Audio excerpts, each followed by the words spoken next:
There's so many levels of scum. I can't. Ah.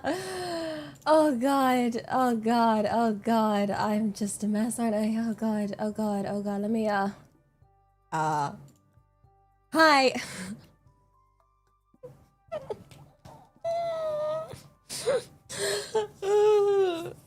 Oh my god.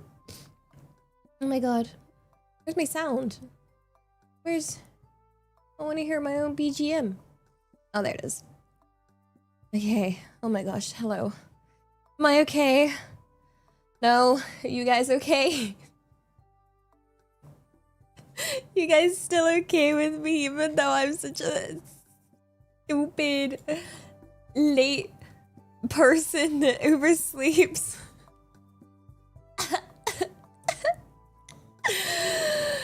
You really okay? Oh god, you know what's the funnest combo ever, guys? Meds and jet lag. 10 out of 10 combo, guys. I woke up, okay, because my doorbell went.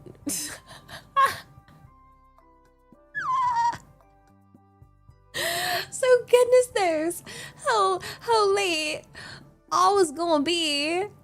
Okay, because if my doorbell didn't go, there was nothing else waking me up.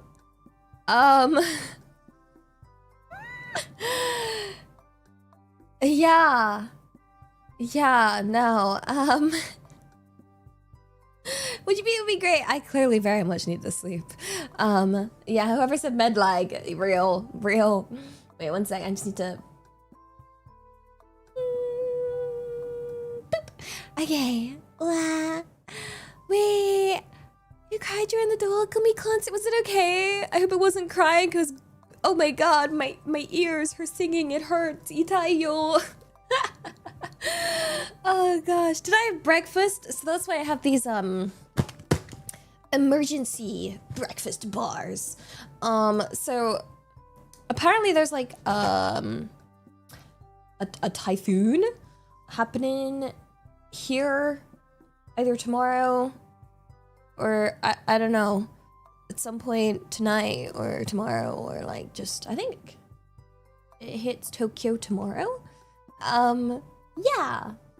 So apparently I shouldn't go outside or something. Yeah, it's been extra sticky, hot, humid in Japan. So that's because I've never experienced a typhoon. Yeah, severe tropical storm Jiangmi. Typhoon number 6. Kind of sounds like kaiju number 8. My building is made of concrete. It is soundproof AF. It is new-ish. So that's why I was gonna play outside. You know me, I love playing outside. I just wake up and I'm like, oh boy, I can't wait to go outside and touch grass and stuff. Like, love to go outside, breathe in that fresh air. Yes. Although I was okay, I'm not being sarcastic. But what I do like to do is order food. But actually I've been really good. I haven't ordered food. I've been eating bread. What am I, a goosh? Yeah, I've just been eating bread. So yesterday's dinner was bread, and the day before was bread. And I still have some bread I'm gonna eat. So tonight's dinner was gonna be bread. I wish I was joking. But I'm not. Yeah, it's currently bread. Bread with this garlic butter spread topping that's really good here. So technically garlic bread. And then the time before was with eggs. And I'm not sure what to have it with this time. I might have it with honey. Yeah. Which means Victoria, excuse me, I would be eating like a rich Victorian child if I was eating bread every day. Or I still have some eggs, so I might make some like, I don't have any cinnamon though. So it wouldn't really be French toast. It would just be eggy bread, which I could do. Tempting, I'm not sure, but yeah. Egg bread. You made some carbonara? Can I have some? Can I eat meatloaf? You know, I actually really love my mom's meatloaf. My mother rarely makes meatloaf, but when she does, it's really yummy. I don't know if she makes it right, but she makes a meatloaf, and I really like it. I don't know if other meatloaf is supposed to taste like that, but my mother's meatloaf is yummy. Yeah. That yearly phase of eating 10 loaves of bread in 1 week. Yo. Not just me. Anyway, yeah. Yo. We all go. Oh, you know what, guys? You know what you guys would be really, really proud of? Okay. Because of my new meds. Okay, so the first day I took my new meds, I made a terrible, terrible, terrible mistake. And forgot about the warning of, hey, Alia, don't have caffeine with your stimulants because that's a lot of stimulants. And so I was like, I'm gonna forget that and drink a energy drink and 4 bottles of cola and then stay awake for 20 hours.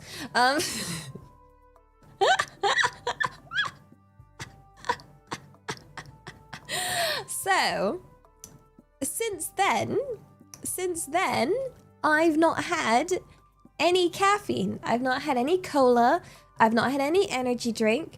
I have been drinking nothing but Aquarius. For those that know what that is, which is like, it's their other version of Pocari Sweat.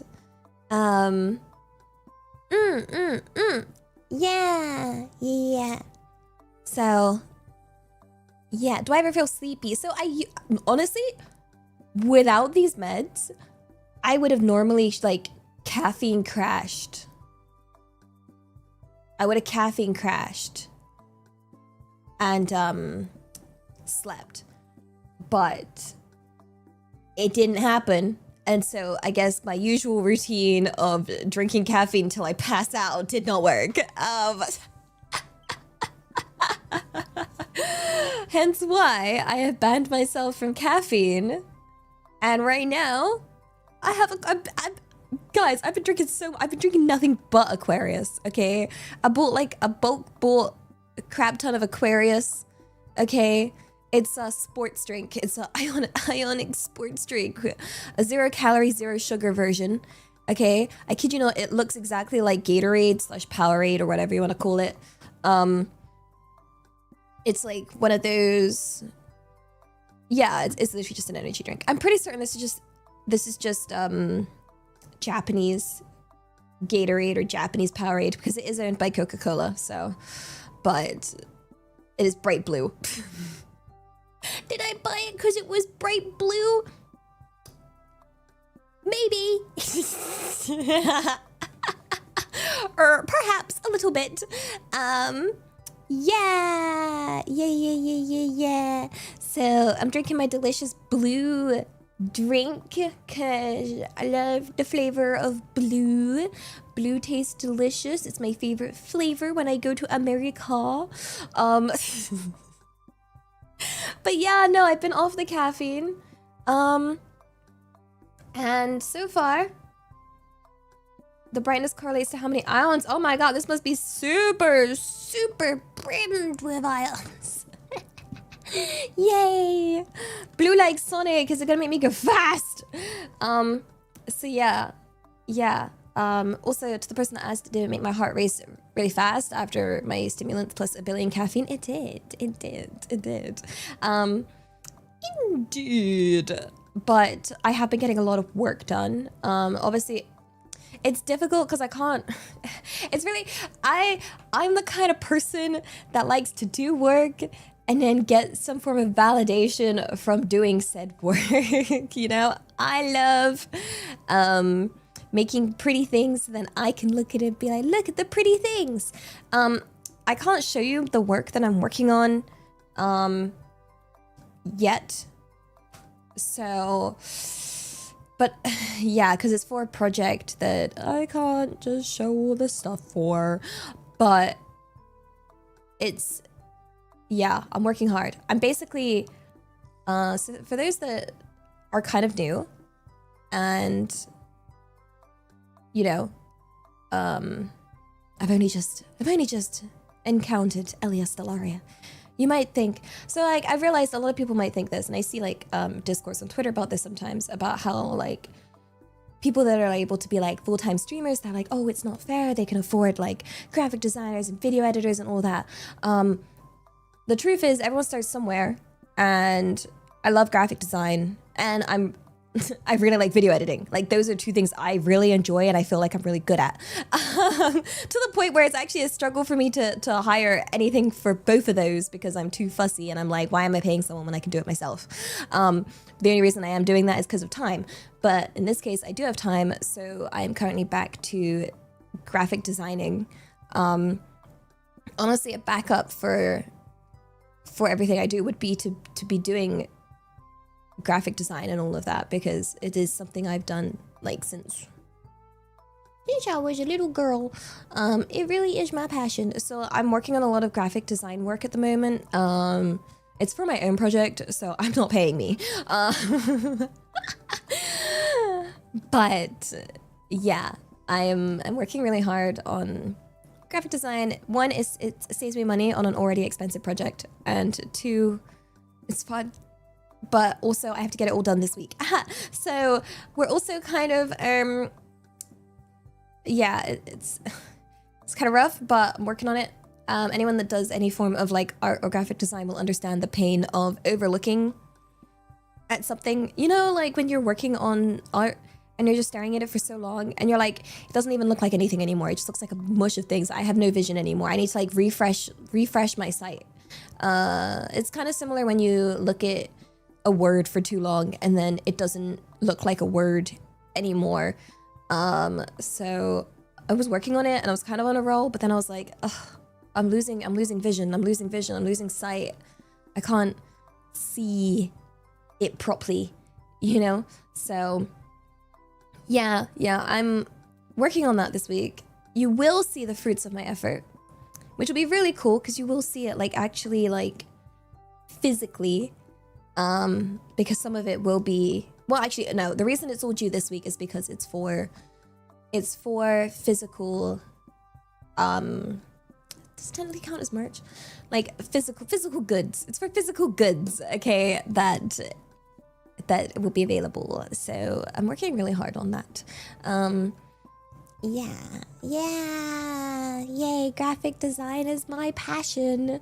But yeah, it feels bad. It feels bad when I'm working really hard on it and I can't show you guys, you know, because I kind of really want to. I really want to. When it would be like, hey guys, don't worry, I'm not lazing around. I'm working really hard. I promise. I'm working. I'm so stressed, but I'm working.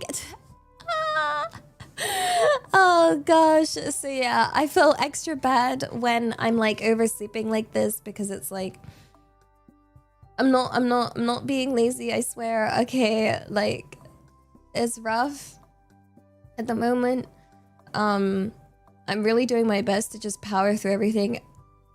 Not my best plan, cause I got back to Japan and it's been jet lag, meds, stress, and then I kind of underestimated the effect the meds would have. It's been making me really nauseous, and giving me, what is it, like, what's it called, like vertigo and stuff. So I'm like, it's rough, but I'm like, must power through, must work hard. So I don't know, I have a strong desire to prove that I'm not lazy, and I worry that if I'm not showing what I'm doing, you guys might be there like, ooh, Elia, where is she? She's just lazing around in her butt eating chicken nuggets. Oh god.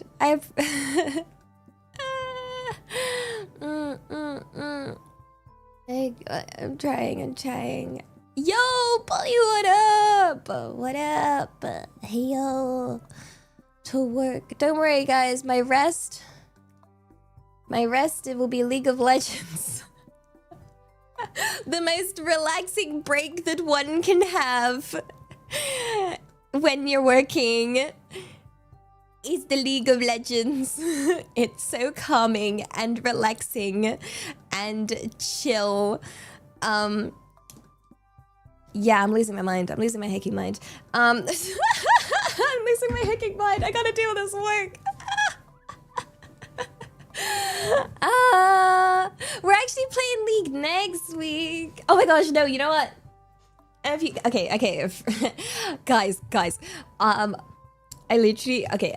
Again, this is like to let you guys know, for those of you not on Twitter. Okay. I saw a thing. Let me find it. So Micah had this brilliant idea. Okay. Where is it? Okay. Of managers versus talents in League of Legends for charity. Okay. And then also tagged my manager, Zoe, saying that they're ready. Okay. And I was like, yo, I'm so down. I will force Zoe. I will force Zoe to play League of Legends. How'd you become a manager? Why would you want to be on the talent team? For those that want to know, guys, I entered a League of Legends tournament once upon a time with my dear, hosted by my dear friend Mia Melonia. And during that time, I just remembered there was this like really strong, painful hickin' Kassadin with a Yumi on it, running around murdering everybody in sight. Yeah, it was rough, yo. It was kind of rough for a washed up League player like myself. Yeah, it could have been anybody. But yeah, I messaged Zoe and was like, okay, we're doing this, right? We're 100%. I'm down. I'm so down to invest and make this happen. Also, it'd be for charity, which would be really good. And she said,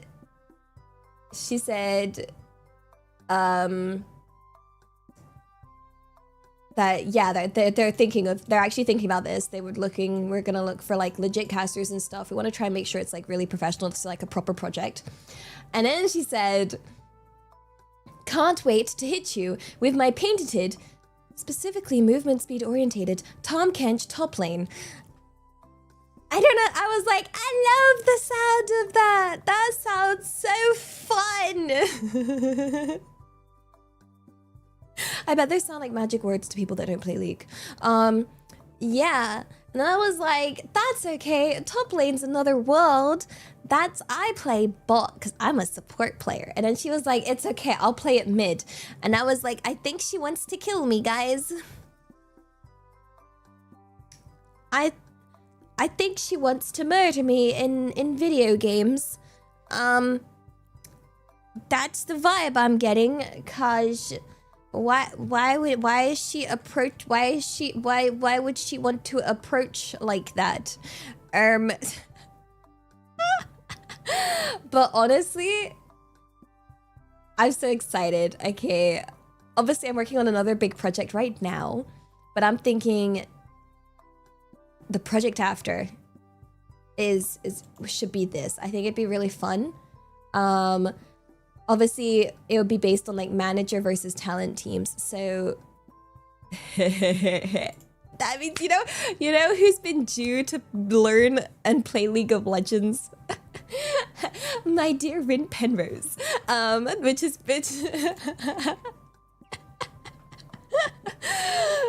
never been it's always been half organized for like the longest time. Where, you know what's hilarious? Is we actually organized a collab for me to teach Rin League of Legends way back when in the dream in a past life of mine, okay? We had it organized. We had it organized and booked in then. And then I hecking died and woke up from my dream. And then, yeah. And then we tried to organize it again. And then we've been trying to organize it for the longest time. Yeah. And then I was like, what hairstyle shall I have today, guys? Put my hair in the dead mom hairstyle and was like, oh no, I've died. Oh gosh. Oh my goodness. Yeah, I've been, let's see. We gotta, what was I doing? I was gonna do something and then I forgot. Technically I need to take my meds. I guess I could just take it. They said not to take it like on too much of an empty stomach. But VTuber versus manager boxing tournament? Like IRL? Like me? With boxing gloves? I don't think I've ever held boxing gloves. I ain't even touched boxing gloves. So I don't know how that's gonna go. Okay, I need to catch up on on a few supers again. I'm so sorry. I'm so sorry I was so late. Like yeah. Wait, Ren talks about fighting people in a Tesco's parking lot. Wait, I like talking about fighting people in the Tesco car park. Wait, that's the thing I say. I'm like, you're right, mate, meet me behind Tesco's with a Tesco meal deal and we're gonna fight it out, mate, right? I'ma get, maybe it's, I think it's a British thing. It's a British thing. I don't know why Tesco's isn't even like the roughest supermarket. We just picked it because I guess there's a lot of them. Like, yeah, like, I'm trying to think. Technically, you have like a tier list of supermarkets. I guess you get this in every country of, you know, some supermarkets are just fancier than others, you know? And I feel like Tesco is not the equivalent to Waffle House. I feel like Tesco's is actually quite, like, pretty decent level. It's more like mid, you know? If you want like really cheap food, you go Aldi, you go Lidl. Yeah, you go Aldi and Lidl for the really cheap stuff. And then maybe like Asda, Morrison's, Tesco's, if I'm like working my way up here. Yeah. Actually, is Morrison higher? Yeah. I don't know. Oh, there's Sainsbury's.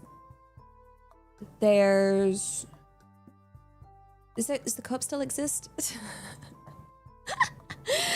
There's Marks and Spencer's, there's Waitrose, and again, I'm just speaking more magical words to y'all.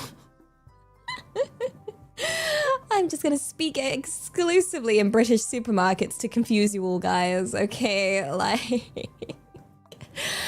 yeah, I would say... What's the fanciest? Would it be Waitrose? Waitrose must be the fanciest. Marks and Spencer's is kind of... Marks and Spencer's is annoying because it's mostly own brand stuff, which is actually really weird. But you do get really funny people in Marks and Spencer's, okay? I ventured in there once, and I kid you not, okay? There was this lady that was having an absolute crash out because, I quote, "The person that cuts my bread is not here and has not been here for the last few days. And what am I supposed to do? Buy pre-cut bread? Am I supposed to use the machine to cut my bread? No, I want to have a person cut my bread." And I'm just like, oh, woe is you, my dear. Oh my goodness gracious me. Holy guacamole, there's people dying, but God, you're right. Crash out at everybody for your bread not getting personally cut by a human being. Oh dear, oh dear, oh dear. Like, I don't know. She was deprived, guys. She was deprived. She has to venture into the peasant world of pre-cut bread or machine cut bread like a peasant. Which is wild, because say if you went back in time and you told someone that, they would be like, surely it's fancier to get a machine to cut your bread. And it's like, no, we looped back round to, you know, people like hand cut is now the fancy one. You know, it's now the machines are cheaper, so. But yeah, it's kind of it's very weird. It was very weird. It was very fascinating. I'm trying to think of any other. I feel like I've heard the most absurd conversations within Marks and Spencers and Waitrose. They are way beyond me. Way beyond me. But they're funny. They are funny. I think the funny one for Waitrose is, I remember there used to be a thing of just like Waitrose essentials that are most definitely not essential to anybody. Like, and then people would make jokes about like, wait, Waitrose essentials that are not essential. Cause like, okay, let's see. Your Waitrose essentials. Oh gosh, wait, none of these, I can't see this. What the? Let me see. Let me see the images.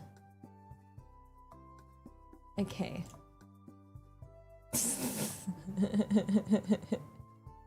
My Waitrose essentials, artichoke hearts. My Waitrose essentials, fat-free quark soft cheese. My essential Waitrose, ardennais pâté. Just like, who is this essential for? My Waitrose essential, cappuccino mousse. Essential, required, absolutely vital. I will die if I don't have my pickled baby beetroot essentials. You know? Like... Yes, guys, don't forget your essentials. Do not forget. Okay? Do not forget the most vital parts of your day-to-day. Like, I kid you not, it's like...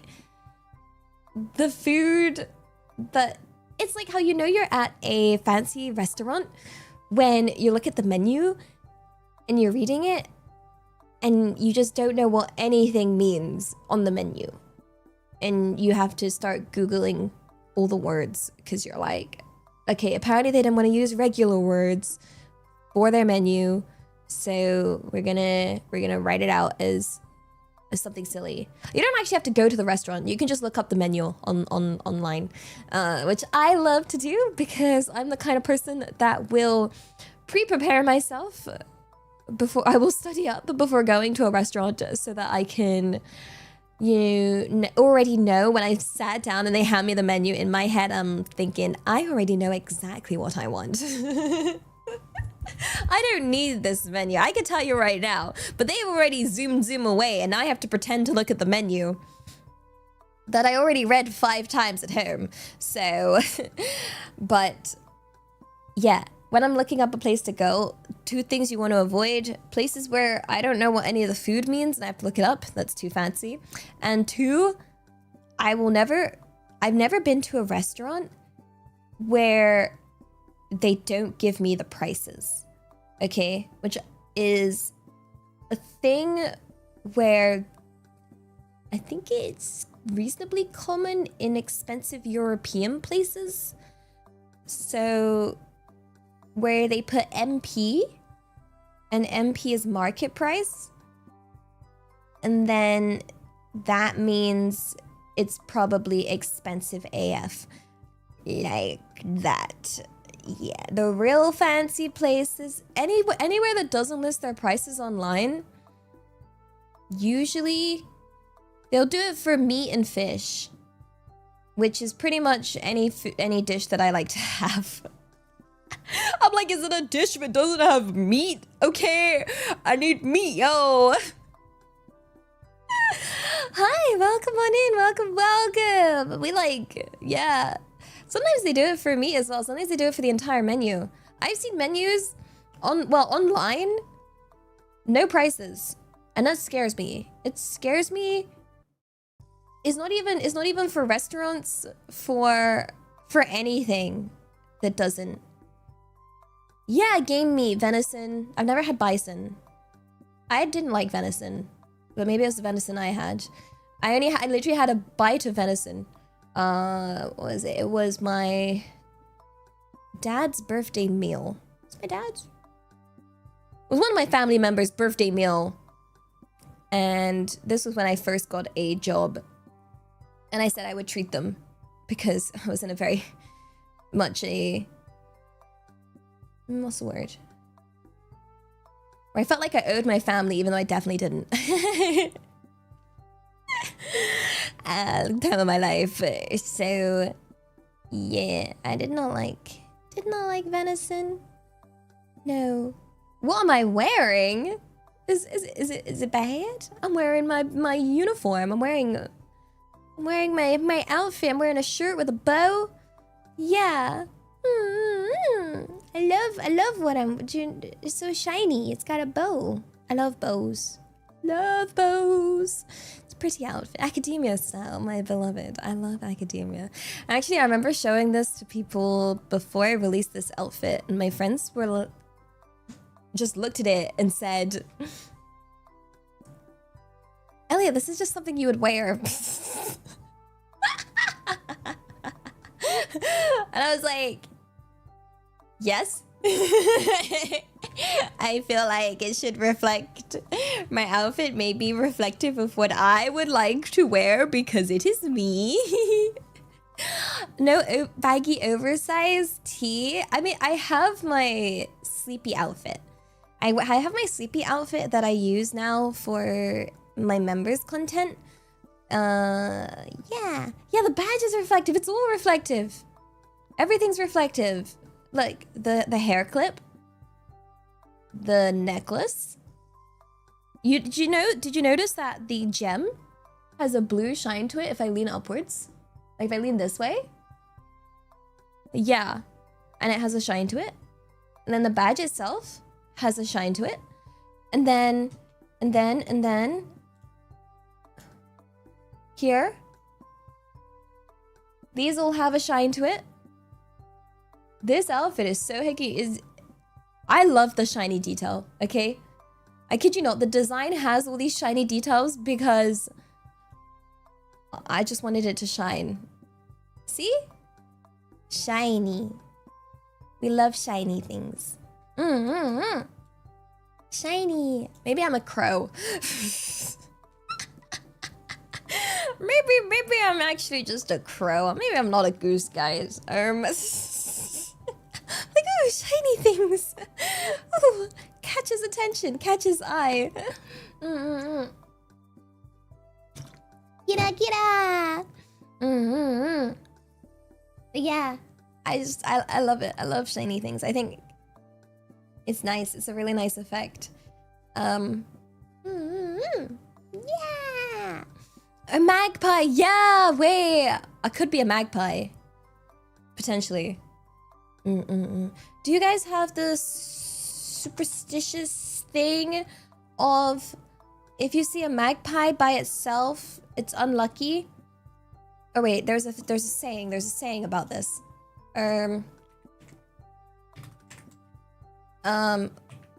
magpie it's a nursery rhyme. Okay. Oh wait, there's way more. What the? I thought it just went up to like 3. What the? Okay. Oh crap, 4 is bad? Oh darn. Okay. I thought 1 was bad. Apparently 4 is real, seeing 4 is real bad. Okay, I thought seeing a singular. Okay, ideally you want to say 2. So it's like 1 for Sora. Okay, there's a few different versions. Okay. I will... Ow! Let me read you the most common. Well, there's a few versions. The original version is the one that I think most people would follow, because like the modern version doesn't make any sense. Okay, I'll just read them all. Okay. 1 for sorrow, 2 for joy, 3 for a girl, 4 for a boy, 5 for silver, 6 for gold, 7 for a secret never to be told, 8 for a wish, 9 for a kiss, 10 a surprise you should be careful not to miss, 11 for health, 12 for wealth, 13 beware, it's the devil himself. Oh my god, that's the modern version, but like the one from the what was it? The one from the plays of William Shakespeare goes 1 for sorrow, 2 for mirth, 3 for wedding, 4 for death. And then there's another version that is from Proverbs and Popular Sayings in London, published London, 1846. Okay? And apparently literature back in that time, they decided they needed to censor the words hell and devil. But we're not going to censor that here because we're spicy in this house. Okay? Okay, so it has 1 for sorrow, 2 for luck, 3 for a wedding, 4 for death, 5 for silver, 6 for gold, 7 for a secret never to be told, 8 for heaven, 9 for hell, and 10 for the devil's own cell. Yeah. Gosh, I don't know. Apparently but the consistent thing with all of these is that singular magpie is bad luck, but if you say like, if you greet it, you can ward off your bad luck. Apparently, yeah. But that's like, this is like, we're going into superstition. But yeah, singular magpie, it's like, oh no. Like whenever like I'm traveling and I see a single magpie, obviously you can't greet it, so I'm just going past it and I'm like, no, it's a singular magpie. Oh. But if you see 2, then it's like, yay, that's good luck. And then 3, I think, is like extra good luck. I've never seen more than, I'll be honest, I've never seen more than 3. Maybe 4? But definitely not to the level of, 10. So it's kind of scary. I wonder if they gather. You've seen 6. I've never seen a big group of magpies, thinking about it. I wonder if they gather.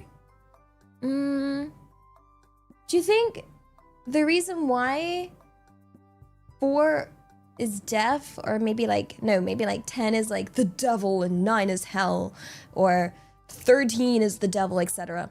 Do you think that maybe that like a bunch of them gather around death, like a corpse or something, and maybe that's why it's unlucky? Because that would be a very, very scientific explanation. Yeah, like they're off to mourn something. Yeah, I thought crows would. If you're surrounded by magpies, you're surrounded by garbage and gore. Oh, they do gather around garbage and gore. Oh, I don't know enough about magpies. We weren't really taught about them. They're scavenger birds. Oh, so they do gather around dead things. Wait. Magpies. Oh, wait. It's a species of it's from the family of Corvidae. I'm like, these kind of sound like crows. They're technically in the same they're in the same family, guys. That checks out, okay? So yeah, if you're seeing like 10 of them, there's probably some kind of dead thing lying around. So yeah, some kind of flock. Yeah, the family of Corvidae, which we're talking about like the evolutionary tree. Corvidae. Corvidae is the family of crows. Okay, not so it includes, so Corvidae is your crows, your ravens, your rooks, your magpies, your jackdaws, your jays. Yeah. Yeah. Apparently, the colloquial term, the crow family, is made up of corvids, which is your Corvidae. So, Yeah. Yeah. They flock around the area, live. Is there garbage where you live or something they can scavenge for? Cause maybe you've seen crows gather in large numbers. I feel like crows gather just normally though. You know? Like, wait, what are all these questions? Wait. Huh? ちょっと待って. Can I still marry my sister? No. No, you cannot. Do not do that, mate. But what I say is the core vids on my channel. At this point, is me yapping. My core videos. Core vids. Core vids! I thought it was just a random question. I'm so slow. I'm so slow. Obviously, what are my core videos on my core vids on my... There's core... Yeah! そうですか! What are my core videos? But I was like, oh, okay, we're getting into a discussion regarding my content. Okay, let's do a content brief. Yeah. Wait, I was looking up magpies. I wanted to check if they gather round. Let's see. It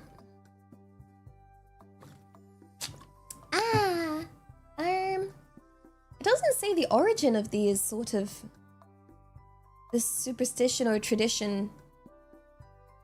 Why? Why? Like, let's see. Oh, he wrote for oh wait. Okay, so one person that wrote one of these about the feeling one and then two for joint story. He said, for anglers in spring, it is always unlucky to see a single magpie, but two maybe be regarded as a favorable omen. And the reason is that in cold and stormy weather, one magpie alone leaves the nest to search for food, and the other remains sitting on the eggs of the young one. But when two go out together, the weather is warm and mild and favorable for fishing. Wait, that's really cool! Wait, that's a really cool fact! Wait a second! Wait, that's really awesome. That's some...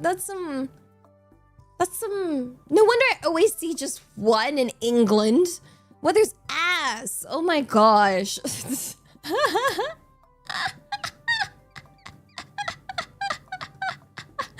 Like...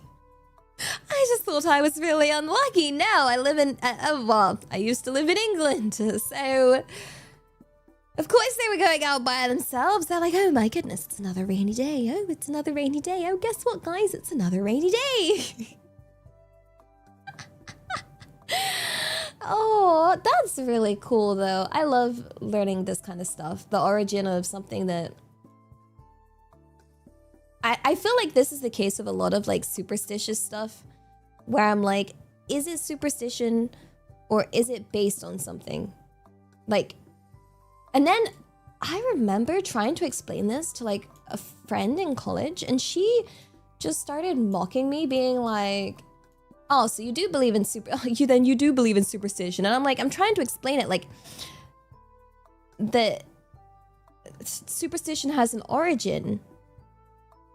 So it's not necessarily like a belief in, you know, the superstition, but I believe in the roots that it comes from, having potentially some level of scientific evidence behind it. Or the thing I was trying to explain to her was people that believe in superstition. For example, my mother is very superstitious, okay, who believes in things like don't step on 3 drains in a row, or, you know, like little things to avoid, you know, and says that, you know, she does it, she'll end up with a really unlucky day.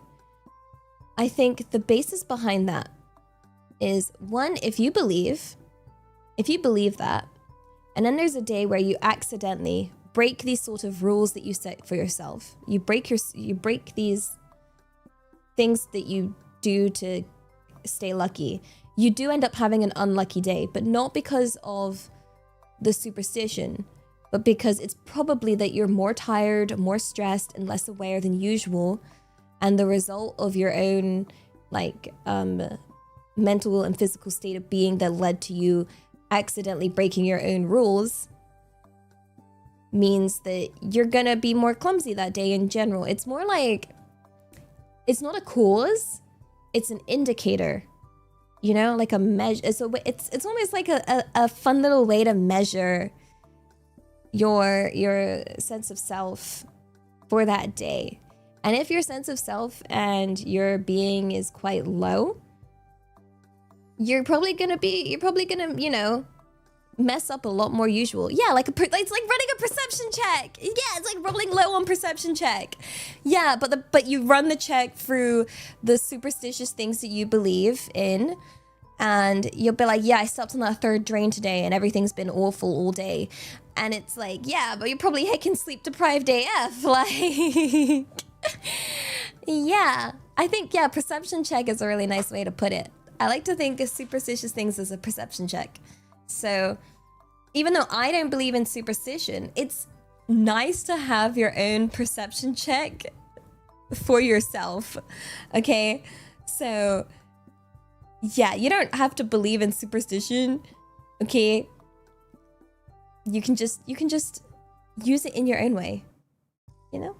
Although I'm fascinated by these kinds of things. I think, as you guys know, despite being a scientist, okay, I am fascinated by things like tarot cards, okay, and was it like, quote, psychic readings and all of that. So, you know, I think it's fascinating. I have my tarot cards and stuff. I think it's fun.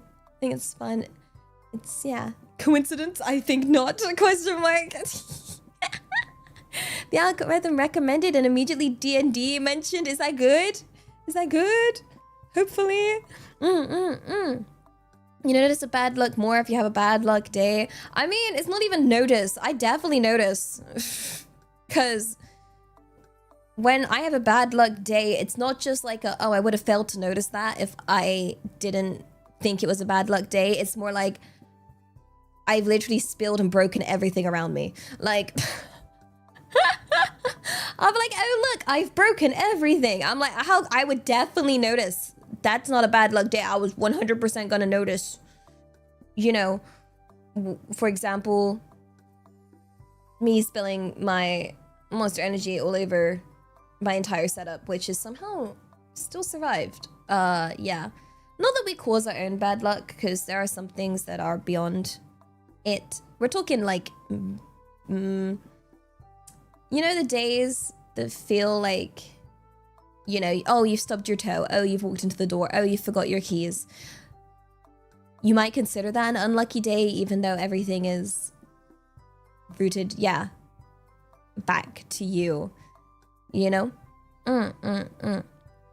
But that's like, it depends. It really depends on what you're trying to, because there are some things beyond you. There are some things that aren't your fault. And I think it's very easy to tell which is a fault of your own or a fault of someone else. Yeah. You missed the bus and almost missed an exam. Oh, I hope your exam went well, though. You know, I hope it went okay. The It's like a negative aura on a bad day. Yo, you want to hear, like, okay. There was like, I haven't looked too much into the studies of it, but I know there are kind of studies about the energies of people. It's like being able to, have you ever been able to sense if someone's like behind you, even though there's no, like, you've got no visual view on them, you know? And you're like, oh, you just kind of like just knew that they were there, that kind of thing. Like the energies of people. And then there's the idea of the influence of the energy of people. For example, okay, if you've ever noticed that you go into a store, you go into like a place, I don't know, it could be like a cafe, a store, whatever, and it's empty when you go in, and then you start like browsing or doing whatever, and then you look around and suddenly the place is busy, and you're just like, the F wasn't busy when I came in. And it's more like people then sensed, like, it's like the energy that certain people can bring to a place, you know? Yeah, sound and warmth and stuff. Yeah, it's like very minimal. It's very minimal. But I find the opposite more worrying. Wait, you go into a place and it stays empty? Or no, it empties out? I would be so happy if that would happen. Like, be gone, strangers. This is my shop now. Get out of here. Give me all of the space. All of the space. I'm gonna own this place now. Heck yes. Yippee. Look at this. I don't have to awkwardly stand like to the left of somebody while they're in front of the item I want, but I'm too awkward to reach across, and I, you know, love social distancing. So I'm just gonna pretend I'm looking at another product, waiting for that person to get their product, so that I can go over to that shelf that I've been waiting for several minutes. None of that silly stuff. I can just go straight into any shelf that I want, okay? Because I am that awkward person that'll just be like, I really want that milk, but I can't get that milk. So I'm gonna be looking at this yogurt until I can get the milk. That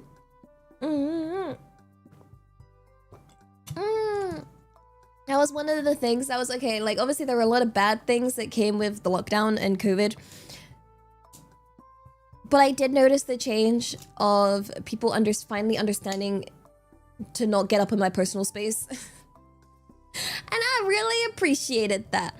And then once it was all over and people went back to invading personal space, I was like, dang, y'all really just straight up forgot about my personal bubble and my space. You know, like, have you ever just been at a shop and then suddenly like an arm appears in your space because they're getting the item and you're like, ah, my space and I all.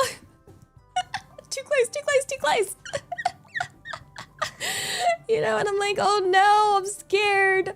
Why are they so close to me? Yeah, you're the arm. You scare me. I forgive it though, because I'm like, okay, they're clearly just like in a rush trying to get the item, but it still spooks me. I'm just like, oh god, like, arm out of nowhere. Ooh. And I feel bad. I'm like, I didn't mean to be in your way. I'm just going there. It's good. Technically, you should do that. I'm just very scared of people getting near me. I just have my own bubble of this is my zone. Yeah. Oh gosh, when you're in a queue and someone stood way too close. Yeah, I hate the no. That, there's no excuse for that, okay? Okay, in the store, understandable. I'm like, you're getting your item, forgivable, completely okay. You know what, you do your thing. This is a me problem through and through. But if we're standing in a queue for a bus or something and there is space to queue, there is no reason for someone to stand that close to me in the queue. No, I will literally cry. No, no, no, no, no, absolutely not. Yeah. They didn't notice they were standing so close. Then why is it that when I shuffle, they then also shuffle? And then I shuffle again. And then they also shuffle. And I'm like, well, well, well, this seems like a reoccurring problem. What if they take the seat next to you on an empty bus? I think that was one of the things that would make or break my day. I remember when I used to have to commute to the office when I did, used to work. And I kid you not, it would ruin my entire day. I would sit there and be like, why? Why?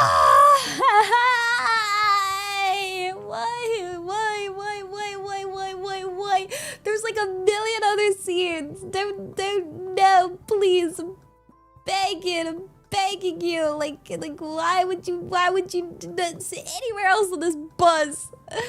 Yeah, it would tilt me. It would ruin my day. I would be in I would turn up to the office in a much sadder like state. So because that's how mangas start. I don't want them. What? No, my manga needs to stay in manga. Also, ads are running for Twitch. I'm going to quickly grab some more drink. Okay, I'm gonna. Oh my gosh, we just got a raid! Wow! Wait a second! The timing. Welcome on in, raiders. Helvinia, arigato for the raid. Hello. How was your stream? Welcome on in. Oh my gosh. Heck yeah. Wait. What do you mean a hard veiny raid? Huh? Oh, Choto my heke mates.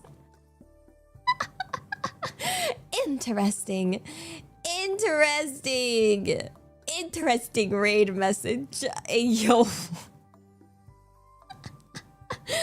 Hi, welcome on in. My name is Elias Stellaria, your British VTuber / goose moved to Japan at your service. Hi. If you need to go rest or eat or hydrate, please do, okay? Because taking care of yourself is the most important thing, okay? And yeah, I'm just yapping. I'm just be chilling and yapping. I'm a heckin' Yaposaurus Rex, just yapping away. Well, at the moment, I'm just yapping about how, if you ever got on a bus and there's loads of empty seats and then they sit next to you, of all people, and then it's like, well, F me then. Your community bullies you? How dare they? Stand behind me. I am a human shield. Oh my gosh. There, I sneezed on them. Yeah! Oh my gosh. Just get some rest though. Do get some rest, onegaishimasu. Thank you so much for the raid. And you thought I was cute. I'm gonna cry. I wish I was cute. Oh my goodness gracious me. I heckin' wish. You keep getting British YouTubers to listen on when you're doing chores. It sounds like you need a Mary Poppins in your life. A spoonful of sugar makes the medicine. Wait, no. Wait. Yeah, a spoonful of sugar makes the medicine go down, and whatever else Mary Poppins says. So, yay! Don't worry, guys. I'll be your Mary Poppins. I'll be popping your Marys. Wait, that doesn't sound right. That doesn't sound. Why does that sound so weird? Why did that sound better in my head? No one be popping any Marys anywhere. Okay. Yeah. Control Z. You like the part where Mary Poppins threatened to fight the children in the Tesco parking lot. Honestly, I don't remember much from the film. I remember... No, you know what I remember in the film? I remember that the cleaning part where Mary Poppins made everything else just like fly around, and me wishing I could do that. Because my place was always messy, and I was just... I wish so much. I was such a messy kid. Okay, I'm still a messy. I'm a messy adult too. I need those powers. Okay, I desperately need those powers. My place is a mess. I need to tidy it. My suitcase has not been unpacked, and I just... Yeah, I don't know. I haven't seen Mary Poppins in so long. I used to watch it a lot as a kid though. Okay, because I remember it was like one of the few films we had on DVD. And we got it from like one of those bargain bins at the store, and I just put it on replay because I could. So I watched a lot of Mary Poppins, indeed. Dear, Mary Poppins is a Time Lord, understandable, because that bag do be like a TARDIS. So yeah. Oh, but no, I wish. That's all I've asked for. Literally, since it's kind of crazy that. Kind of crazy how much I've wished to just have things magically cleaned for me. As a kid, especially, was a lot. Okay, for those that don't know, my super fun story of when I first discovered... I went to a Catholic school, and I remember one day they were teaching us about Jesus, and they were like, you know, you say they were teaching us about prayers and how to do a prayer, and that you ask for things, and then God provides. So I was like, yo, bet. Oh my god. Why didn't y'all tell me this world came with heckin' hacks? I just have to, you know...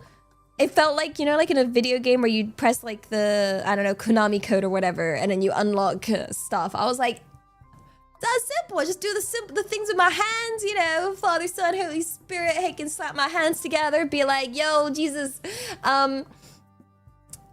clean my room for me, please, I beg. And then it would just happen. So I did that as a kid. Went off to go play. Then it came back to very angry parents that were like, Elia Stellaria, why is your room not cleaned? And I was like, oh, that's weird, because I asked Jesus to do it. So I don't know. Like, I think that's... And I genuinely told them... I gave that responsibility to Jesus to do. So that sounds like Jesus's problem. And you should be telling Jesus off for not doing his job.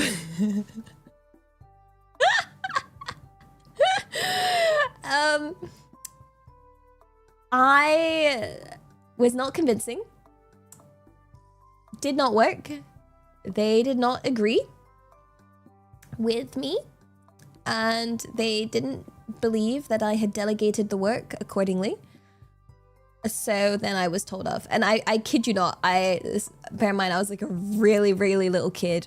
And they were like, you're not allowed to leave your room till it's cleaned. So I remember just sitting in my room, and I was so upset.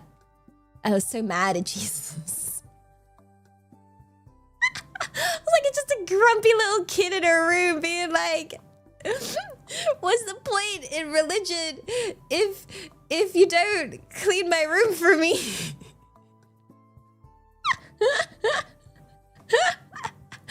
I was like, this sucks. What's the point? This is horrible. I then later learned that, you know, that you know, there may or may not be more important things in life.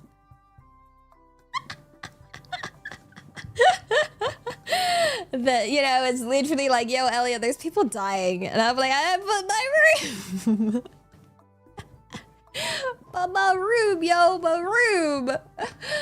Oh, gosh.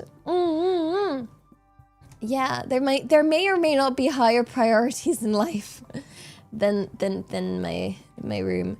Also, I have a slight backlog because somebody, me, was really late to her own stream. Me, again, Second time, help. Guys, I set so many alarms for my stream. I set so many alarms. Again, I have failed. I just need... I don't know. I just need to... I just need to fix myself. I don't know how to do it. I'm working on it. Like... Yeah. I don't know.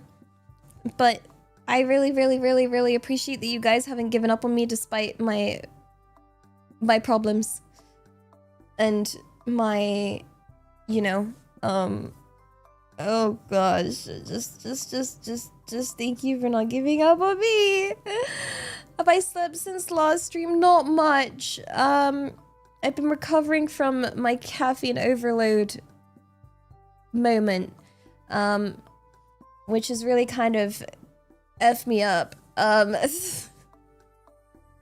Just a little bit, because then I've reached a state, because like what happens when you stay awake for 20 hours is you start getting delulu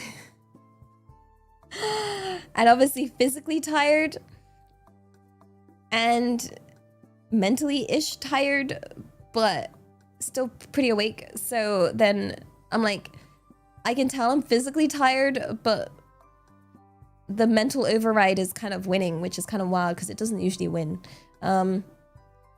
So yeah, and normally if I have caffeine, it'll cause me to crash.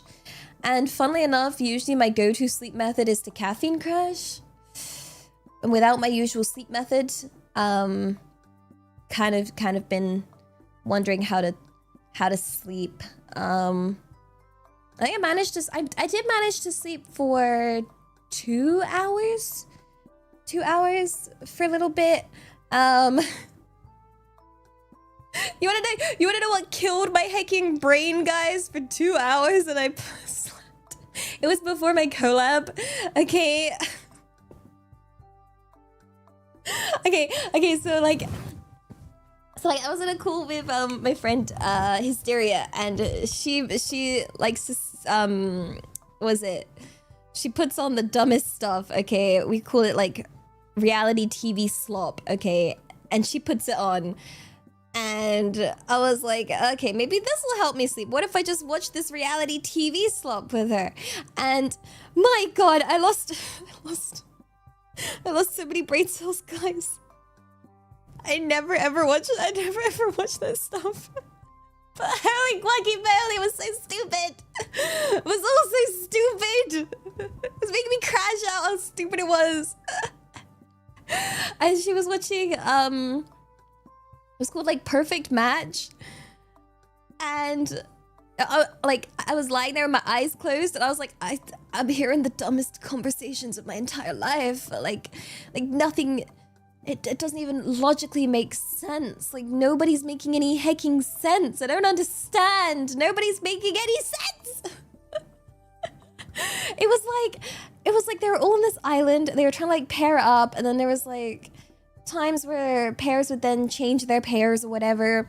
And then it was like one guy would then tell a girl, like, had his ex appear, and then they had to go have like a little date together, and then he was like, yeah, like I loved you and I still love you and blah blah blah. And then she's like, yeah, like blah blah blah. And then fast forward where they have to pick their like final pair, and then he's like, yeah, pick the other girl. And then I'm like, you're all gonna watch this after, right? Like you just said you love the other girl. I'm so confused. You just said you're still in love with her.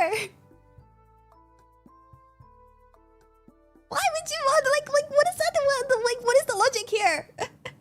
and then there was another couple. Okay, this is spoilers. There was like another couple. They like brought all the couples in for like the finale, and then they had all like the quote like leftover rejects on the side, and then they talked to like each couple, and they talked to like one couple, and then they were like, yes, like you've been together like the whole show, like, you know, you happy? And then the girl's like, nah, I want to be with that guy. She's like, it's been great or whatever with this guy, and we're at the end of everything right now. And she's like, yeah, I really like this guy, but that guy over there, that guy that I've spent like 0 time with, him, I'm gonna swap right now. I'm gonna swap right at the end to that guy. And I'm just like, but you're all, it doesn't make any sense. It doesn't make any sense. It doesn't make any sense. None of it made any sense. And it was like, I literally had to like stop watching and look away because there was too much touching. I was like, you all don't know each other, okay, that much. Why are you all so touchy? Ew, don't do that. Don't do that. No, stop. Like, get off each other, please. I was like, my say-so eyes, God, I'm looking away. Ew. Like, y'all just more than hand-holding. Holy fuck you, Ellie. It was, no, ew. I was like, can you all stop touching each other? Like, I'm begging you. Ugh, no. And then I knocked out after I lost enough brain cells. Yeah, because apparently there's like a prize for the winner. So they're all just like pretending to be the perfect match to win the prize or whatever. So it was real reality slop. Truly. It was just like, it's just, yeah. Those shows tend to be on naughtiness. I don't like it. There is like one reality TV slop that's not got so much touching. Was it Singles Inferno, which is like a Korean one, where they do not, there's like, the difference is wild. They're like, oh my God, they looked at each other. Oh my gosh. Like that is like the extent of like peak, like, oh my God. He's helping her carry a bucket. Wow. And I'm like, this is better. This is just like palatable at least. Like, cause then you know, like, But do I know Danganronpa? I love Danganronpa. I wish I could erase my memory so that I could replay Danganronpa. As soon as they invent the technology to erase specific memories, I will erase playing Danganronpa so I can replay Danganronpa. Like, yeah. And the Korean show, they swim together in swimsuits in a private hotel pool. They do indeed. Oh my gosh. How scandalous. And then they go sleep in different rooms. In true say-so fashion. Unlike that scary program I watched last night. I did not, well, I say watched, I passed out after like, I just could not, yeah. Oh gosh. Oh my goodness. Yeah, no. I think what was amusing was listening to Hysteria's commentary of it. Oh gosh. Also, I will catch up on this backlog. I will. It's giving big, I feel like Big Brother, but I never watched Big Brother. Like, yeah, I wasn't allowed to watch Big Brother. Okay, I actually wasn't allowed to watch reality TV growing up. Like my dad hated it so much, it was banned in the house. Like my mother wasn't even allowed, no one was allowed to watch reality TV, which made it really hard in school because I couldn't talk about any of the TV shows that any other kid watched. But I just wasn't allowed. I'm trying to think of anything else. I wasn't allowed to watch whatever reality. If I felt like if there's any, no, I just wasn't. I'm trying to think if there was any. I'd see like sitcoms and stuff, and even then that was pushing it. But because my dad really hates American humor, I never saw American Idol, never saw Survivor. I don't know. No, nothing. Never saw. Was it I'm a Celebrity? Never watched that. I never watched, then fast forward, I never watched any of the, I think I mentioned this before, my friends, like my college friends, like this group of normie girls, whenever I meet with them, they love their reality TV. Like, and I would always get confused because they love talking about like Made in Chelsea, Geordie Shore, Keeping Up with the Kardashians, like all of that. And I'd just be sat there like, I don't know what's going on, but I'm sat here. And that's okay. And that is okay. Yeah. Watched a lot of Korean EastEnders. So my mother really loved those. My dad would get really mad if my mother watched EastEnders. My dad had a name for it. He would call it Dead Enders because he hated it.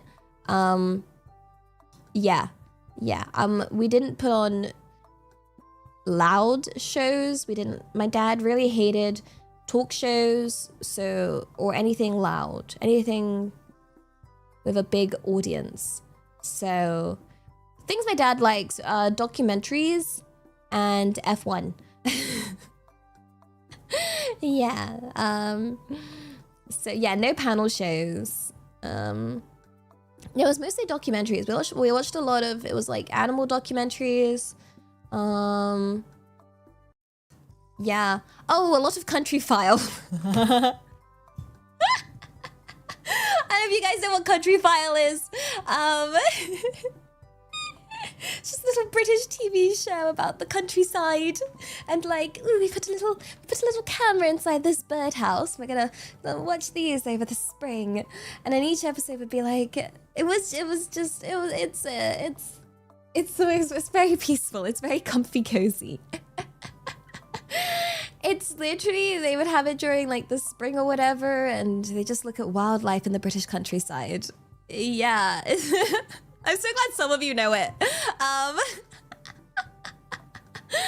Like, oh, we were allowed Futurama and Top Gear. Yeah, Futurama and Top Gear for sure. I'm trying to think. Yeah, no. Oh wait, no, we had to watch football. How I can erase that from my hacking memory. So much football. So much hacking football. It was always stupid football. It was just the ball and the foot and the hacking and the matches. They were just 90 minutes of pain and suffering. I'm from England. So, as some of you may call it, soccer. But oh my goodness, it was the Brits love their football, guys, okay? Never underestimate how much British people love football, okay? They love it. They get so hyped. Like, absolutely wild. Just the ball. I don't have a team. I don't care.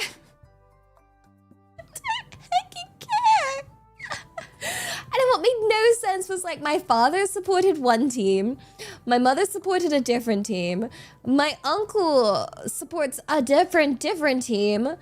Like, I can't say what team, my dad's team, because that is the local team, I think. Right? Maybe. I don't heckin' know. I don't heckin' know. Oh gosh. Embarrass me. Yeah, well, I'm half. I do not claim that in my half. Okay? No. I'm gonna pick and mix this, okay? And of the English things, I'm just gonna not take in the British love of... I can pick and mix my Asian, okay? I'll pick and mix in my Asian right now. I've already decided, I already made some good choices. Alright? I did not inherit British skin, so I don't burn on a rainy day. Okay? What'd you call it? I do have a British palate though, so I don't like spicy foods. I have a very sensitive tongue. And yeah, I don't know what else, but I'm zero interest in football. I cannot pretend. I cannot understand how someone could pretend to like football either. Like, or pretend to just have an interest. I kid you not, it would put me to sleep. Like, I would just mentally dip out. Like, yeah, I would dip out so hard. 'Cause the funny thing about football, though, is that I remember one time I was being forced to watch football because it was like the World Cup or whatever. And people were placing bets.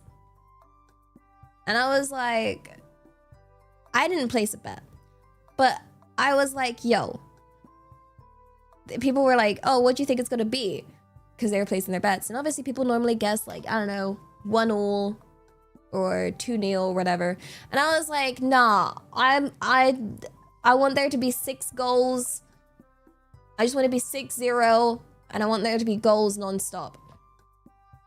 You'll never guess what happened. Like, I wish I was joking.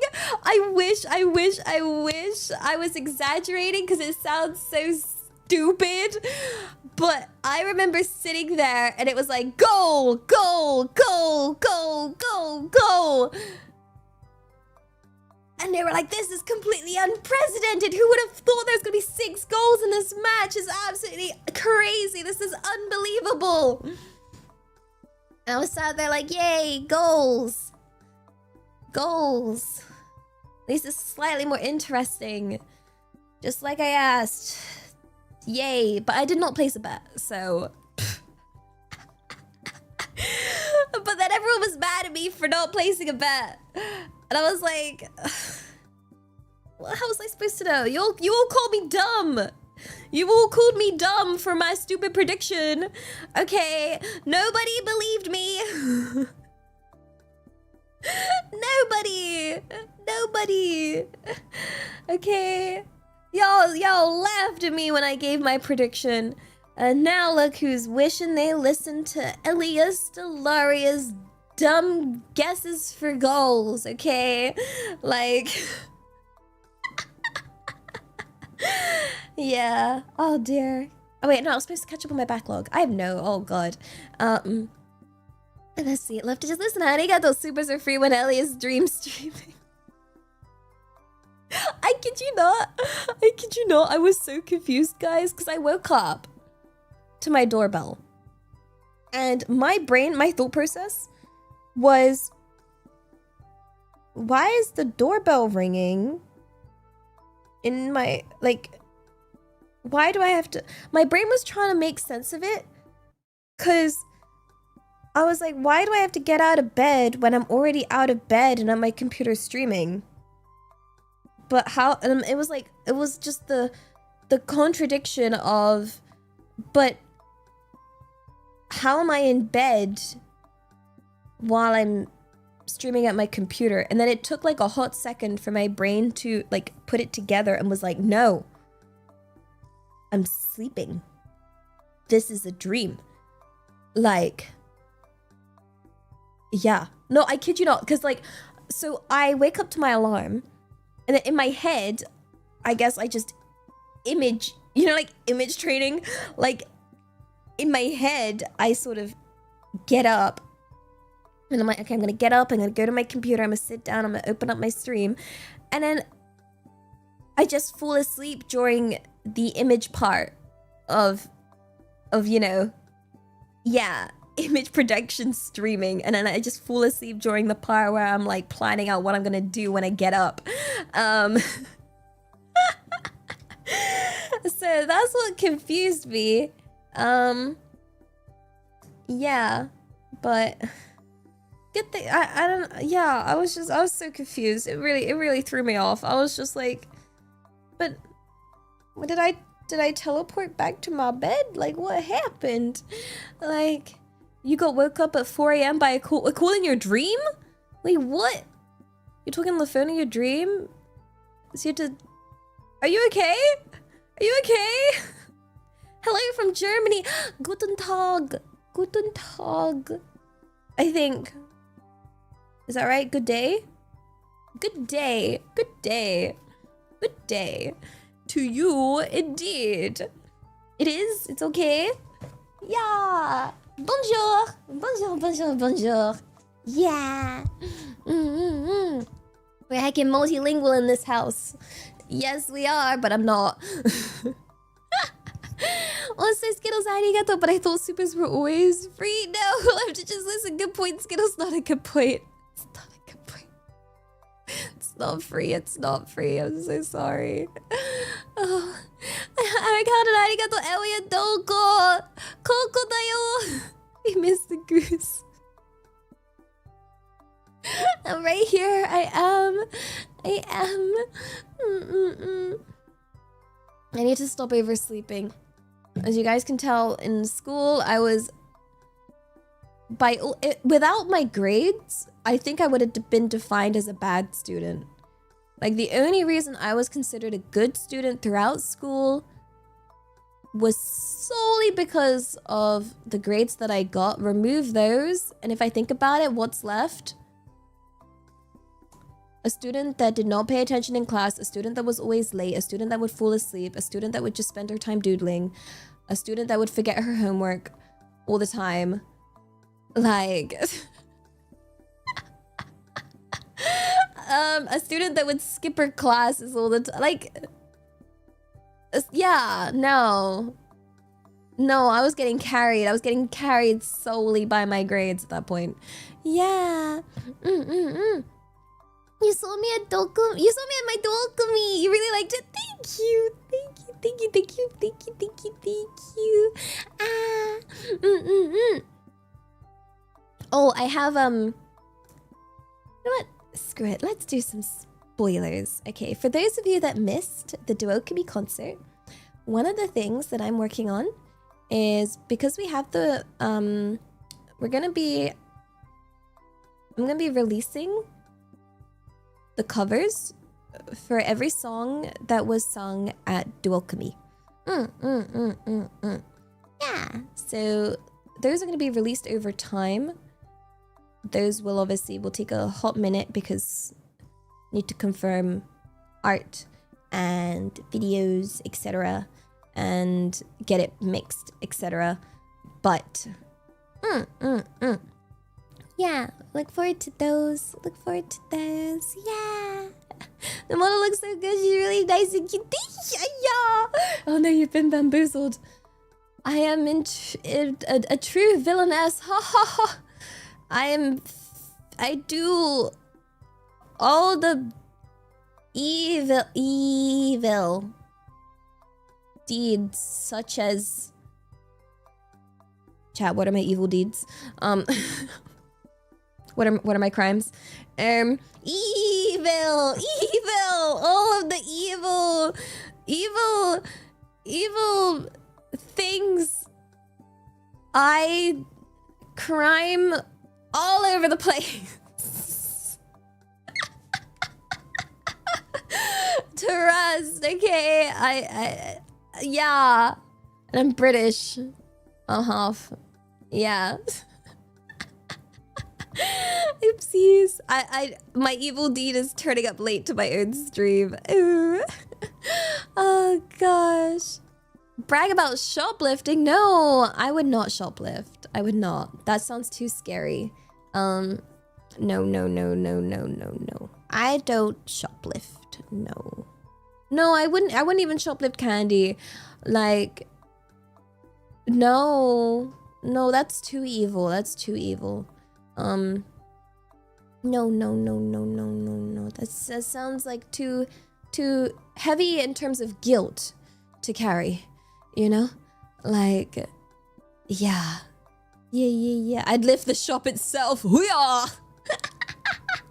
With these big muscles, yeah, guys, trust, these are definitely not noodle arms. Except they are. Also, Skittles, arigato for the silly goose love. I've been an extra silly goose recently. Sweets, no. Like, I kid you not, I was so addicted to sweets and...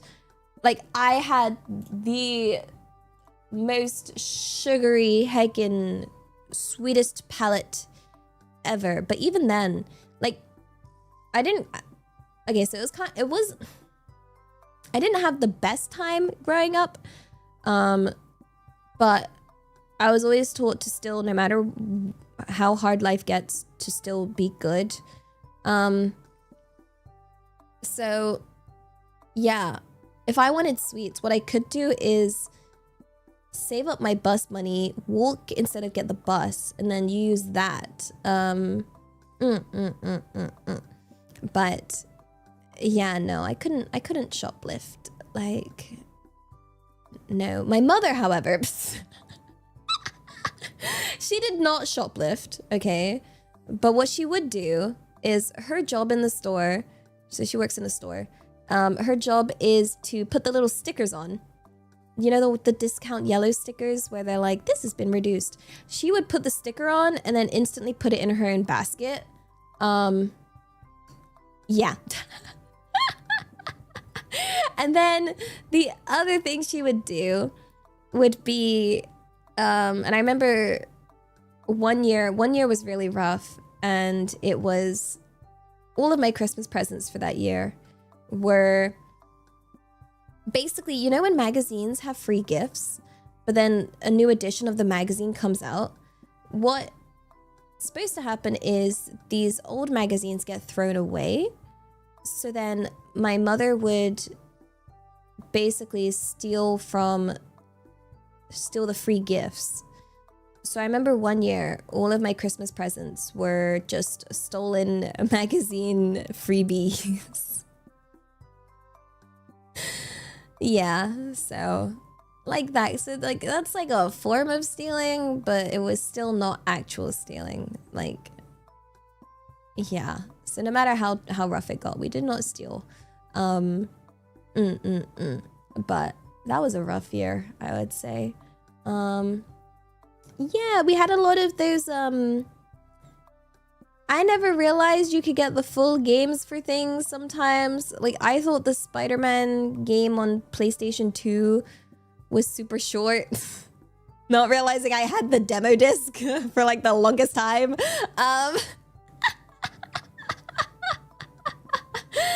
Yeah, no, yeah, technically both of those is forms of theft. For genuine theft, but you know what? It's like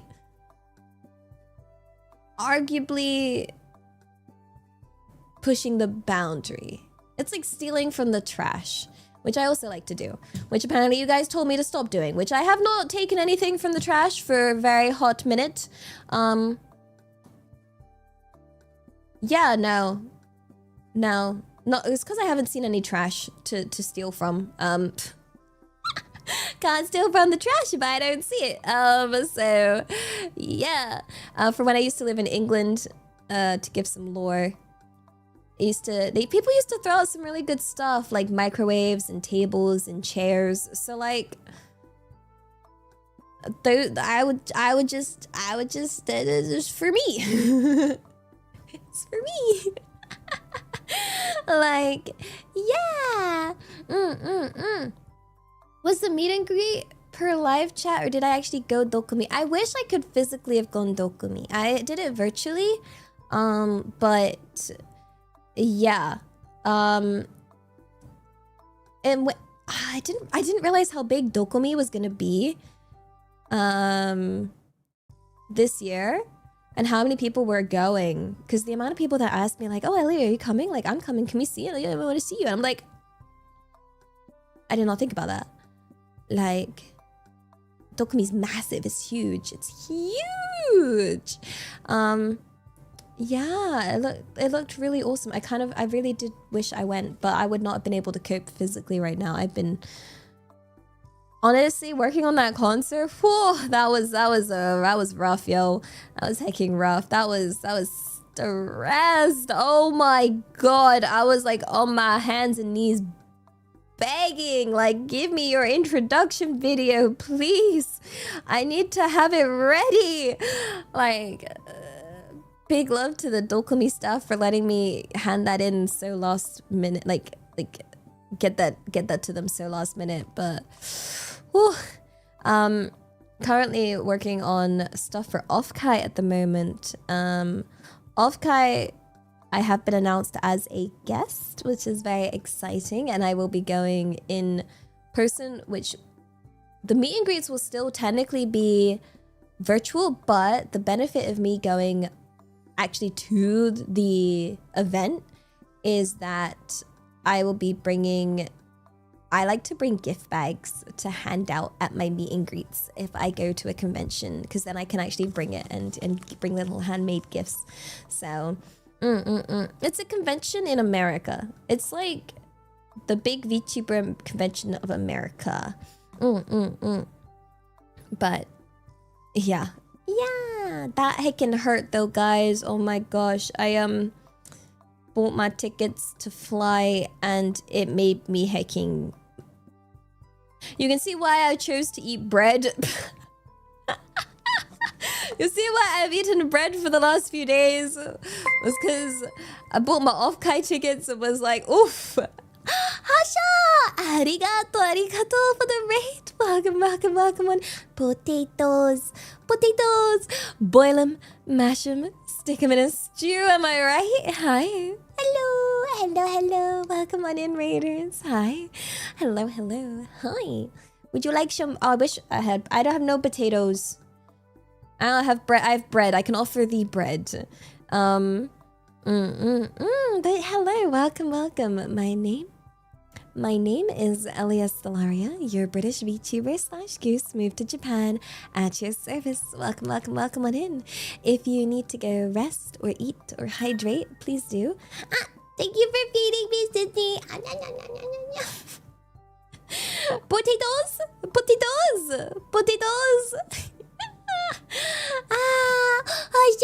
Hello. I hope you've been well. How was your stream? What were you guys up to? It's okay though. If you need to go rest, eat, run, raid, it's okay. It's understandable. Okay, taking care of yourself is the most important thing. The most important thing here. Okay, because yeah, as a streamer, I want to try and make you guys happy. So if you feel like you're being forced to watch me, that would not bring any joy to anybody. So, you know, if you like the vibe, we're just yapping. We're yapping. Oh, you were yapping too. We're all yapping in this house. Heck yeah. If you enjoy yapping, if you just want some cozy background noise, if you want to yap with me, you're more than welcome to stay. Feel free to get nice and comfortable. We are talking about conventions. We're just talking about Dokumi and talking about off-kai. America's far, yo. Like, so like, it was far when I was in England, and it's just as far from what do you call it, Tokyo. But you know what's confusing the heck out of me, guys? Okay, time zones. Okay, so I was trying to book my flight, and I was getting really confused by the timings because the time difference between Tokyo and America is just insane. And so basically you're going back in time. You're going back in time. And then it was like, yeah, so if you book it for this day, technically you arrive the day before. And I was like, wait, what? Wait, so if I want to arrive on this day, I've got to leave the day after to arrive the day before. My mind was blown. I was like, excuse me, you're going back in time. Wait, you're from Southeast Asia. Whoa. Wait, Southeast Asia is awesome. We love Southeast Asia in this house. They have good food. We have good hiking food. Delicious hiking food. Yeah. Going back in time to the first Thanksgiving? No! Turkey? I don't... No, Thanksgiving's way later. We're not making it for Thanksgiving. Yeah, SEA mentioned. Yeah. I went to... So part of... like, some people think this is like lore, but I'm like, no, this is like IRL lore of me. Like, this is actual, like, what I did in real life was I went to live in the rainforest in Borneo yeah, for a while. It was yeah, an experience. It was an experience, and I also went to like other cities and stuff around. And yeah. Goose in the rainforest does not. Yeah, I found out though I found out the most fascinating thing, guys. Okay, this is like new thing. So I've mentioned before, basically the place I stayed was a very, very remote location. It's not normally...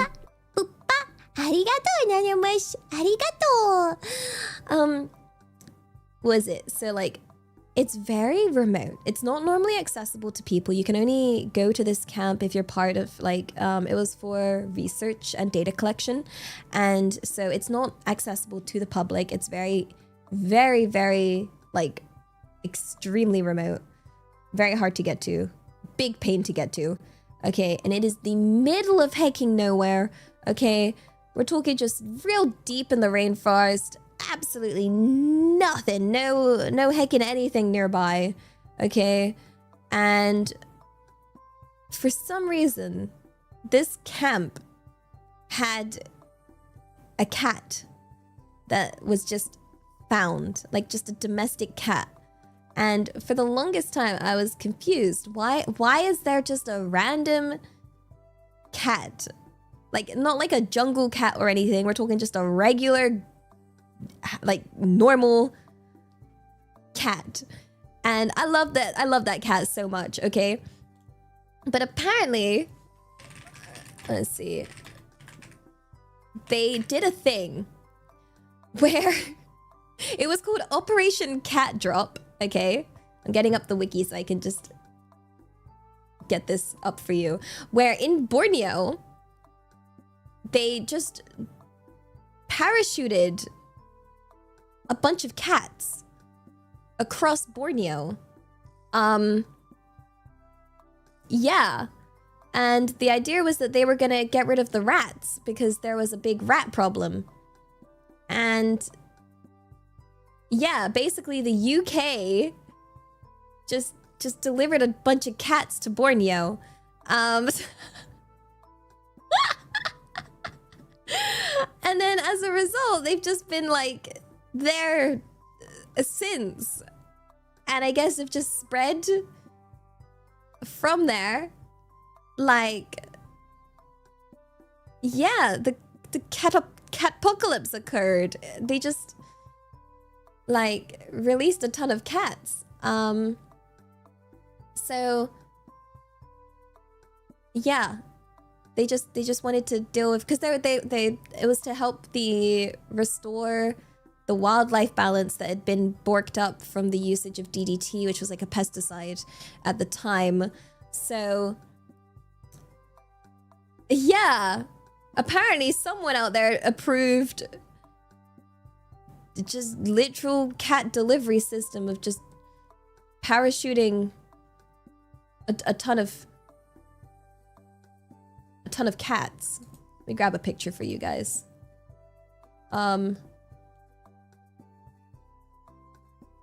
Yeah, just raining cats.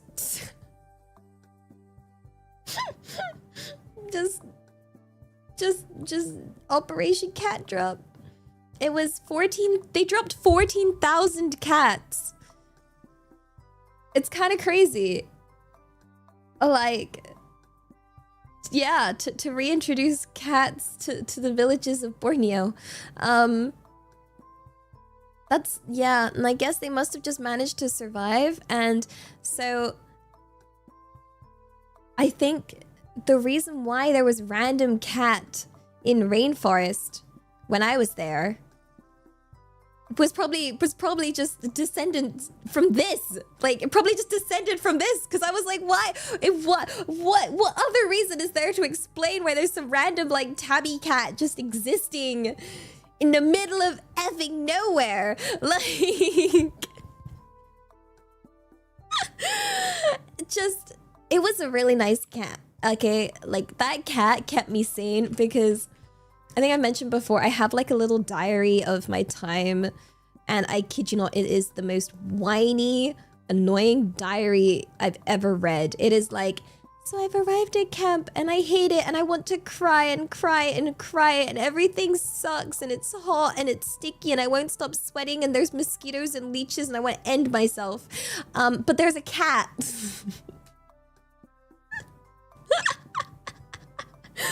There's a cat. There's just a random cat on site. That makes me happy. And then it was like day 2. I thought it couldn't get worse, but it can. Everything sucks even more than it did yesterday.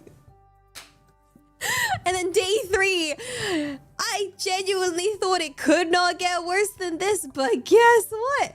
It gets even worse. Today we had to walk for 10 hours and I wanted to end myself, and it's so hot and everything's sticky and I'm tired of showering in the river and I'm so done with all the spiders.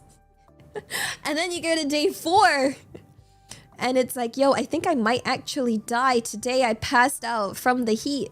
They wanted to rest and they said we could rest in the shade, but the area we were walking in had no shade beyond the horizon. So I gave up and dropped to the floor. Since then, they have been really nice to me.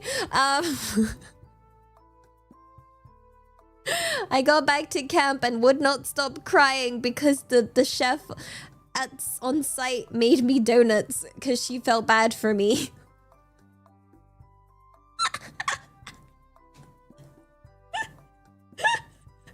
That part, I'm serious. I could not stop crying. Like, nothing brought me more joy than the homemade donuts our on-site chef made at camp. Like, it was the best thing ever.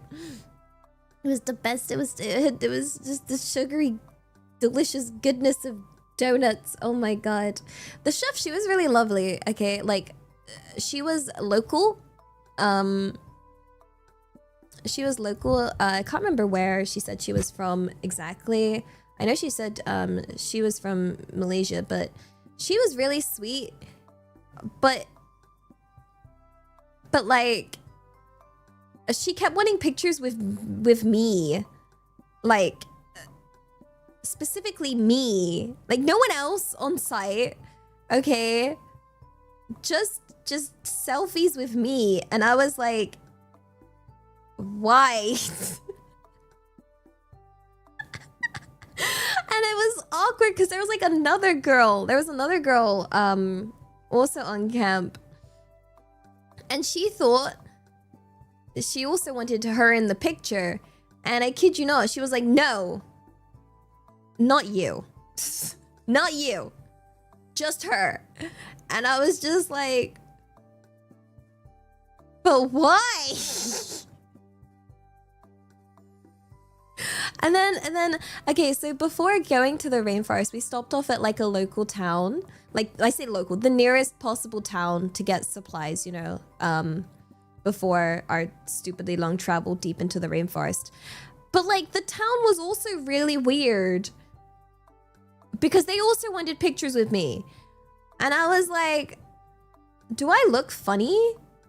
Or like, it was weird. I remember going into like one store to get something, and then like, yeah, just me again, just me again. This other girl that was with me, I think she started hating on me a bit because she thought that they wanted pictures with her, but and she really wanted pictures. Like she very much liked how she looked, and then she got really upset when they were like, no, not her, you, because she thought that they would. And she got really mad about it because she was like, well, why do they want pictures with you?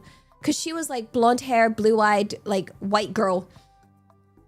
I am not blonde hair, blue-eyed white girl, guys. I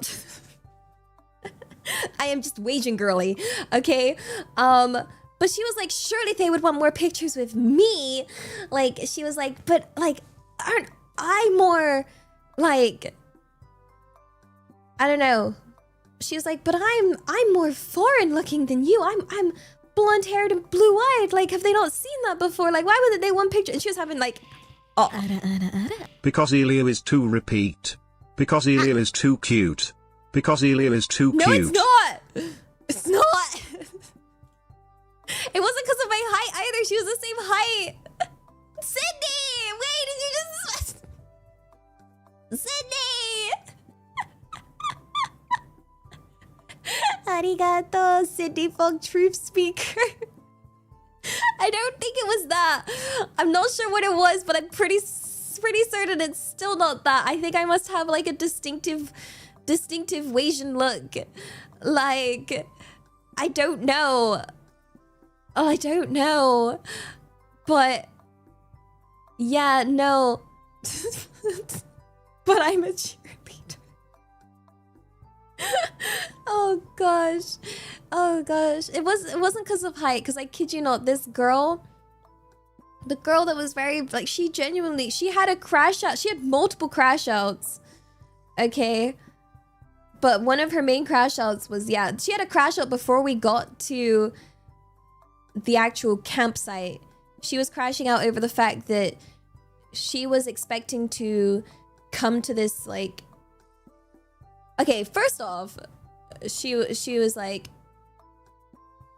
I don't know, I think she expected to be treated more like a queen, and like, I don't know what kind of videos she was watching, but she had this expectation that because she was white and blonde and blue-eyed, that she would be treated like, I don't know, some mystical exotic queen or whatever. But like, she wasn't, and I think that made her she was very upset and confused, because she was like, she was just having a full-on crash out as to why, like, I don't know. She also made sure she dressed like very, I think also like, okay, I like to respect local culture, okay? And the places we were going were more, you know, you want to dress a bit more modest. So I did. She did not. Holy wacky moly. She didn't dress very modest. I think she was very much wanting to stand out as much as possible. And I think, you know, she wanted to stand out for a reason, but she was confused. She was like, but I'm dressed like this and I look like this, and why are they not, why? And I'm just like, maybe you should, like, she did think it was vacation. She did.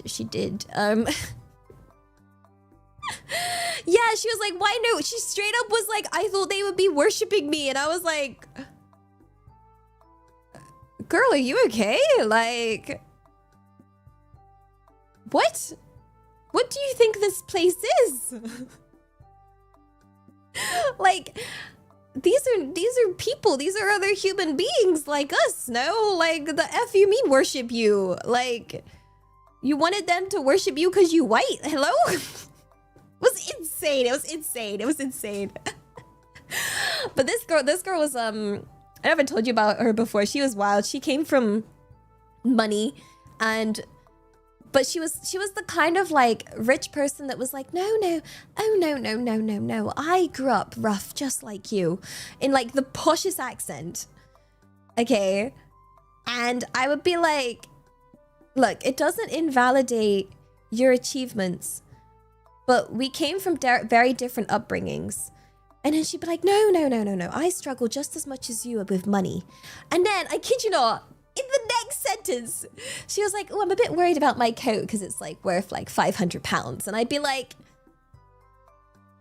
your coat's worth more than everything I own right now. Like, excuse me, woman. These are new levels of Delulu that I cannot understand. Me and her, we did not get along.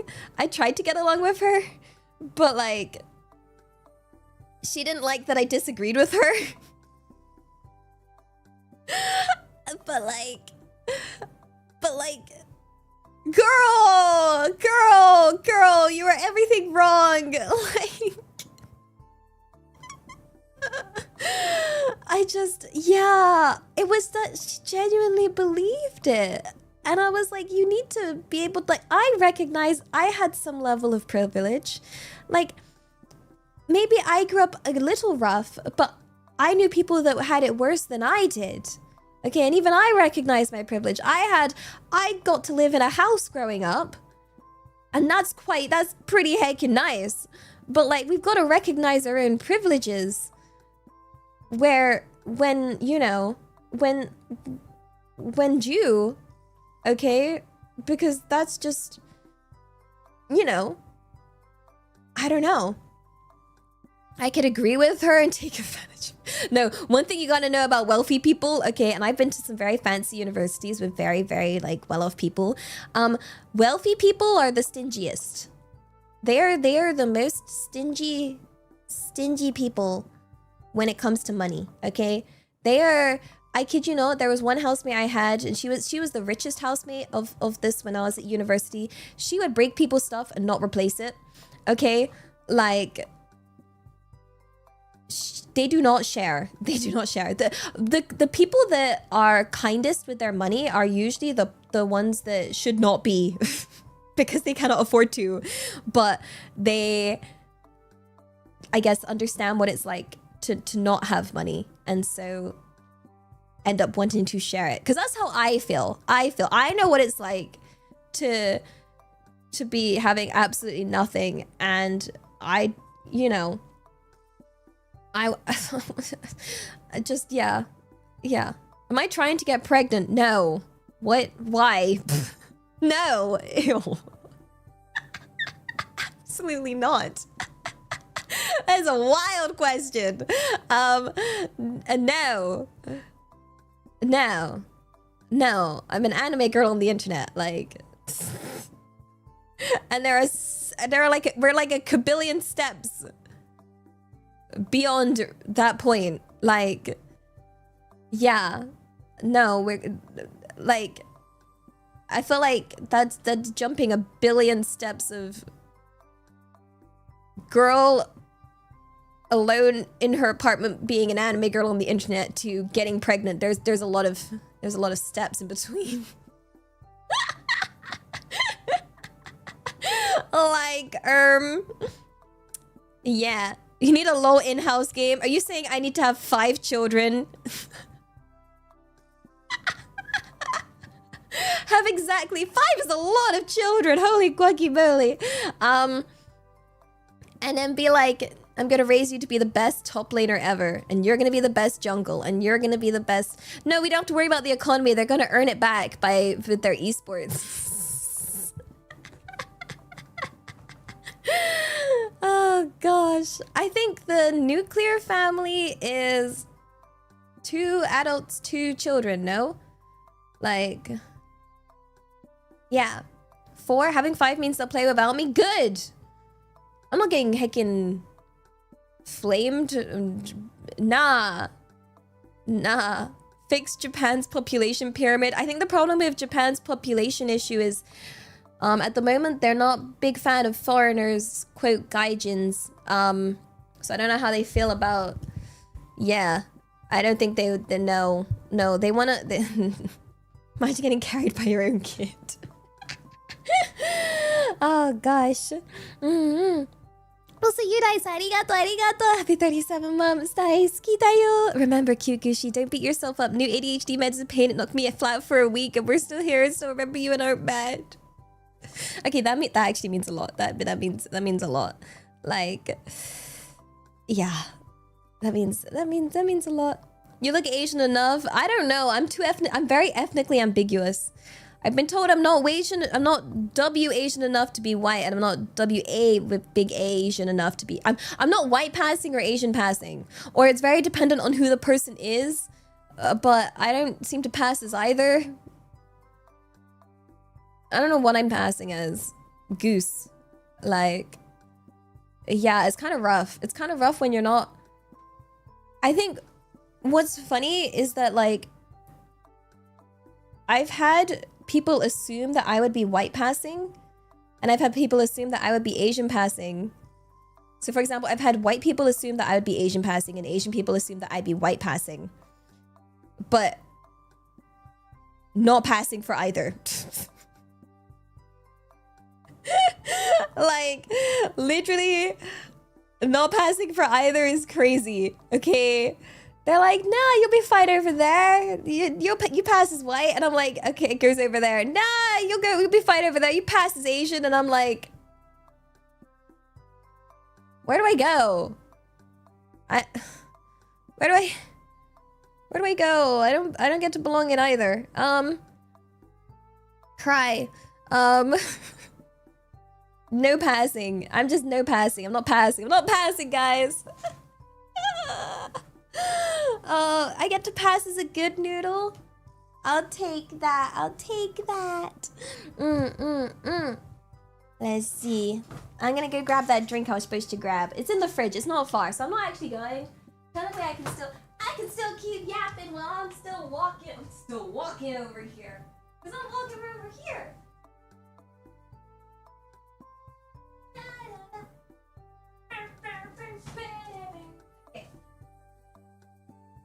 Ooh, we walking. Oh, why am I doing that face again? See? Stop flushing! I didn't go anywhere! I literally am right here! What do you mean I'm gone? I'm stretching! Stretch! Good stretch. Oh my gosh. Oh my goodness gracious me. Let me, turn that off. Let me get a good stretch check, right? I think that's a thing. Maybe. Oh my goodness. Oh my goodness. I needed that stretch. Stretching is good for you. Why would I wash my hands? I'm stretching. And then grabbing my blanket. And then burritoing myself right back up again. Wait, where are my headphones? Where's my headphones? Okay, got it. Yeah! It's been a while. Been 2 seconds. One thing. I don't know if this is good or bad. The lids come off here. They don't come off when I went to England. Ah! She seems familiar. Also, arigato. While she's not here, I can safely say would marry. No. We've been over this. I am not wife material. Like, at all, in the slightest. Like, no. No. I am the opposite. I'm like a complete hazard. Is the storm bad over there? I was just thinking about that. Cause like, it means I can't order food.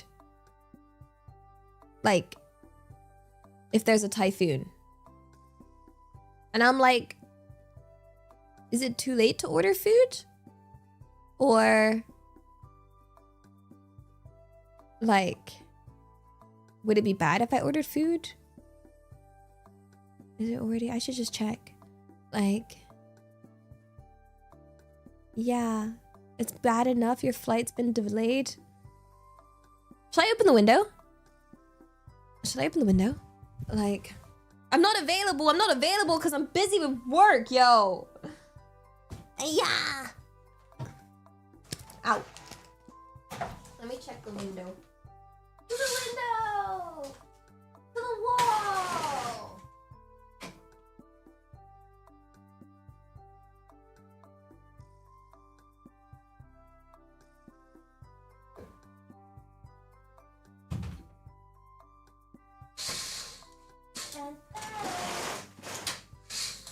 I'm right here!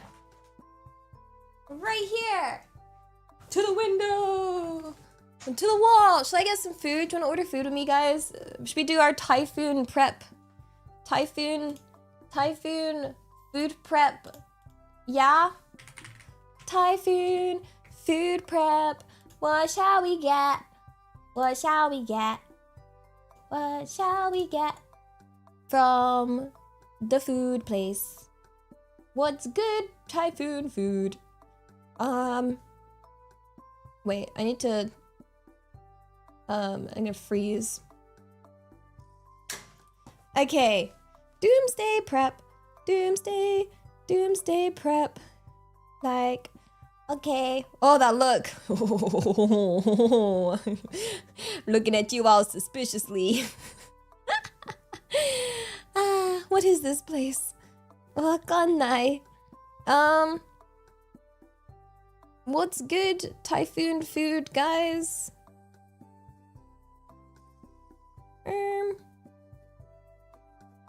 I just try. I mean, I can still walk to the konbini. Maybe I don't need to order. You know? Maybe that would be a waste if I ordered. What would be like? Ow. Wait. I don't know. All I can think of is the Chikawa Happy Meal. I have stuff. Maybe I'm okay. Maybe. I don't know. Doshio. Konbinis are nice. I love konbinis. I love konbinis.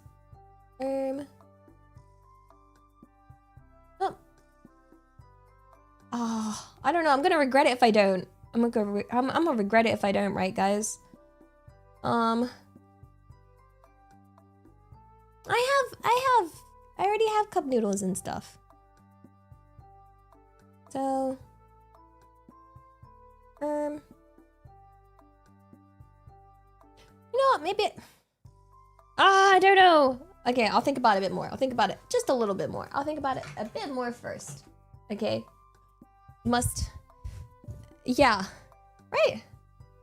Right. Yeah. I have water. I have Aquarius. I have bread. I have cup noodles. I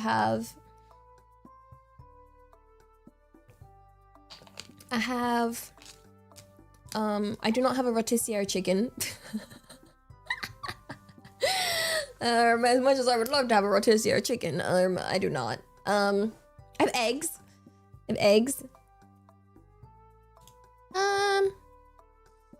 Wait.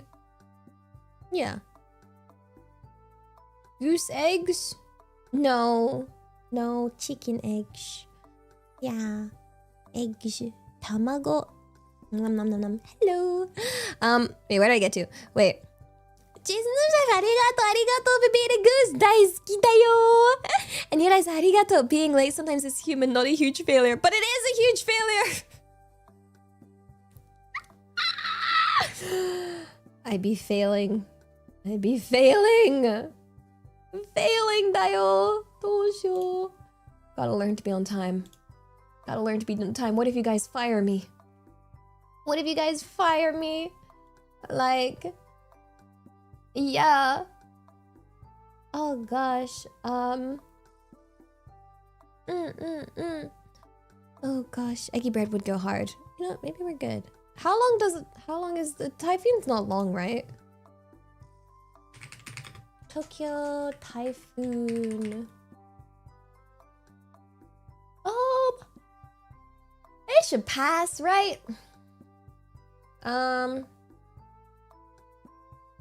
It should pass pretty fast. Just a day, right? A day.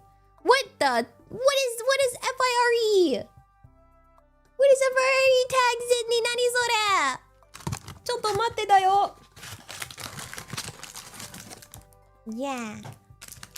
I'm gonna have this cereal bar. Sydney, arigato. Preemptive sorry tag. Refunds not accepted in any case. Wait, am I still on the supers before the stream? Holy guacamole, I got this. Wait a second. Let it go, arigato. Remember, kids, supers are free when Ellie is away. I'm right here. I'm back. I'm here.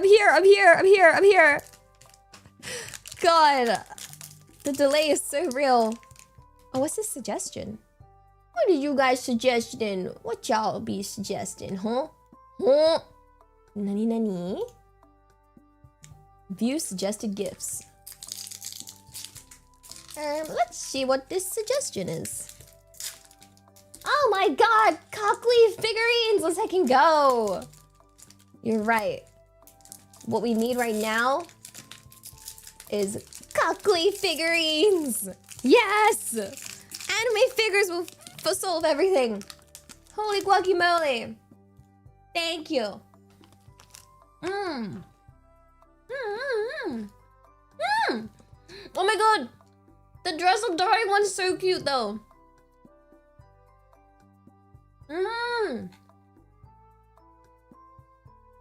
Wait, these are really cool suggestions. Thank you.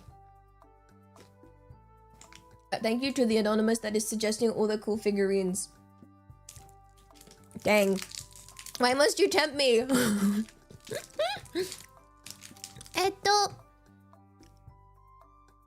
Let's see. Where did I get to? Where'd I get to? Wait.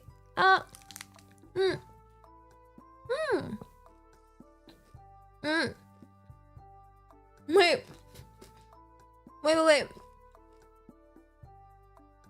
Elia figure when? One day, maybe, question mark. If I work really hard. Maybe. Let's see. Also, arigato. Happy 18 months, days. Kitayo. Hi, Elia. Time for my semi-monthly goose check-in. I enjoyed the concert, PB. How's my favorite goose doing? Are you still alive? How'd you manage that? Alive might be a overstatement.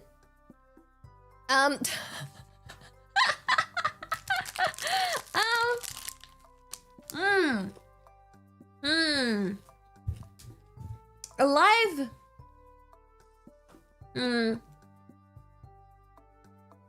Are you alive?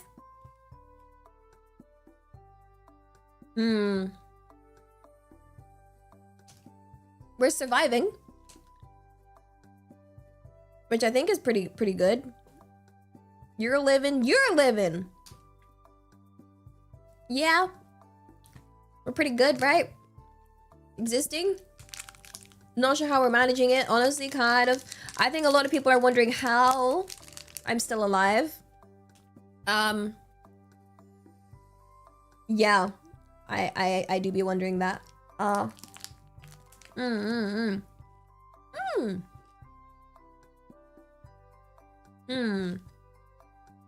am I still alive?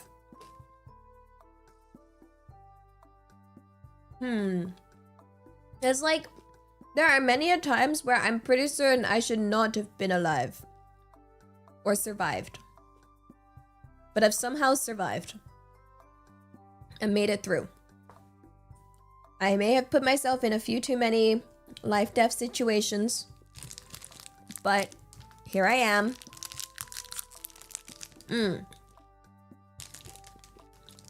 I'm surprised I didn't die in the rainforest. Or honestly, I thought I was gonna die when climbing the mountain. Because I kid you not, they weren't kidding when they said 70-mile-per-hour winds are kind of rough. And when they put a sign saying we don't recommend you go forward and all the guides are cancelled, but if you're going solo, like, do not continue. Yeah, they do that for a reason, apparently. I really did think I was gonna heckin'... There's a lot of times where I've just looked and been like, dang. If I fall here, I die. And like really pushing the whole like, okay, we've really gotta focus. Like we really gotta focus here. Or else. Oh yeah, or following strangers that tell you that they're gonna give you chocolate. And I'm finding out they weren't lying. They really did give you chocolate. And there was no danger. Yeah, no, we're pretty, we're kind of, yeah, what is this? This should not, this does not add up. But I did get a lot of chocolate. So, yeah. Yeah. We're surviving. On the plus side, I'm getting better. For example, when that person came up to me in Korea trying to get me to join a cult, I did not join the cult. I had him run away. Pretty good at that. That's improvement. That's big improvement. Yeah. Ain't no cult getting me. Formed my own. That's not... I think that's worse. That's worse, yo. Oh gosh. Also, Flash, arigato. Happy 37 months, guys. Kitayo. Wow, cute goose. Where? Where?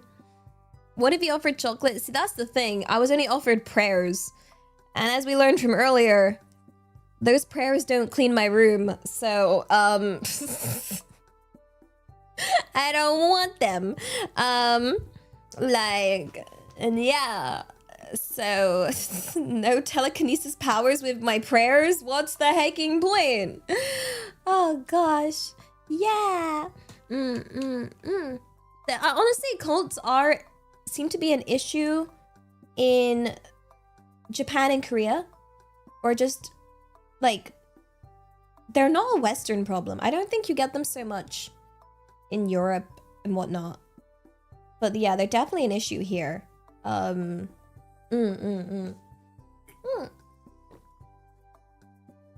So, but don't worry, I already knew about them because of once upon a time we played a game called Yakuza 0. And there was a side quest about a cult. Yeah, oh yeah, aside from Scientology. That one's taking wild. Oh my god, should I speedrun the building, guys? Do you think I could speedrun the Scientology building? Do you trust in my parkour skills? I'll wear a goose mask. Yeah, and then I'll just go for it. Curiosity will get the better of me. Yeah. Prepare. Goose running in Scientology. I'd get caught. Okay, but how? I will get caught eventually. The question is, how far will I get in? I don't think it's not breaking and entering, right? Because it's a public building, right? Like, by technicality, I believe. Those handles can't stop me. I'm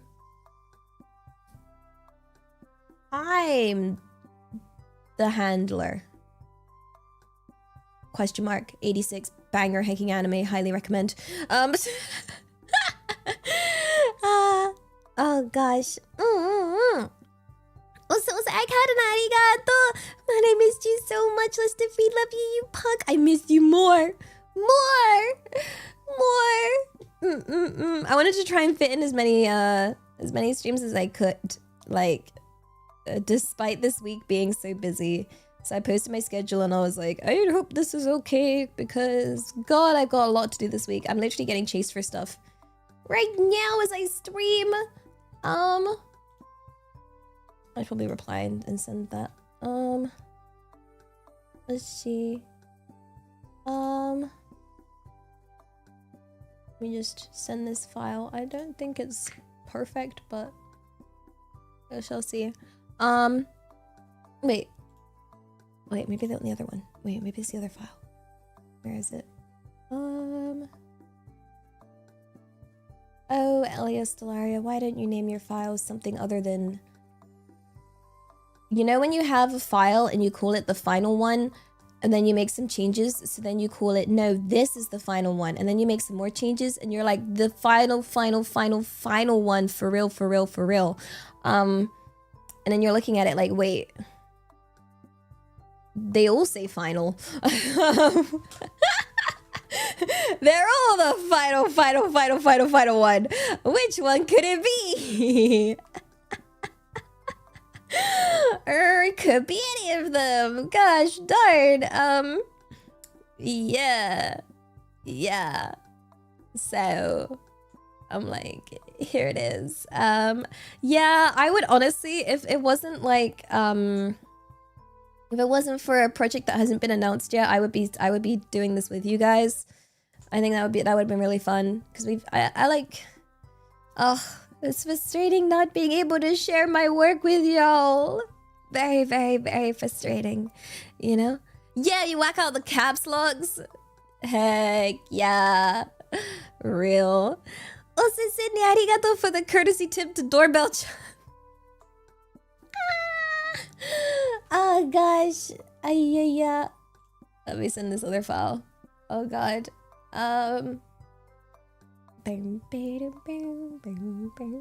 Wait, which file is it?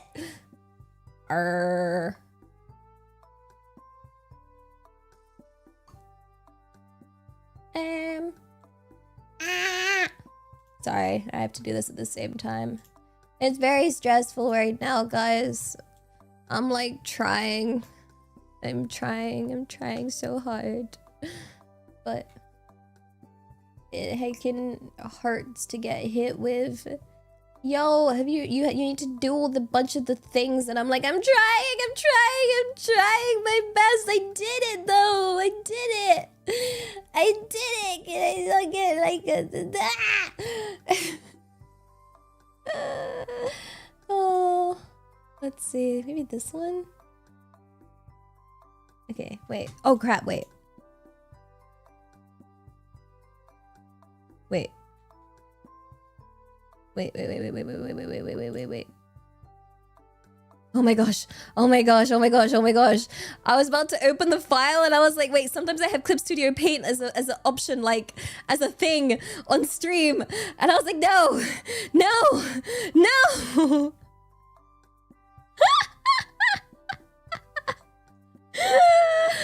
I like panicked, ran through all of it. Okay, we're safe with Dial. Okay. Oh my god, that was scary. That was so scary. I was like, oh god. Oh my gosh. I just gotta make sure everything's closed. Ah, scary. Scary, Dial. Not doxing, just spoiling. It wouldn't be doxing at least. Just straight up good old fashioned spoilers. Yeah. Oh dear. Oh gosh. Okay. I need to save this. Oh. Failed to write. Oh. Let me rename it. Guess what I'm gonna call this? Keyboard mush. Yes. Okay. I have made it in a keyboard mush version. That was brilliant. Yeah. Also, Skittles, arigato. You're not paying Ellie, then I will. Why? And also, Baggy arigato. Family Mart Nuggies Fund. Yo. Wait, I just had a thought. Do you think the shops will be quieter if there's a typhoon happening? So that means it'll be like less busy outside, which means it'll be better for me to go out. Yeah? Yo? Is this big brain? Big brain? I like to go out when it's less busy, you know, when there's less people around. That would be peak quiet time. Right? Unless other people had the same idea. I weigh nothing, I'm gonna get blown away. Okay, maybe you have a point. That winch do be strong. Good reading! The World Cup's round the corner. I'm gonna make my own World Cup. With the sport of goosing. Yeah. Do you think the shops will be closed? Do you think the shopkeeper would hate me though? Do you think like it would be like, oh, you're the reason I still had to come up to work because of customers like you still turning up in the middle of a typhoon? I don't want them to think that about me, you know? I don't want to bother them. I am an overthinker through and through. I'm like, meow love, meow daisuki, happy 8 months. I hope you've been well. Ellie, meow love,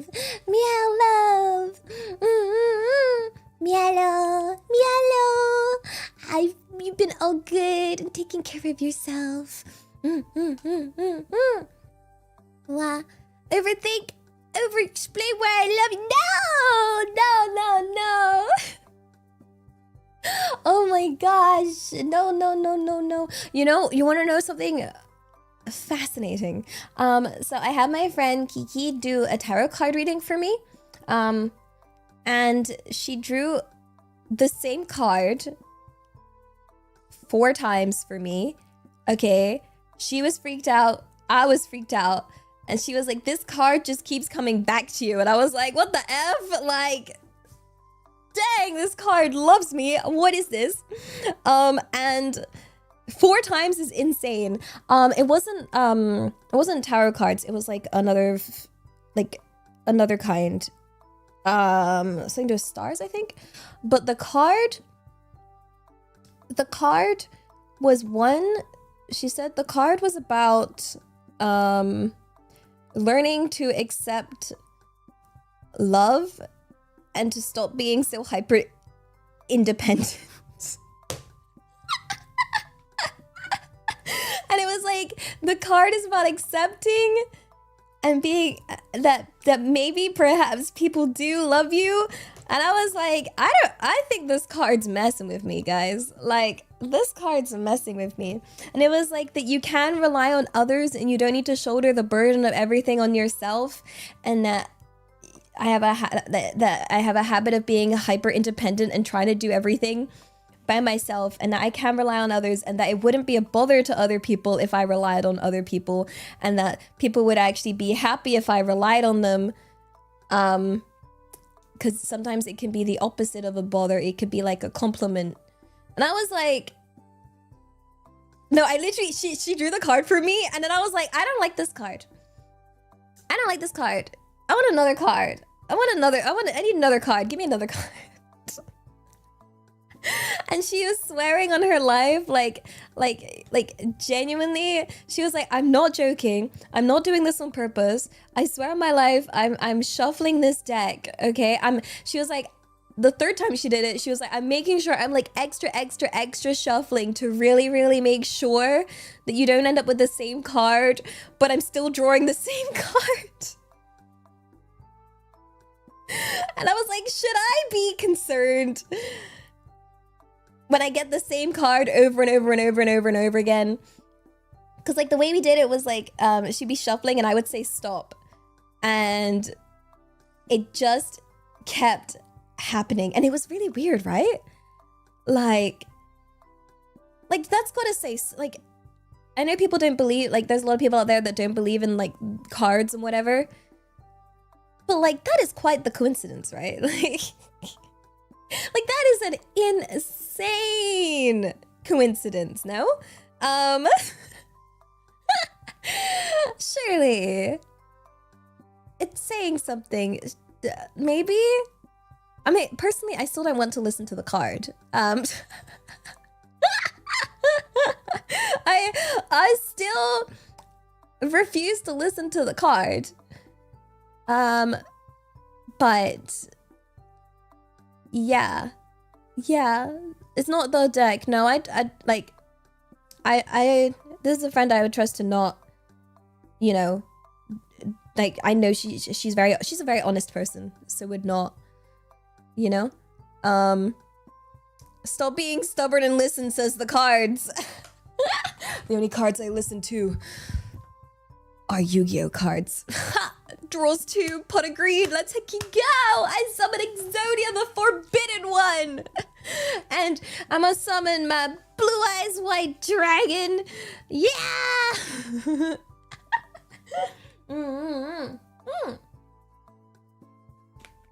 I don't know how many, actually, should I try and find out? I'll try and find out exactly what card it was, that she drew.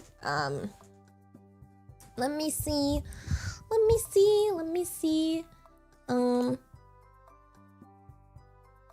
Kiki, what was the card you kept drawing for me the other night?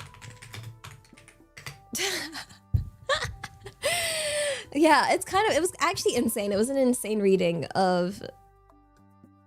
The probability of this is kind of wild. The chances it's a card that applies is also wild. The chances it's a card that applies that I keep getting because I'm a stubborn AF person is also wild. But it was not pot of greed. Although I'm a very greedy person. Hello there, Miss VTuber. Hello, it is I, Miss VTuber. Yeah, I hope you have a wonderful day. I hope you have an even more wonderful day. Wait, I'm so behind. I'm so heckin' behind on these supers, guys. Wait, I gotta get through backlog. Trust me, I'm doing it. I'm doing it. King of the Squibs, arigato, arigato. Happy 21 months, daisuki da yo. Monthly check-in. Cute coat leader, coat plus free super. Wait, what is this? Just to clarify, we're not a cult. Not a cult. No cult. No cult. No culting here. No. Am I streaming on YouTube and Twitch at the same time? Both! Indeed. It do be. We do be multi-track drifting. Indeed. We be on both sides. It'd be so fun. Yeah. Mite kudasai. That's how you get these cool other emotes. You see them? But you're all in the same chat because you guys are gonna kiss and love each other and make little chat babies. That is my evil plan. Yeah.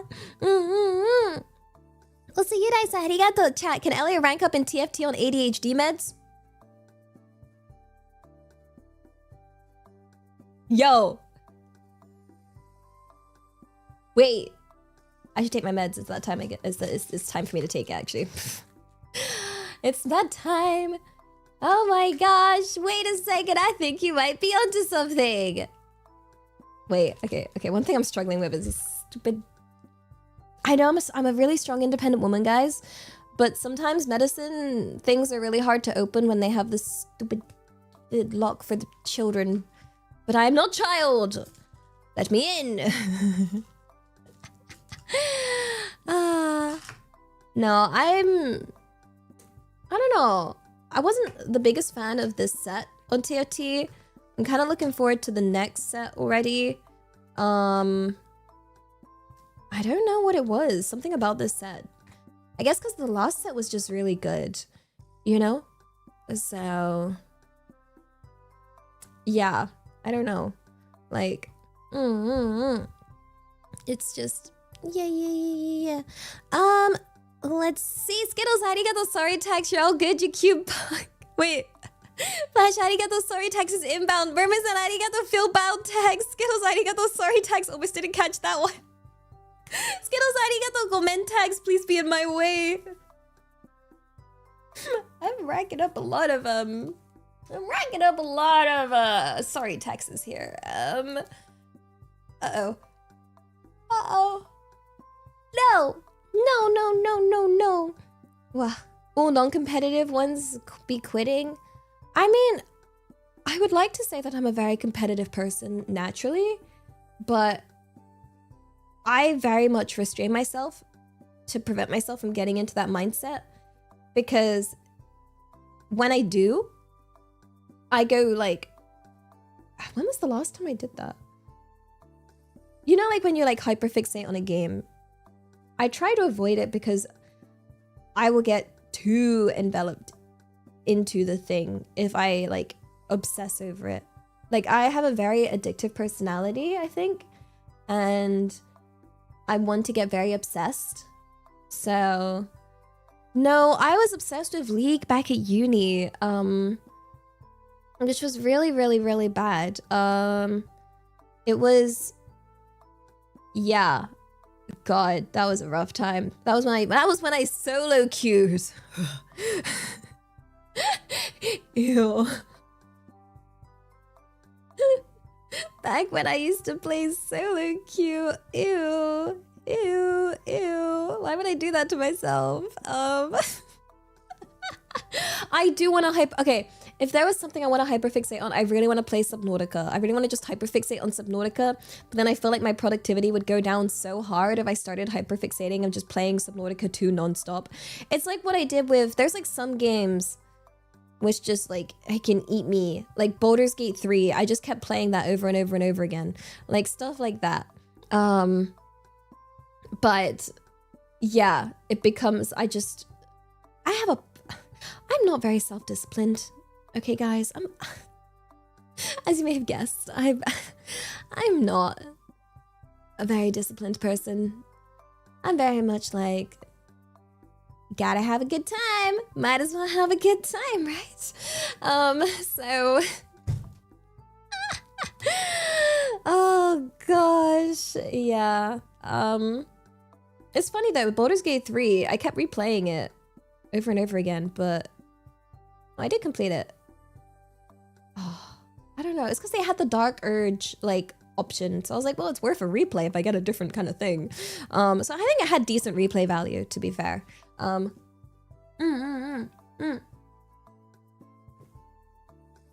But yeah, no, we do not get into the mindset of needing to grind on League or TFT until a new set comes out. Yeah. No, I should be hyperfixating on my work. Okay? Like, I should be hyperfixating on, what you call it? Graphic design is my passion right now because that is my work for this week. So yeah, we gotta do that. We gotta do that. Why can't I hyperfixate on my projects and deadlines? Gosh, heck darn it. Like,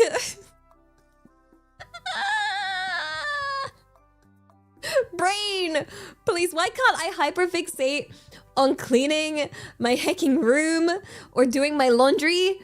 Like, that would be cool. Please, brain of mine, I'm begging you, brain. Like, why? Also, Skittles, I got the perception check. Have you had your iron and meds? Oh yeah, my iron.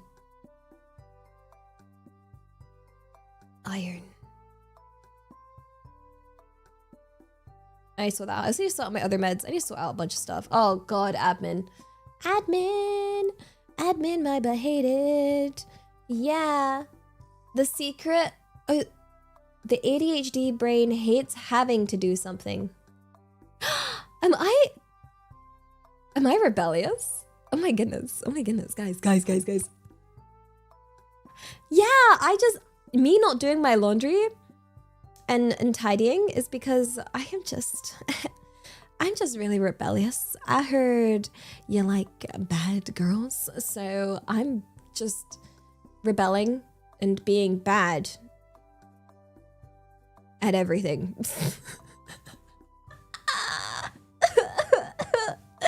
Crying. On the plus side, I did actually sit my butt down and book my flights because I was like, I kind of need to do that.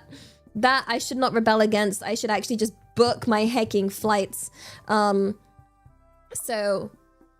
I did that. So that's sorted, at least. Yay, a medical. And then I should, yeah. Demand avoidance. Wait, what's demand avoidance? Is that just being avoided things? Wait, demand avoidance.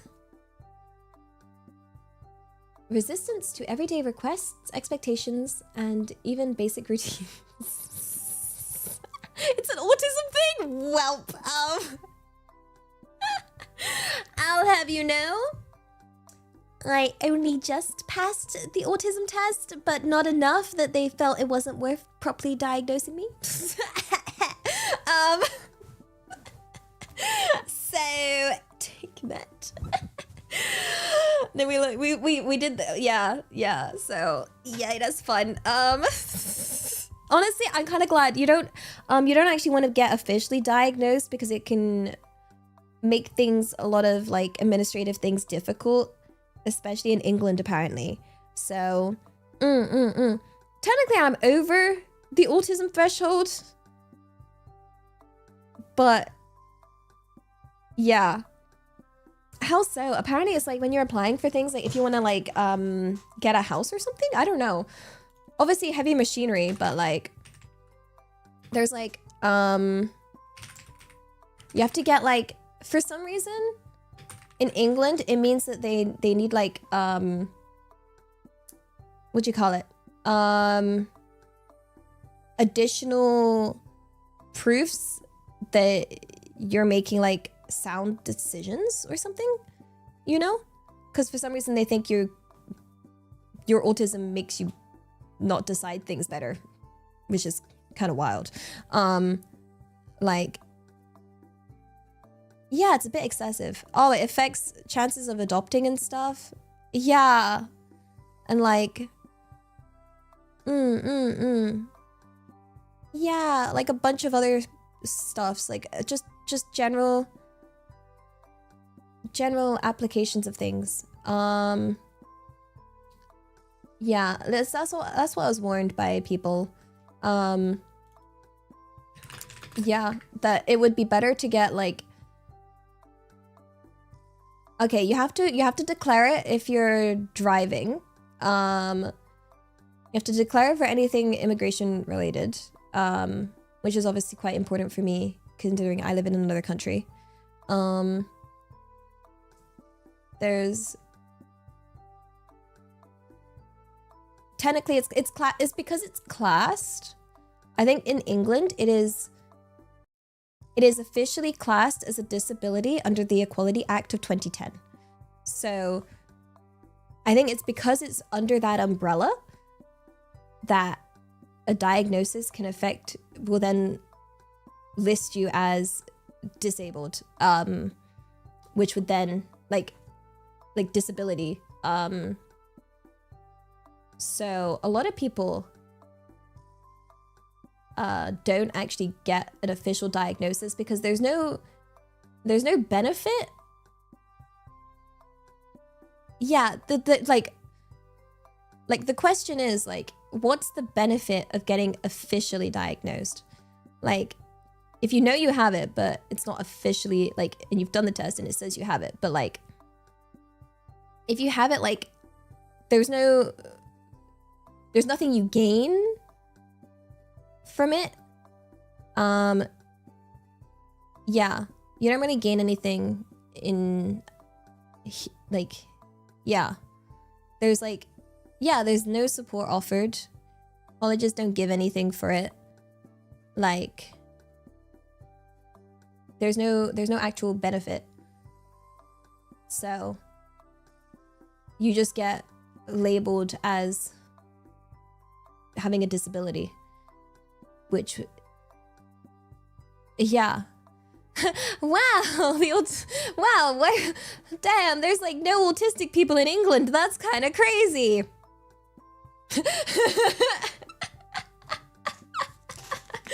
That's kind of wild. But at least with ADHD, you get meds.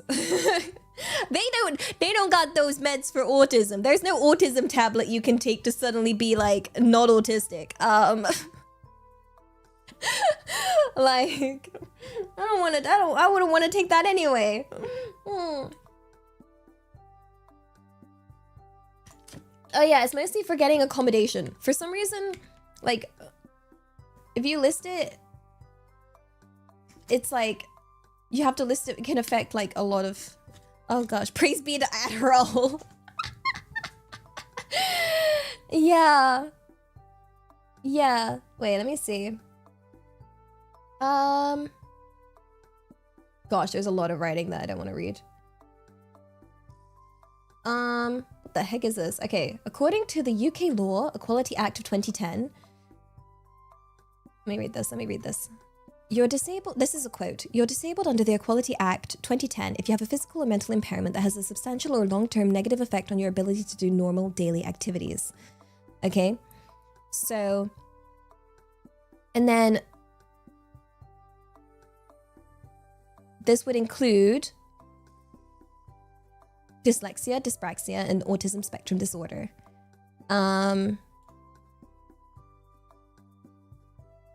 Yeah. So yeah, you would fall under that. It would both fall under that category. But I don't think it's affected me that much. I'm still pretty functional in society. Right? Question mark. Like, I'm doing pretty okay. Like, right? I've always looked normal to you. I think I've looked normal to most people. I think I've just been told I'm a little weird. I've always just been told I'm a little odd. Little strange. No, wait, what's the most... I feel like this is the most common thing. I feel like they tell this to every heckin' smart kid out there. You know, like kids that did well academically. They'll always hit you with this line. They'll be like, you're so smart, but you're so dumb at the same time. Like, you have like all of this like knowledge, but you don't have any common sense. And it's always the lack of common sense. And I'm like, well, it's not very common if I don't have it. You know, like... I got rare. Why, instead of saying I don't have common sense, why don't you say I have rare sense, like SSR, super ultra rare sense? Like, okay, that would sound cooler, but no, we're just gonna say I don't have common sense. Okay, I didn't want to be easy gotcha. Okay, yeah, I got the legendary senses going on. I got them legendary senses, guys. I got that different thought process. Okay, They should. Yeah. Yeah. Someone said you're so simple? Dang. Do they not understand the complexity of every human mind? Holy guacamole, I would not know. Oh gosh. Like, yeah. Smart, but needs to be more disciplined. No. I guess my parents were very strong on the discipline part. So maybe that's why I ended up so disciplined in that regard. But no, I remember, okay, I kid you not, every single parents' evening for my entire academic life, the teachers would always say the same thing. Every single time. They'd be like, she gets really good grades, she's doing really well, but she's really quiet in class. She doesn't really talk to the other kids. She doesn't put her hand up to answer the questions, but she seems to write them down, so I know she knows the answer. And it'd be like, yep, every single heckin' year, every teacher. I think my parents were just sick of hearing the same thing over and over and over and over again. They were like, dang, let me guess. She's quiet. She doesn't put her hand out. She doesn't participate. Doesn't involve herself within the classroom. The heckin' loner in the corner. And I'm just like, trying to be invisible, yo. I gotta be invisible. The kids are mean. I went to a very chavvy school, okay? Like, I didn't fit in, and people were scary. It's like terrifying. Oh.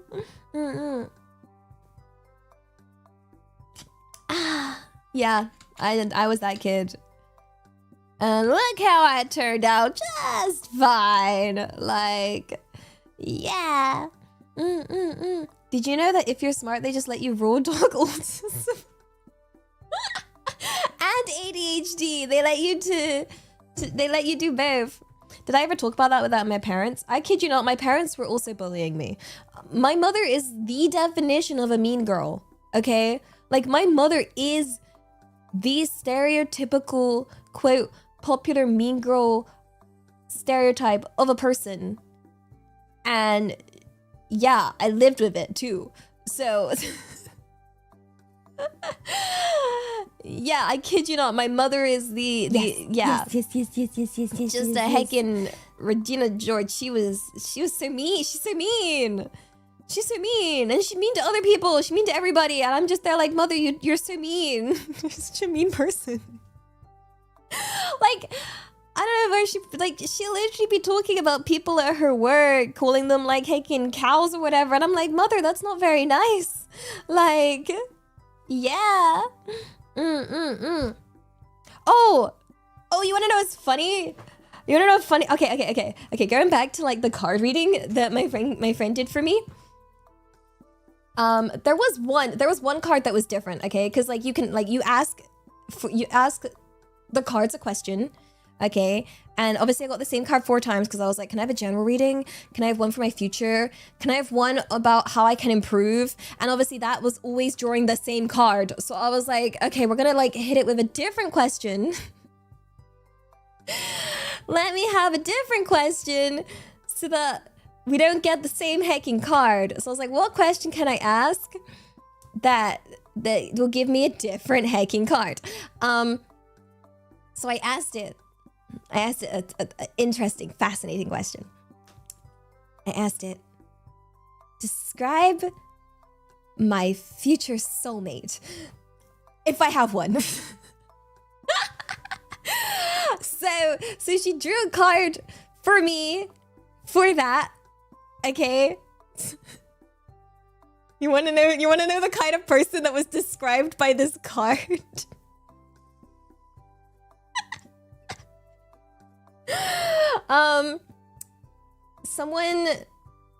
Someone that is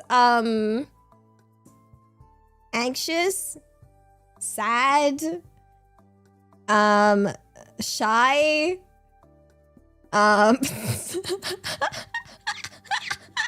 not good with but calming, but able to calm and reassure me. Just another Elliot.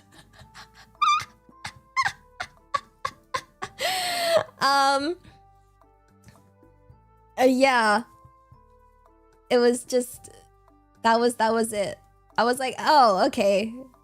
Just someone sad and anxious. Banger. Great. Yippee. So, do you think that's the card's way of telling me I'm gonna be alone? Because if the cards are just describing me, then maybe I am my own soulmate. So, yeah. Am I cooked? Am I... Maybe... Yeah. The greatest love is to love yourself. Hashtag self-cessed.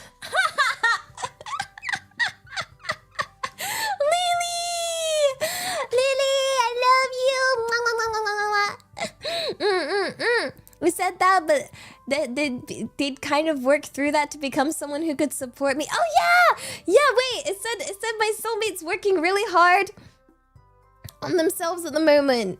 Yeah, they're like out there working on themselves, improving themselves or whatever. I don't heckin' know. They're doing their thing. Yeah, we're kissing. Hey, Gilia. My pom-pom pudding. I'll be your cinnamon roll. It is I, your cinnamon roll. Yeah, this was the card. This was the card Kiki drew for me multiple times. She sent it to me. It was this one. It was Child of the Cosmos card. It was the Child of the Cosmos card. That was what she drew. So I don't know what kind of deck that's from, but it's a very pretty card. And I thought that was, wait.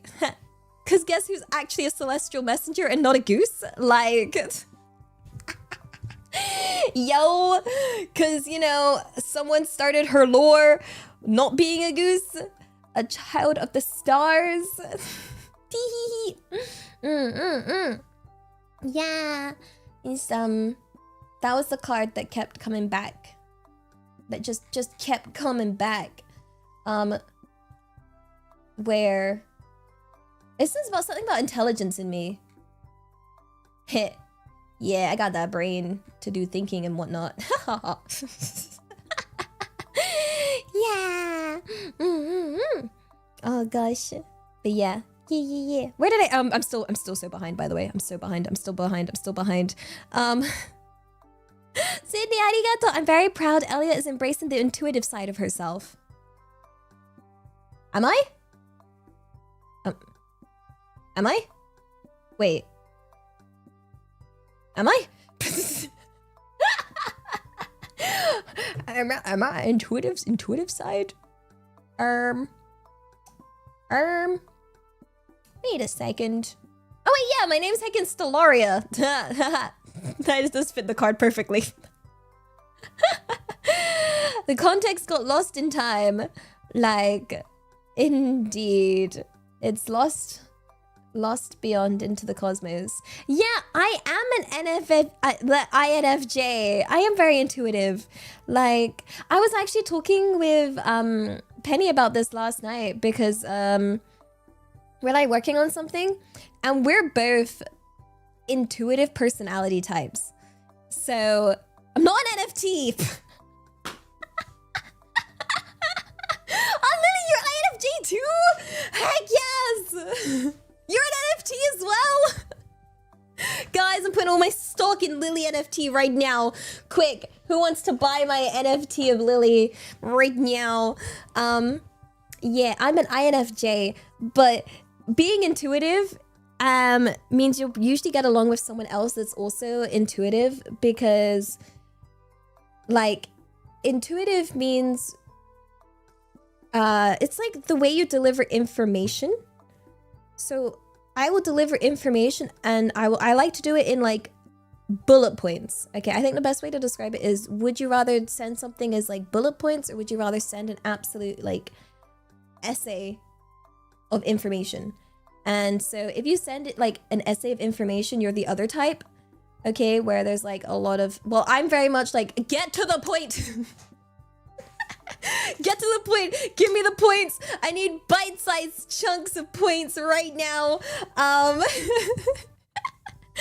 Give me that. I'm not reading your essay.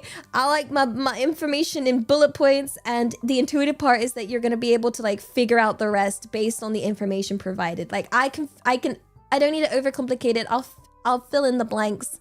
Like, and if I send information to people, I also have a habit of I'll send it in bullet points and assume that the other person can infer the important stuff, which can lead to a lot of, I think the main thing is, and I like to actually ask this when you're working on projects with someone, if someone like is, and because the project I'm working on with Penny, we're working with like communicating with someone else about something important. It's really hard to describe this project without talking about it. And we were having like communication issues with this other person because we were asking them questions, we weren't getting an answer. And I was like, Penny, I need you to ask that person what their MBTI is. Because I'm getting the vibe that they are not intuitive. And we are encountering a communication barrier here between an intuitive and whatever the heck the opposite is. Because when those clash, they clash hard, okay? And I feel like the best way is for the intuitive one to start accommodating. Yeah, I know there's not like, people don't believe in MBTI, but I like to believe in parts of it in terms of, technically personalities grow. People grow as you know, develop in life. But as you naturally are as a person, I think they're really important traits to sort of be aware of, you know? Whether someone's an extrovert or an introvert based on where they gain their energy, I think that's important to know about a person. I think it's good to know if you're communicating with them, do they prefer... Like, the amount of issues I've had where me being intuitive has caused issues because I've not provided enough information to someone that requires, like, an essay. And they failed to, like, infer. Like, yeah, it's extremely unreliable, but it's not, like... When you say that it's extremely unreliable, in what sense is it extremely unreliable? Because the way that we take in information, the way that we... exist in life, the way that we plan things, the way we don't plan things, those are still things that are like, they're still important factors of a person, you know? Like, it doesn't mean that doesn't exist. It doesn't mean that, like, you know, like, it's not reliable in the sense that people do change. Or people aren't very good at self-reflecting on themselves to answer the said questions correctly. But yeah, Mira, love. Hello, Mira. Welcome. Mira, welcome on in, Raiders. Hello. Mira, my love. Hi. How was your stream? What were you guys up to? We're talking about MBTI, okay? And that, yes, it's unreliable, but in the sense of its unreliability is rooted in the changing of a person, and I think it still is a good indicator about how someone's brain functions and how they deal with things in life. Yeah. And yeah, like the descriptions, I think when it aligns with reality, I think it's more of a failure on the part of the person answering the questions and not being reflective enough to understand exactly what like is being said. So for example, the whole introvert extrovert thing, it's very common for people to get mislabeled as extroverts, which again, understanding an introvert and extrovert, I think it truly like roots down to where you get your energy from, because I will never understand the mind of an extrovert that needs to, like, I witnessed it in lockdown. The extroverts crashing out over the fact that they haven't been able to go outside and talk to a person was stressing them out in the same way that I get stressed out from being too, you know, much outside. It was like looking at like a complete opposite person, but trying to understand that, yeah, it happened to you, you're a super introvert, but you took the test and it said you were an extrovert. Yeah, that's the thing. I think really understanding yourself is a key part of like understanding and applying MBTI. But when it comes to like understanding, like using it within project management, like the test itself is probably not reliable in getting taken. But if a person can tell you if they're an introvert or an extrovert, you know, if you know a person needs like indoor time to recover, then I think that's an important thing to know about a person, you know? You don't want to over push your introvert friend when they've been outside with you all day and you see that their battery has dropped, you know, and you know not to take that personally, because I do that. And that they need their recovery charge, you know? And the same with the whole intuitive or whatever the opposite is. Do they want info or not? The same with, I think the planning and the judging, I think, is really important. Because that's the whole like type A, type B person. You know, the kind of person that has a plan and must stick to the plan and life falls apart if it doesn't go to the plan. And then you have the other person, that's me, being like, it'll be fine. It'll be fine. Like, we'll plan. We don't need a plan. We just have it. We can have like a vague plan. We can like kind of follow a plan, but like, it's okay if we don't follow the plan. I don't care. We'll just go with the flow. Okay. We're going to wing it. Guys, I wing it too much. I wing it so hard. Like, I'm going to rock up and be like, don't worry. Like, in terms of stuff, I have no stuff. In terms of plan, I have no plan. Like, you pair someone like me with someone that is the opposite, I'ma stress that person out. And I feel so bad though. Have you ever been paired with someone that likes planning and you're not a planner and they're getting stressed AF at you because they're like, girl, what's the plan? And I'm like, just follow me. Just follow me and it'll be fine. Like, it'll be fine. It can also work in your favor though, because you can help the person that's planning relax. Okay, you can help them. The plan is to unite the before and pray. Yo, Mira, remember, diamonds are made under pressure. Okay, that's my cope. That's my cope. Okay, we're gonna produce diamonds under this peak pressure. You're a planner, Lily. It's okay. Just remember, it's okay if the plans don't go to plan. We'll make a new plan. A plan for the plan. Okay? Yeah. I was actually taught to not do plans that much. Like, it was my first lesson when I went to... Like, my first lesson of my master's degree was straight up, they sat us down and they were like, do not have a plan. Never have a proper plan. And they were like, no matter how many contingencies, no matter how many backup plans, no matter how many plans you make, the universe will find a way to say, F you, F all your plans. And it's like, it's like the universe takes it as like a challenge. It's like you lay out all these plans and yeah, Murphy's Law, it finds a way. So it's kind of like you think it's kind of creative. It's like a creative challenge for the universe. Yeah, there's something heckin', I think the biggest thing that I think hit a lot of people was that how many people did not plan for sudden COVID lockdown era of 2020, you know? Like stuff like that, when the world just will literally say, F you and all of your plans, here is a pandemic. I don't think anyone had enough backup plans for that. Yeah. Never plan. Yeah, that helps me in my TFT games. And then I can go ape as fast as possible. Okay, maybe I need some kind of plan.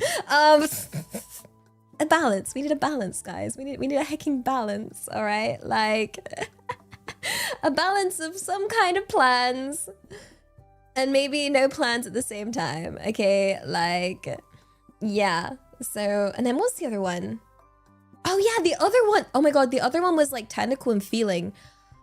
So, I figured, I'm a scientist. I'm surely a technical person. Surely I'm a logical person.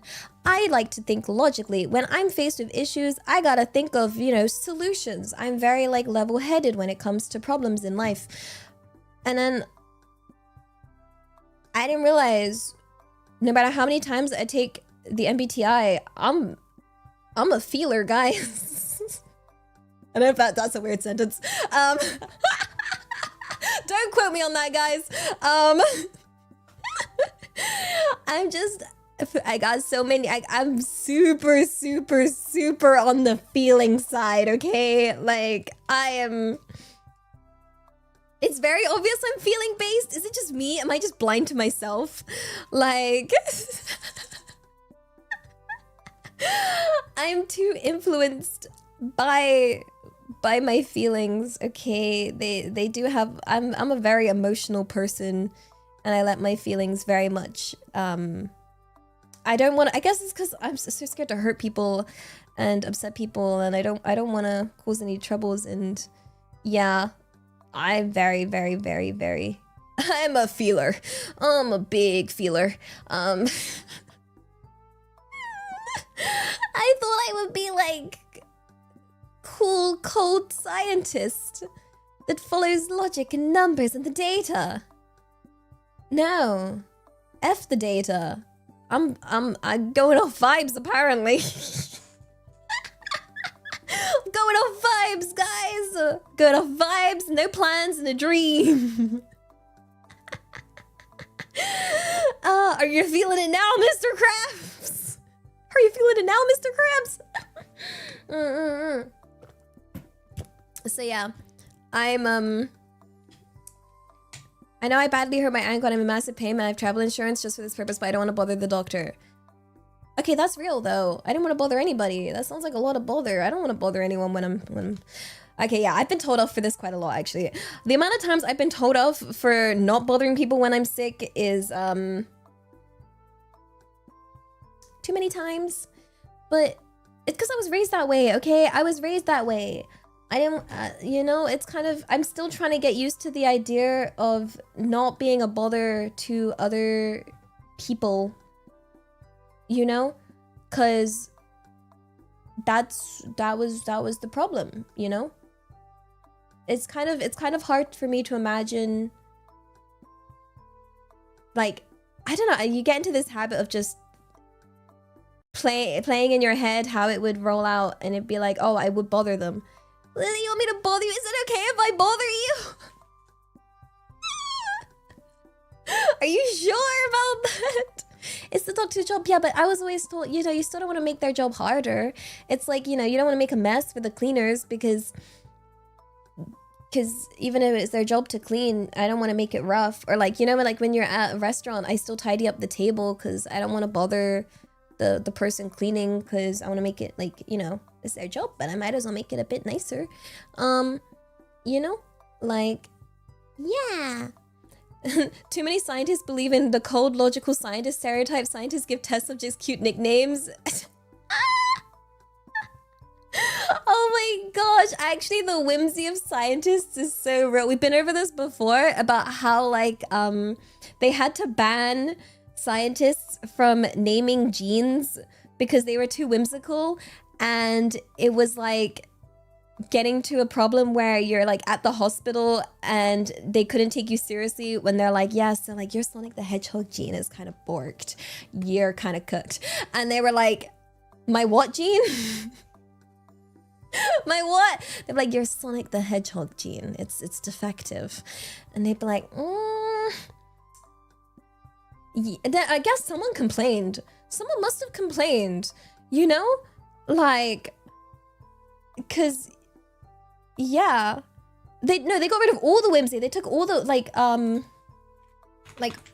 funny gene names before they took away our whimsy.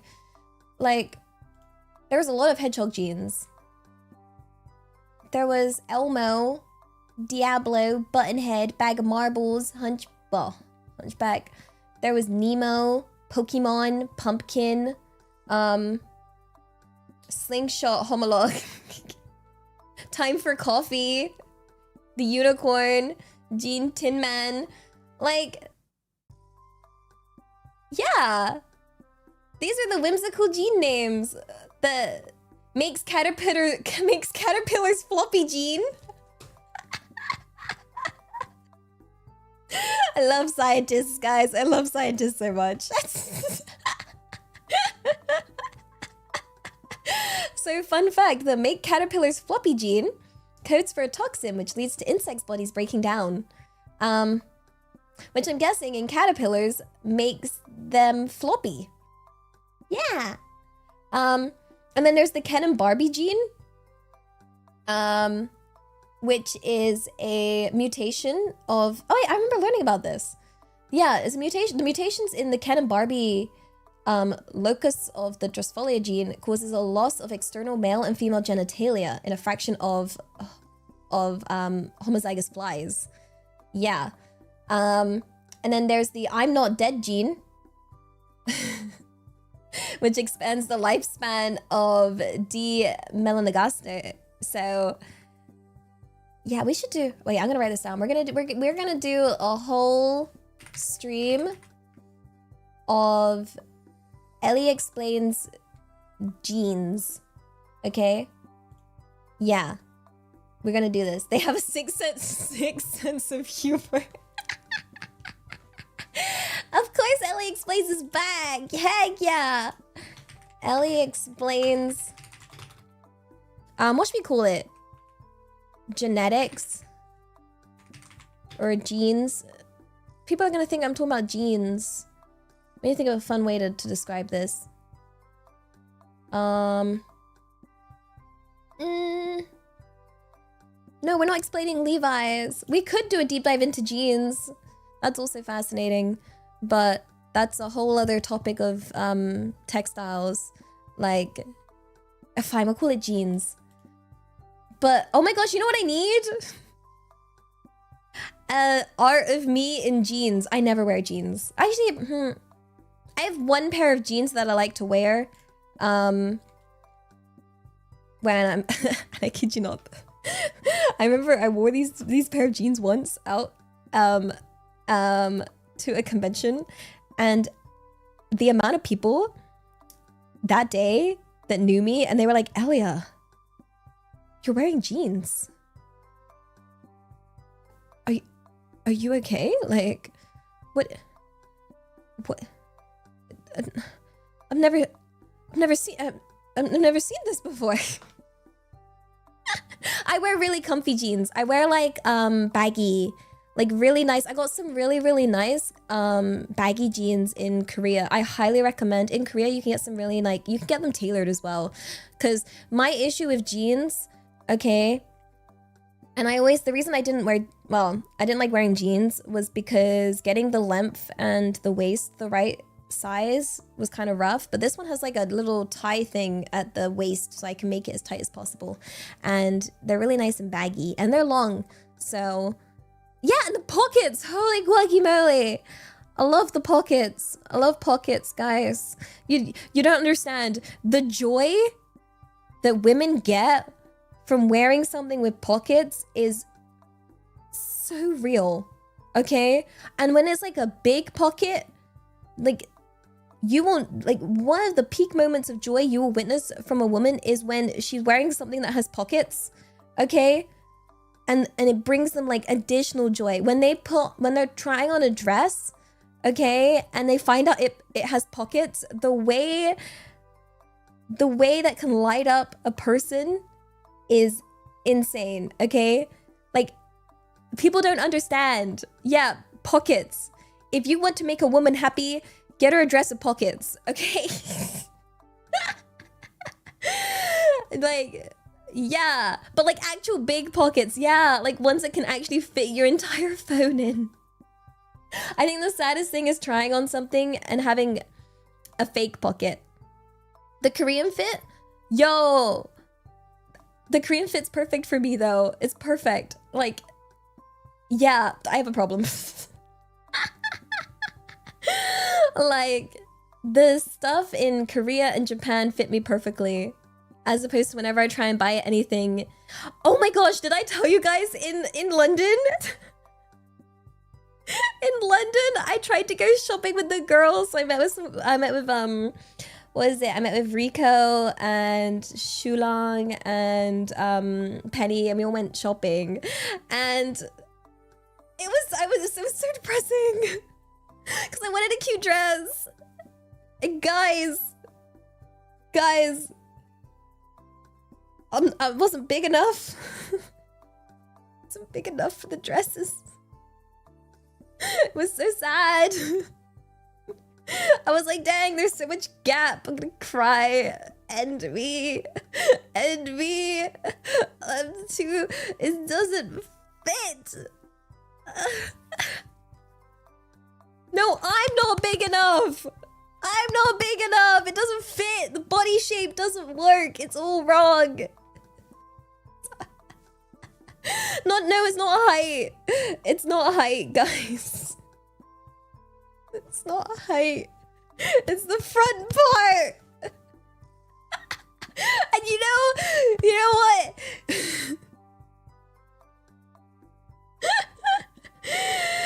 Penny kept being like, get chicken fillets, get chicken fillets. And I was like, no, girl. I don't want that.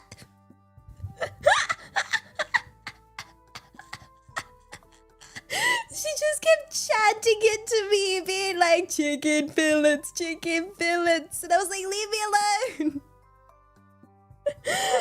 No. I'm crying. It was such a cute dress that I saw that I really wanted, and I tried it on, and I was like, I'm so sad right now. Oh, I'm gonna stick to my dresses here in Japan and the cool fits of Korea. What I need to do, so I did this last time. This is how I got my jeans, by the way.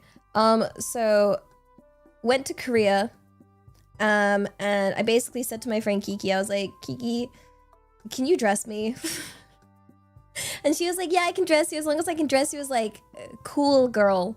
Because apparently, and I've had quite a few friends want to dress me up in like cool girl style because of like, I guess my height. Apparently, like my height and body shape suits like cool girl style.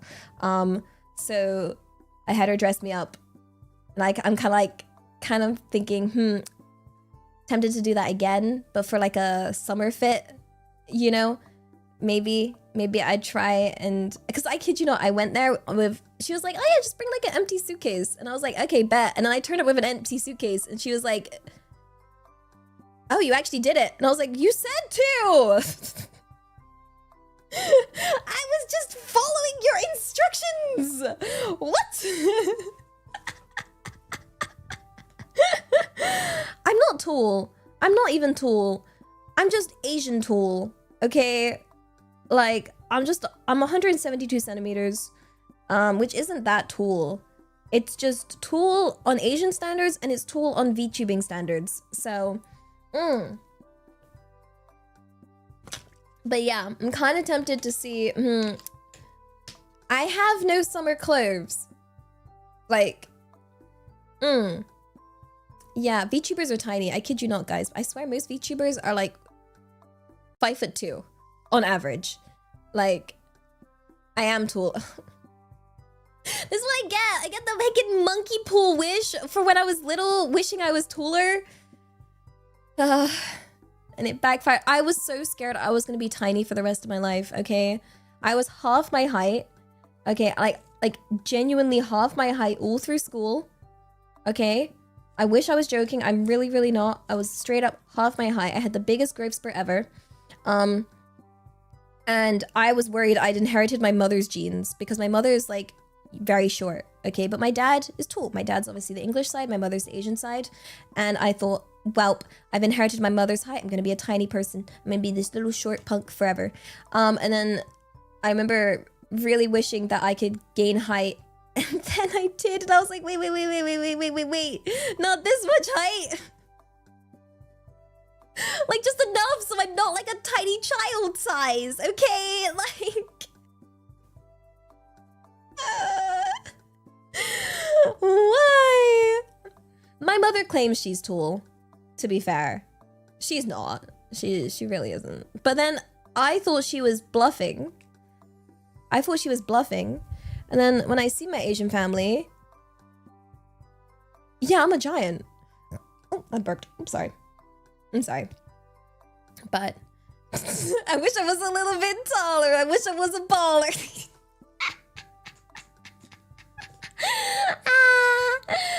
I wish I knew the rest of the song. If only I was older. Dang. Yeah, so 172 centimeters is between like 5'7", 5'8", in feet. So, yeah. Oh dear. I give that Mother Goose vibe. You see why I fit into the cool style? Yeah. I don't know. Apparently I give cool mommy vibes.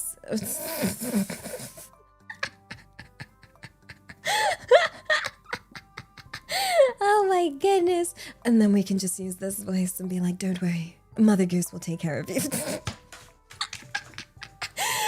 It's okay.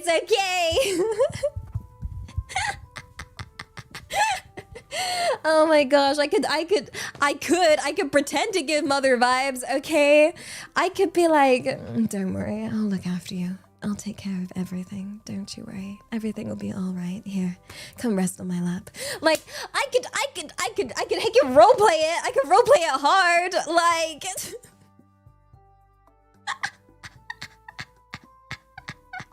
but we all know I'm a complete mess of a person that I'm trying to be reliable and Asan. Okay, I'm trying. It's not working out. The mommy ASMR. Oh my gosh. Like, yeah. Apparently, I don't want to be sexy. I want to be cute.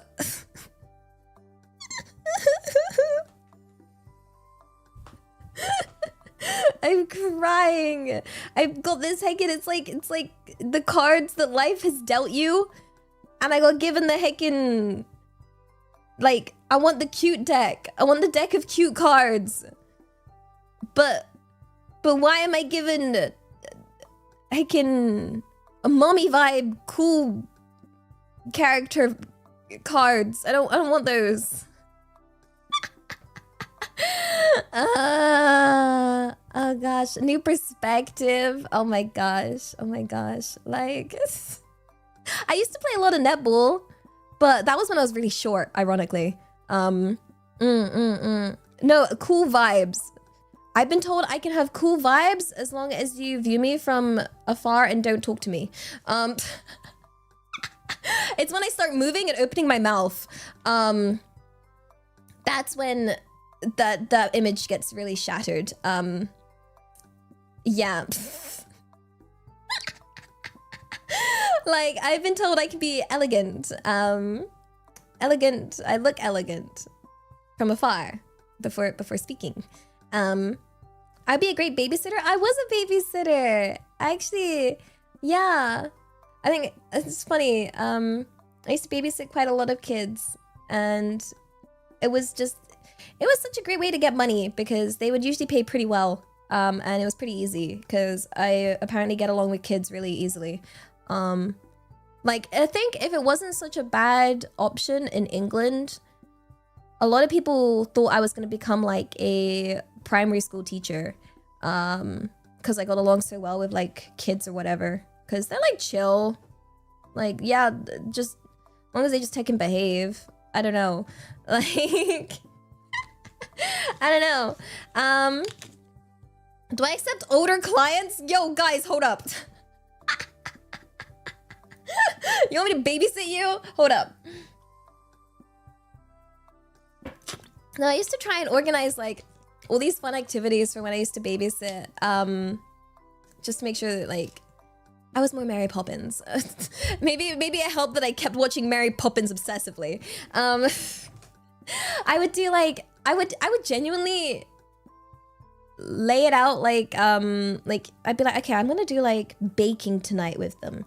And you know, I'd be like, because I really like baking, so I'd like try and make like cookies with them if I was babysitting, or cakes, and then they could like stir the bowl, and then I get cookies and they get to have fun, and guess what, I get more cookies. Yeah, and then we would do I used to do a lot of storytelling. I had to do storytelling, guys. Okay, funnily enough, most of the kids I babysit were always like Asian. Coincidence? I don't know why. Strange coincidence. And I remember they would want me to read them like a bedtime story, and they would hand me like a book, and it'd be in Chinese, and I'd look at it and be like, well, gonna make this story up based on the pictures. we're gonna heckin' do this. What do you mean getting cared for by a British foreigner? I'm Asian. You know what upbringing I got? I got the Asian military upbringing. I got the Asian mother, military father, like heckin' upbringing, discipline, TM, okay? Like, nah. I'm be running a strict ship here, okay? Like, I kid you not.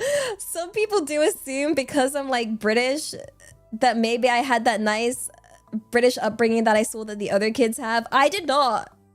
I did not. I was super protected as a kid, okay? I was not allowed to go outside very much. Like, yeah. It was heckin'... Yo, there were rules I had to follow, and there's a reason why I had to follow them. I would say between my mother and my father, my dad was the strict one, which says something. Which says quite a lot. The Sheltered Ojo-sama upbringing. I think the funniest thing was that I have two brothers that did not get this treatment to the same degree. Okay, and I would call it out and be like, yo, how come they're allowed outside? That's not fair. Why am I not allowed outside, but they're allowed to go outside on their own? They're allowed to go see their friends, etc. And they'd be like, well, if you go outside, you will get kidnapped. If they go outside, no one's gonna want to kidnap them. They're too ugly. And I was just like, hold up. And then my brothers would be like, hold up.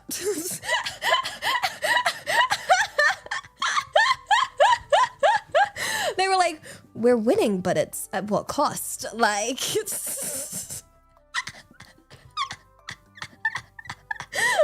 like at what cost is this? Wait. See, my parents have no mercy. They will say things as they are, okay? They will literally, they're pretty hecking mean. And I was like, that's kind of mean to my brothers both be catching strays. What the heck? Like, better than we'll let them out because they'll get kidnapped. No! Mm. But they had a lot more freedom. And then like other things that didn't make any sense was like they had these rules, okay? Like my parents were very, very strict when it came to guys. For me, they were like, you do not go near any men or male or your boy or whatever. Like, no. And I'd be like, all right, I didn't wanna, like, I'm chilling. But then they would be like, no boyfriend ever. And I was like, okay. And then to my brothers, they'd be like, where's your girlfriend? Like when are you bringing home a girlfriend? When are you bringing home a girl? And I was like, parents, you understand, like if every household had this mindset, like there would be a population issue, like a genuine population issue. Because how are they supposed to get girlfriends if every girl wasn't like, yeah, like, huh? You know what's funny? Last time I saw my dad, I think I told you this. No, this wasn't last time, but like when I saw my dad, he's obviously reaching a point of concern where he's like, he literally said to me, he was like, look, I know I said about the whole like no boyfriend thing when you were younger, but you know, if you want to have a boyfriend now, you can, and you know, you can have grandchildren. Like if you were to bring a boy home, we would be really happy. If you did, you can bring home a boy, you can bring home 2 boys, you can bring home as many boys as you want. And I was like, Father, chill, like. What? He was like, it's okay if you want to bring home multiple guys. I was like, I don't want to, what? I was like, Father, I'm sensing desperation from you. You want me to bring home an entire reverse harem. Are you okay? Like, like, my father is filled with nothing but concern and desperation. He was like, I won't judge, just bring home a boy. I was like, Father, chill, like, what the heck happened? What flipped your switch? Like, dude's gone into panic mode. Like, straight up was just like, dang, why you listen to me, the F? Like, oh gosh. Yeah, so now my father is now the opposite to how he was when I was younger, and is now very, very desperate. Like, I kid you not, last time I went back to England recently, and my dad was like, you're not bringing a boy? Why you no bring boy? Like, still no boy? Where boy? Where? Why? Boy, where? Boy, please. And I'm like, Father, it's just me. I'm home. And then he's like, oh, I thought you came home for a reason. And I was like, yeah, for like my meds and my letters. Hello? Yeah, no amount of overcorrection is fixing this. Like, what the? Yeah, sorry, Father, but your daughter has no riz. Yeah, or as my friends describe it, I don't have positive riz. I don't have negative riz. I just exist in a state of neutral riz. Like, I do not riz. Like, I don't think I could riz anyone if I wanted to. I think I've said before, I can't imagine rizzing somebody or like making someone flustered. Like, I don't think I'm capable of doing that. Like, yeah, I just exist as separate entity to beings. I am just goose. I'm just goose. Hello, Kawuma! Wait, there was a TikTok about a street in China of parents searching for wife for their children. Oh, wait, do they do that the other way around? Am I gonna be on a piece of paper somewhere being like, yo, someone please take our daughter? Uh-oh. Are my parents gonna go to that? My parents gonna be like, yo, I'm gonna write this out. I can put you out there. And I'm like, no, God, no, please, no, I'm good. Like, we're chilling. Like, yeah. Wait, I can make you guys flustered? Can I actually?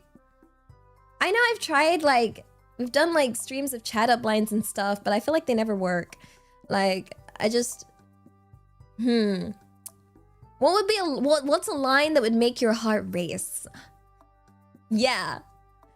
Like, I've reached the arranged marriage arc of autism level. What the heck? There's a scale? Oh, gosh. Like, I don't know. How do I make someone's heart race? I feel like the problem is, do I want to make someone's heart race?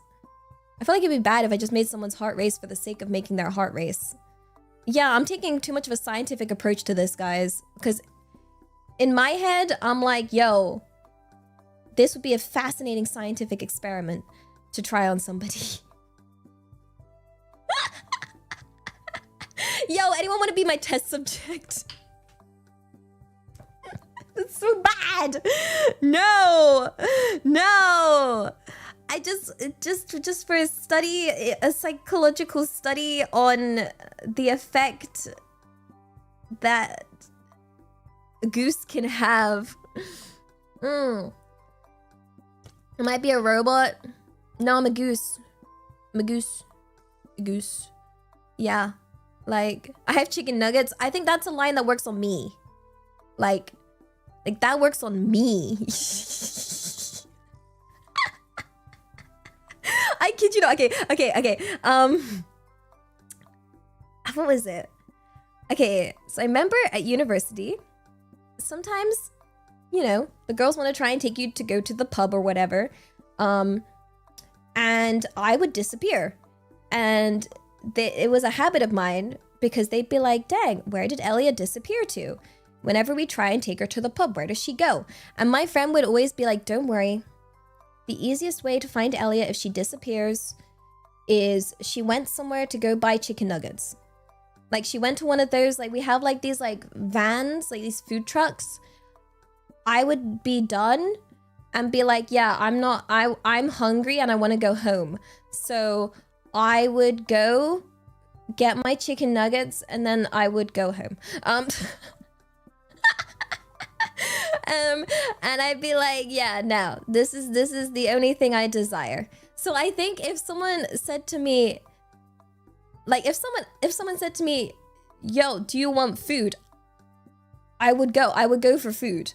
Like, the only way to me is through, actually, yeah, I think I said to people before, I don't turn up to things unless there's food. Yeah, I have priorities.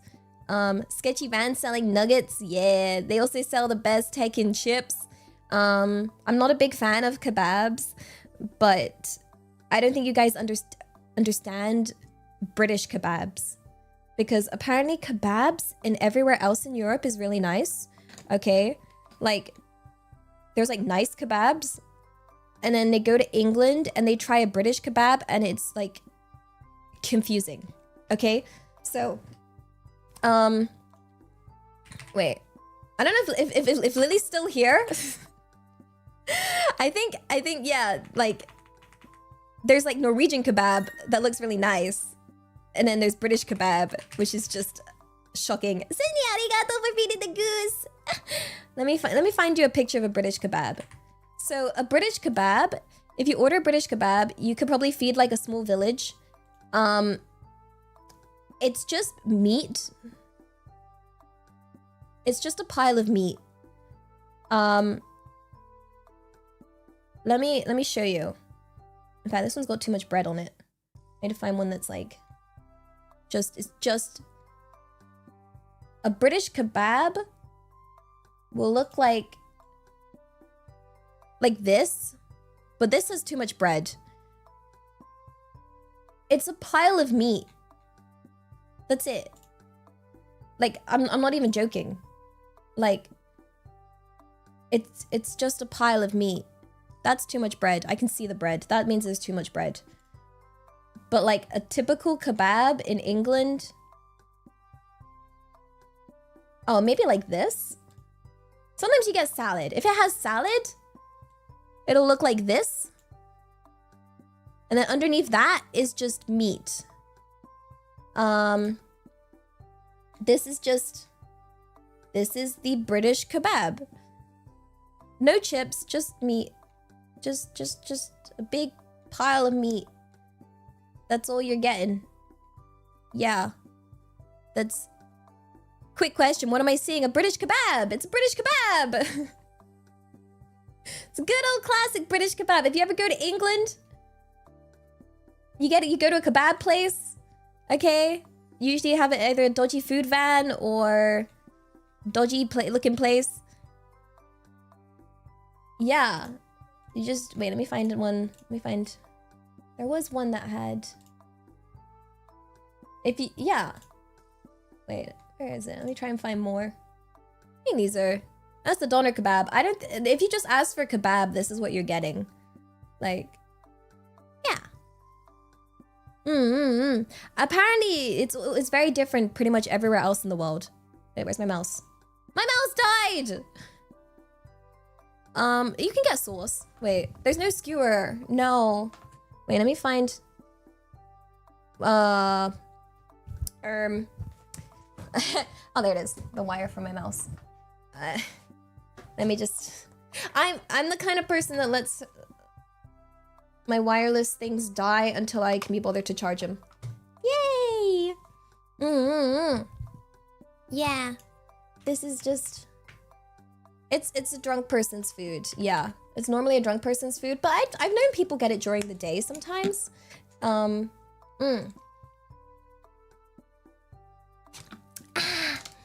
yeah, whenever I've gotten a kebab anywhere else, like you can get kebabs here in Japan, and I'm always confused by how tidy they are and how not all over the place they are.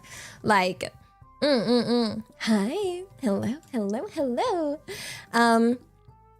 Also, Skittles arigato comment text, please be in my way. Panugarustu arigato, happy 37 months, daisuki da yo. I'm imagining Goose feet shuffling. I do be... Wait, do I shuffle? I walk in a interesting way. But that's because I have knees that go ever so slightly inwards. So, yeah. I walk a little funny. That's on me, though. Can I speak French? Je ne parle pas le français. Ça va? Ça va très bien, merci. Inwards, yeah, they go inwards ever so slightly. Because when I was younger, it was actually during my growth spurt this happened. So I got tendonitis, and I was supposed to lay off exercising during that time to let it rest, and I didn't. And it really bulked me up. And then the ligaments in both my legs are a bit too short, and my feet go inwards. So technically I have flat feet in a way.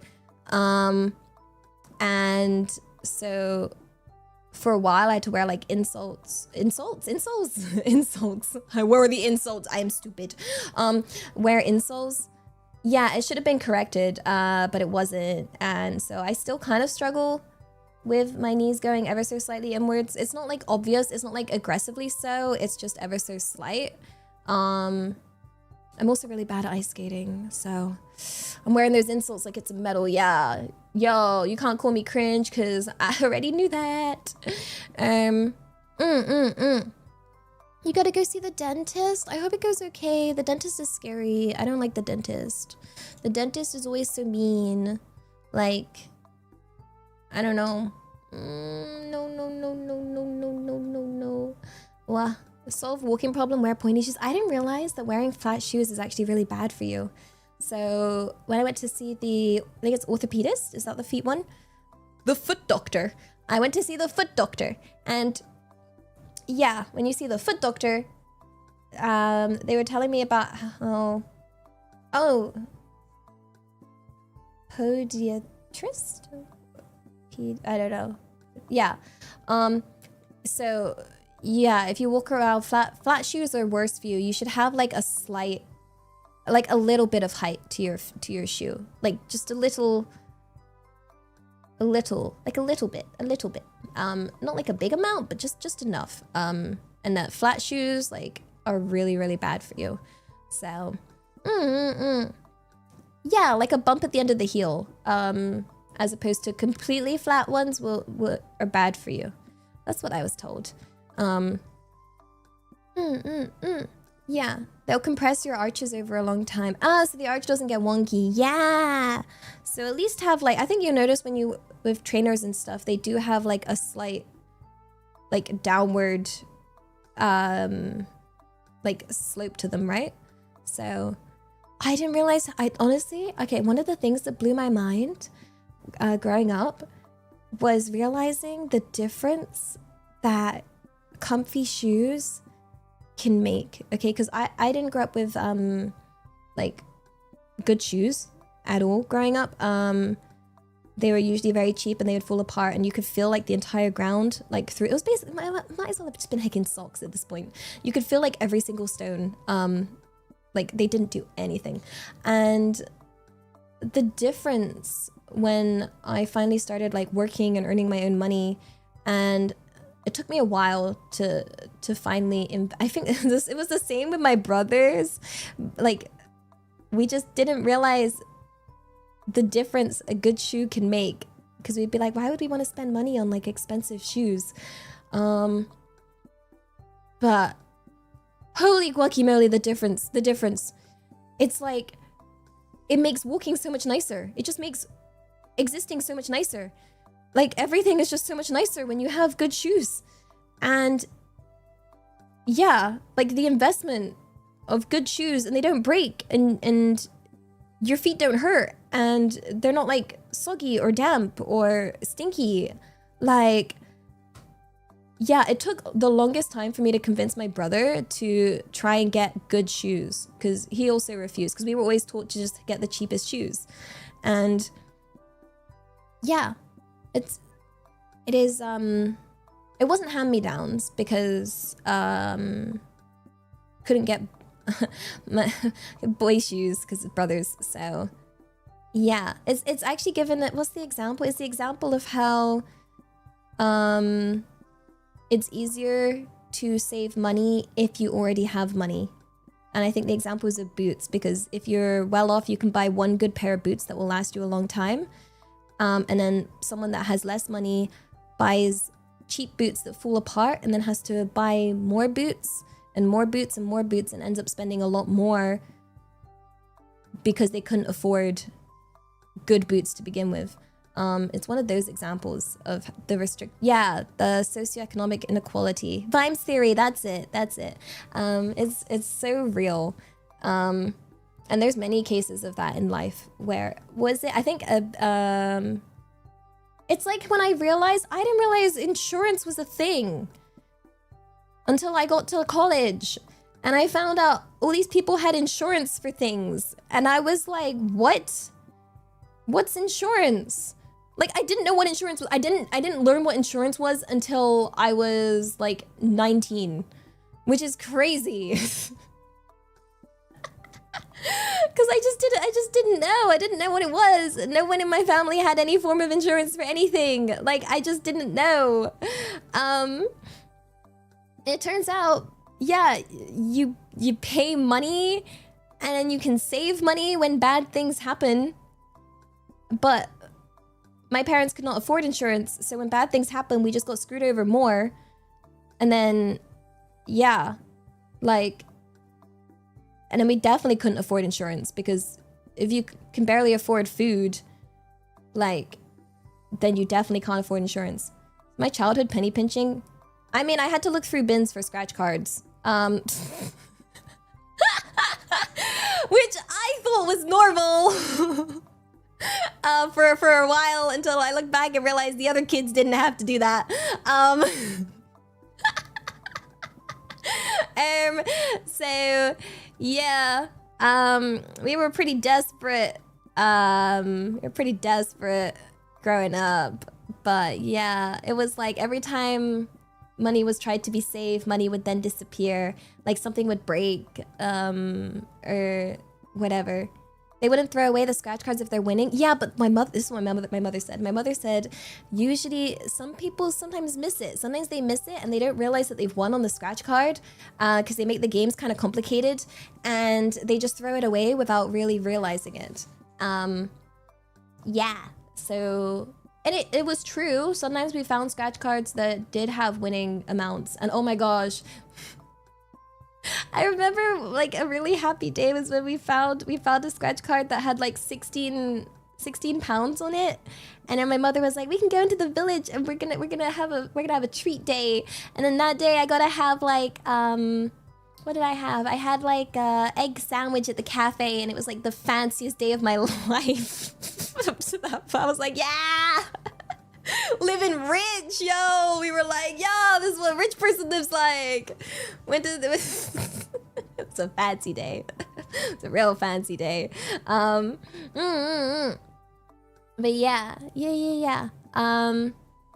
But yeah, didn't know, definitely insurance. And then it was like when I the way my parents laughed when I asked them, I discovered that all the other kids at college had this thing where they said that their parents put aside money when they were born, and then they let that money like grow in the bank, and then they could have that money when they were older. So like this was like in college where like all the 17-year-olds were getting cars for their birthday, and I was like, oh dang, I wanna, what the, do I have one of these?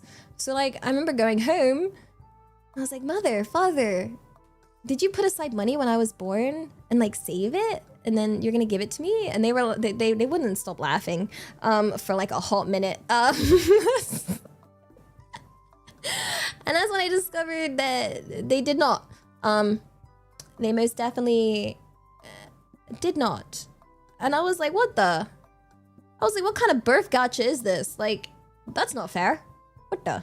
And then I get flashbacks to being told that life is not fair. But I was like, but that would have been nice. Like, no? I mean, it's a good thing I grew up in England. I kid you not. If I grew up in America, I think I would have been kind of screwed, because I would not have had any form of like, you know, there would have been no college fund. There would have been no medical fund. There would have been no nothing. Like, I think I am very thankful that I grew up in a place that had free healthcare, free like dentistry, free, not that I had to go to the dentist all the time, but like there was never any issues. You know, technically free education.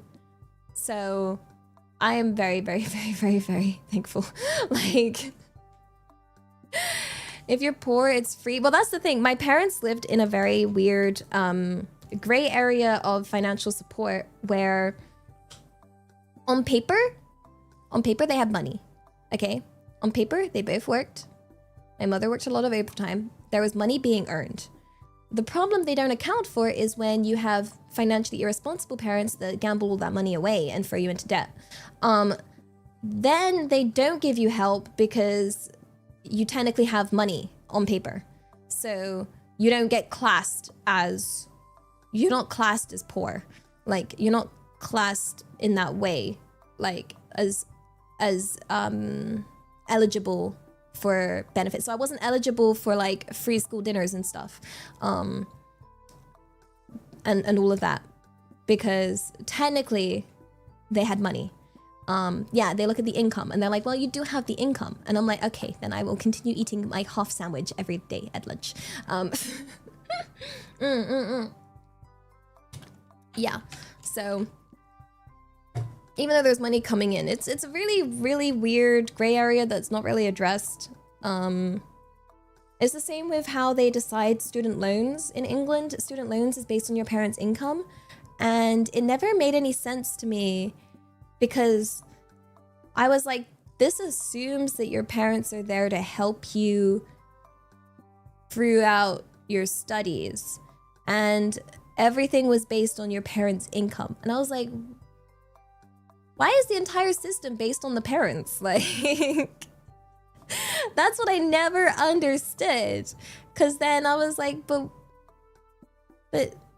why would my parents give me money if I went to university? Like, so yeah, I ended up in a very gray area at university as well, where I didn't get a lot of student loan because it was based on my parents' income. So there's student loan, and then there's two forms of student loans. There's your tuition loan that you get, which is like, fine, that's covered. And then you get like another loan, another student loan called the maintenance loan, which is the money that should cover things like rent, and food. Honestly, I had the biggest panic before starting uni when I got hit with, like, I got the letter from student finance saying how much my maintenance loan was going to be, and I did the math, and I realized I was stressed out because that was the first time I realized, wait, this doesn't cover enough for me to live on if I was to go to university. And there was like a hot minute where I was really scared that I wasn't going to be able to go to university because I couldn't afford to. And I remember having a breakdown over it because I was like, no, I really, really, really want to be able to go. I don't want to sacrifice like education because I can't afford it. Like, I got to figure out how to make this work. And that's when I started working. Well, I was already working, and then I did the math and figured if I could work like nonstop throughout the summer, start working like 3 jobs, work during university, I could afford it. But yeah, and I remember calling up student finance because I was like, this isn't fair. You're basing it on like, not income last year, but the year before. And the year before, my mother worked a lot. But then my mother didn't work at all after because she got really ill. So she was unable to work. And they were like, no, we have to base it on that other year. And I was like, but... And they were like, nope, can't do anything. They were like, I was literally crying on the phone being like, I don't understand this system. And I was like, it doesn't make any sense because my mother's not earning any money right now. Like, she's definitely not earning what she earned back then. Yeah, goes to university, becomes streamer. It's not wasted. I learned a lot of lessons. I feel like it helped me develop as a person, like a lot. You know, and we have our fun animal facts, and it helped me learn about a lot of things in life. I feel like it helped me build up my work ethic, you know, and nothing but, you know, a really, really strong desire to work hard. And yeah, like, even though everything I described kind of sounds rough, I know for certain people go through worse. People go through so much worse. And I think that's one of the reasons why, like, I think I've said before, the reason I'm a streamer is because I dread to think of people going through worse things in life, more stressful things in life, having worse situations. And I want to be able to help in my own way. And my way is to try and just give some comfort. Yeah, to try and just, I don't know, be like, yo, I got through.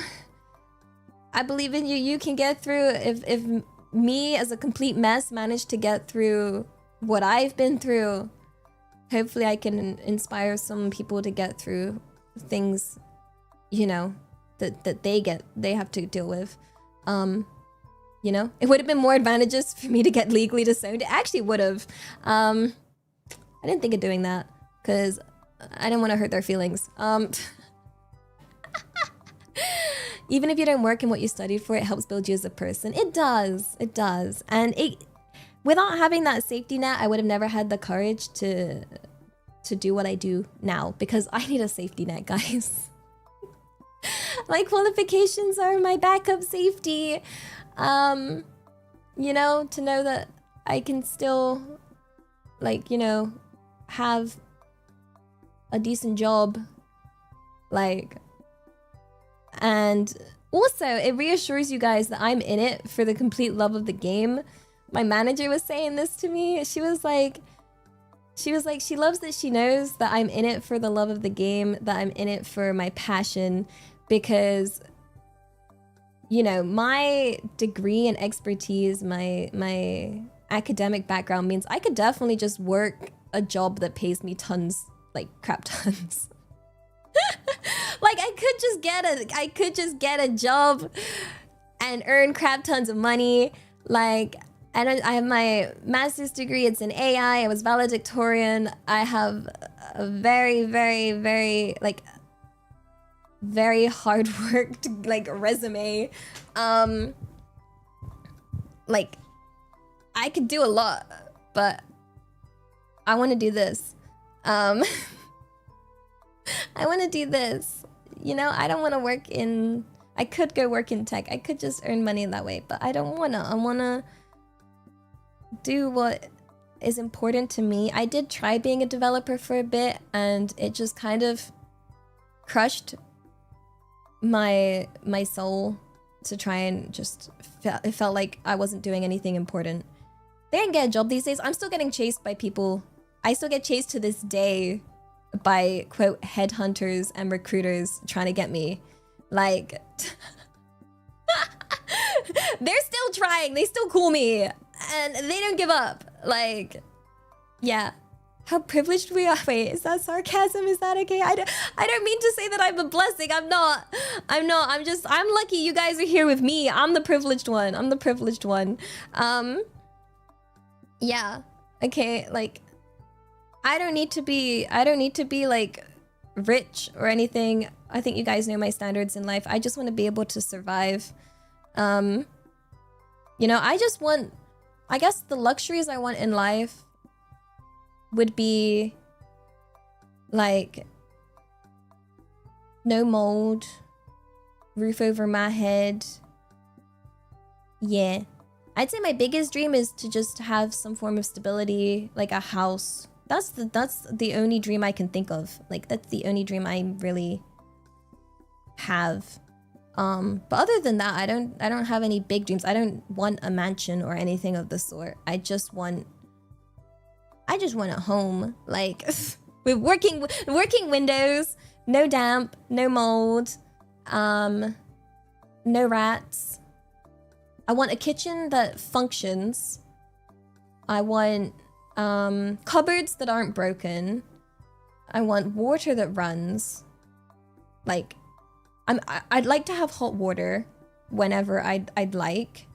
Trying to think. Basically, I just don't want to be in a house like the house I grew up in. That's all I want. If that's literally it. It feels like I'm asking a lot. Because those all sound like really fancy things to me. But yeah, I think I don't think there's anything else in my dream house. No, I think that's it. I think that's a pretty good level. Ow. Yeah.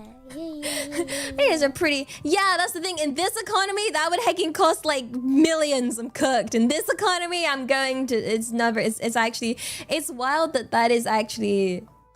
It's wild that is actually a genuine dream that I think is beyond anything I'll ever be able to achieve. Like, I'm like being 100% serious here. Because... in this economy, their greed's sick and sweet. This is the greed that they spoke about in the Bible. Arigato, arigato. I'm so behind. I'm worried context is gonna get lost in time with how behind I am. Oh gosh, like, yeah. Oh no, I think it's because I am being greedy though, because I dream of this house. I dream of this miracle house, but I also still want to pursue my dream and passion of what I want to do in being a VTuber. So that I think is, I am actually very greedy, you know? It's very greedy. I'm pursuing my passion. Ow. Not the 6769. Sydney! Elia Home Fund. One can dream. One can dream. Yeah. Oh, arigato. Oh, I think it's very greedy of me. Technically, my parents don't own a house anymore. Like, both my parents are technically, well, gosh, at this rate, my mother's gonna be homeless. I need to check in on her. That is one issue that I'm dealing with right now, is my mother's homelessness. My dad is okay, but he rents. Actually, he's okay. He's technically financially okay. But my mother, however, is another issue. Yeah.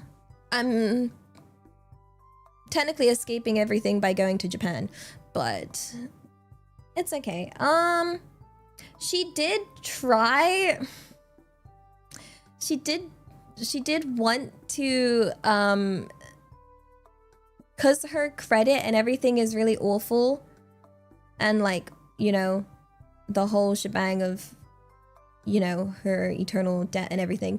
She did try to want to get a house in my name and use my name to try and apply for a mortgage, and I was like, mother, no, that's illegal. You can, that's fraud. No. So I gotta make sure she doesn't do that, even though I said no, because that was an idea that she's somehow, I don't know where she got that idea from. Yeah, she kind of wild, yo. I should check in on her though, because last I heard yeah. It's kind of rough, yo, but we do as we do. We work and we do. Yeah, no, all my documents are with me and with my father. But yeah, no, I've already had issues of my credit rating getting really borked by my parents pretending and putting things in my name. That's another thing I need to sort out. Because that's really effing me up. Again, another reason why I think getting a house is gonna be really hard. Because, you know, that's gonna be, it's gonna be kind of difficult. We'll figure it out. Cause yeah, I'm like, I don't even think the banks will give me a mortgage at this rate. Unless I gotta fix everything. It's not good. It's kind of, phew, like, yeah. I'm so behind still, by the way. Boopa, boopa, boopa. Oh gosh, wait a second, Caliboyo, arigato snack funds. After hearing your origin story, all the best in life, Ellie. It's not that bad, right? It's not that bad though. Like, yeah. I'm not saying this is like a pity story or anything. It's just my story. I don't think it's that bad. She knows my national insurance number. She knows everything about. She knows all my details. Like, funnily enough, my mother's very good at memorizing things. Like, technically, she is smart, in a way. Like, she has everything memorized. She has all my numbers memorized. She has my bank account details memorized. Yeah, it's kind of wild. It sounds like I've come a long way. I think it's just the regular way, you know? Like, then, yeah. I don't know. I don't know other people's stories that well, but yeah, I don't know. I know there's worse, and I am very lucky right now. I'm very, very lucky right now. I'm very fortunate, and I never want to take it for granted. I think one of my biggest fears is getting used to how my life is right now. And yeah. I'm gonna keep working super, super, super hard, okay? yeah, as more of a, I don't know. I just hope people realize how thankful I am. Why'd I give her that private info? She's my mother. She's my mother. She had that anyway. It's my hacking, yeah. And, yeah, I actually, speaking of that, I really should charge my phone. I have my other phone, that I actually don't charge because I'm scared to charge it because if it's the only way they can contact me. So I actually leave that phone off majority of the time because if I turn it on, I'm scared. Because every time I turn this phone on, something bad happens, and I don't like that. So I'm kind of scared to charge it. It's sat on my desk, and I'm looking at it like, I just feel bad. I feel bad. Like I said, I'm a feeler, yo, guys. I'm a feeler, which means I'm very easily guilt-tripped.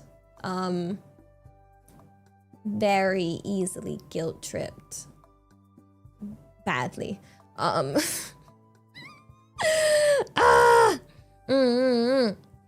Yeah. Yeah.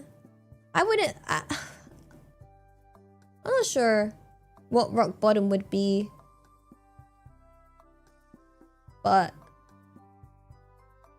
I have very high ambition, you know?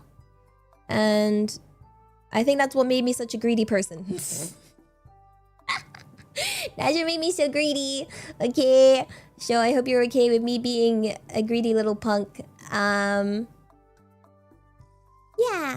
But it also means I get to be like happy a lot of the time because I have a million reasons to be happy right now. More than a million reasons, to the point where I kid you not, like, no wonder I struggle to wake up, because how am I supposed, like, life does feel like a dream. So of course I think I'm sleeping, and then sometimes I am sleeping, but sometimes I'm not. So yeah. Yeah. I think it's greedy. It is greedy. It is greedy to want a fancy house. It is.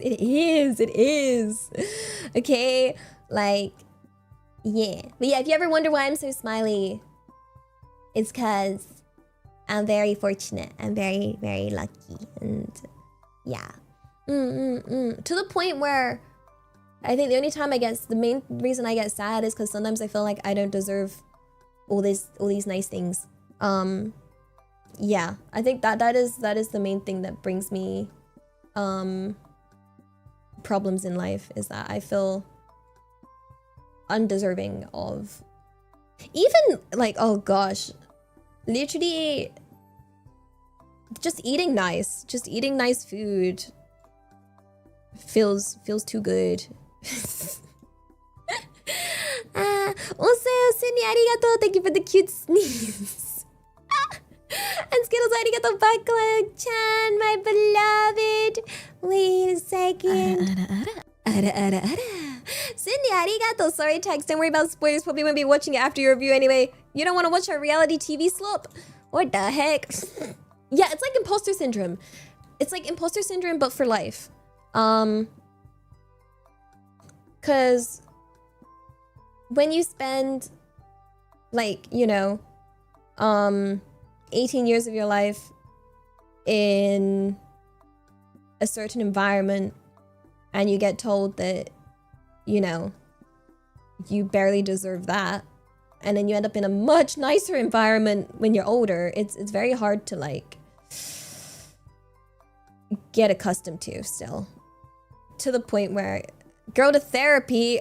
I've been to therapy a lot.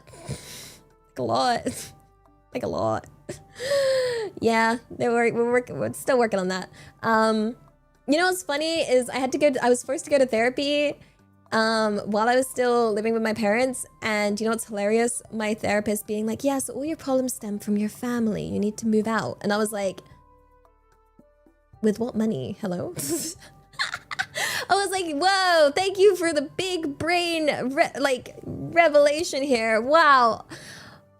The solution is to just have money and move out, guys.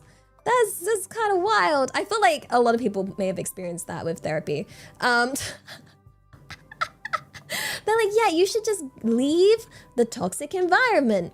And I'm like, oh my God, just leaving. Oh my God, thanks. Yes, I should have just, yeah, that's just so, why didn't I think of that? Like, thank you.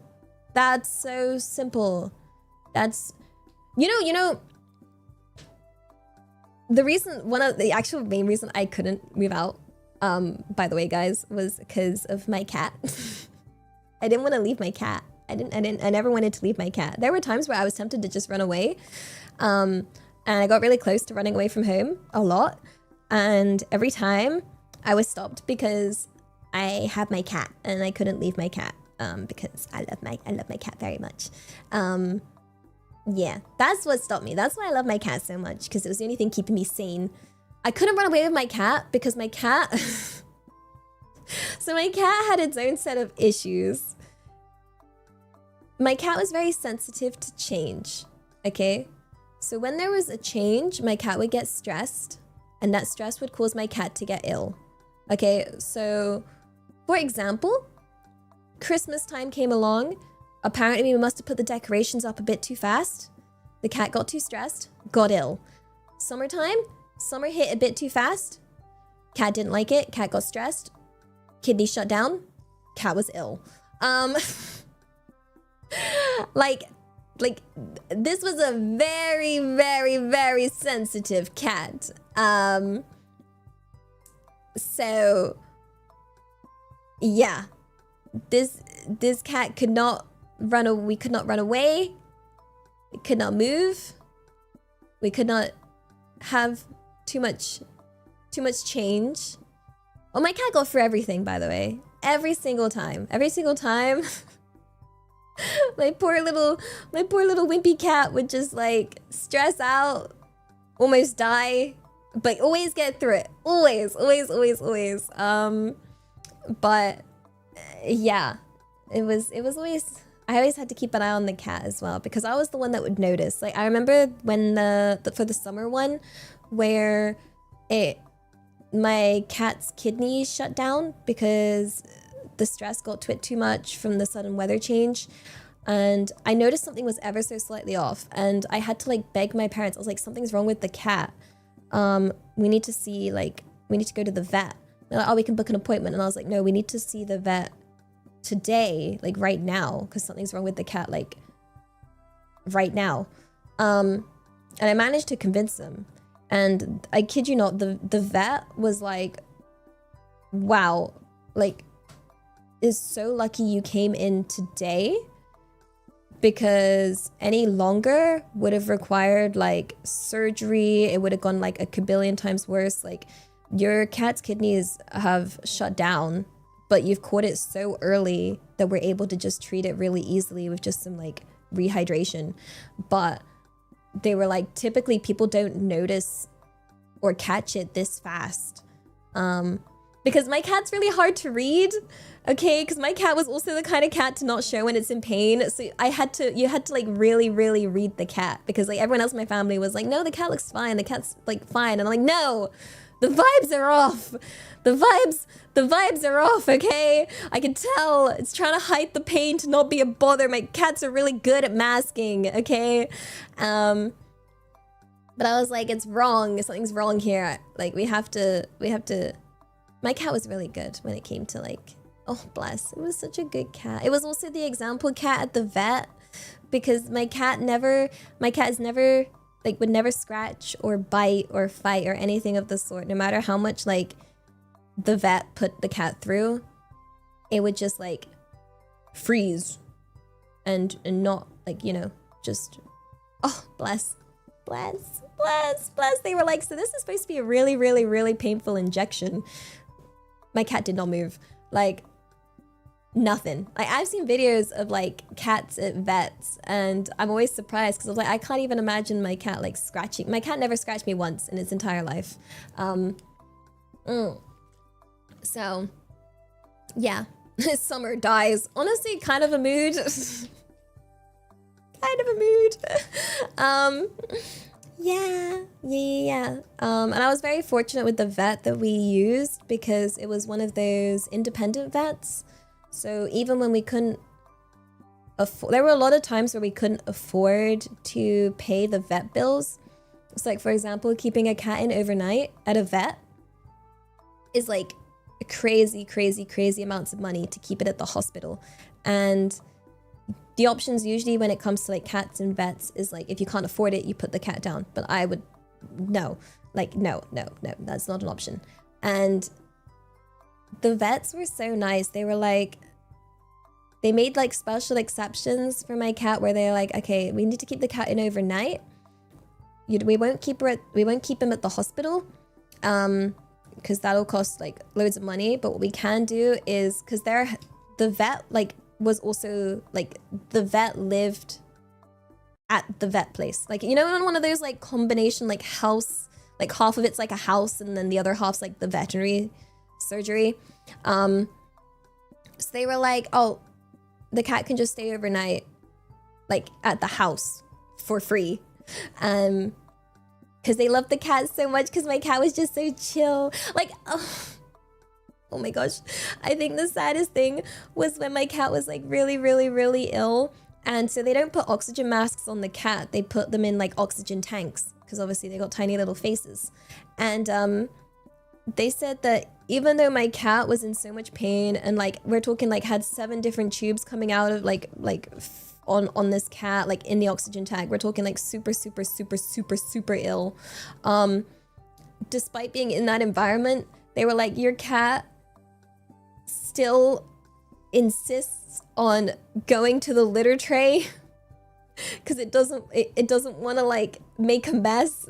Despite the pain it's going through, it's still insisting to go to the litter tray.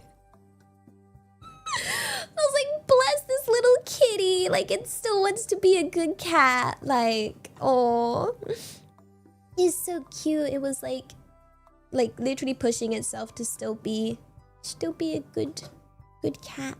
Really.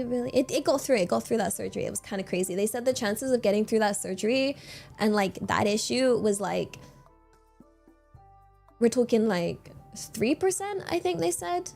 They were like, you can either spend like thousands and thousands on this treatment.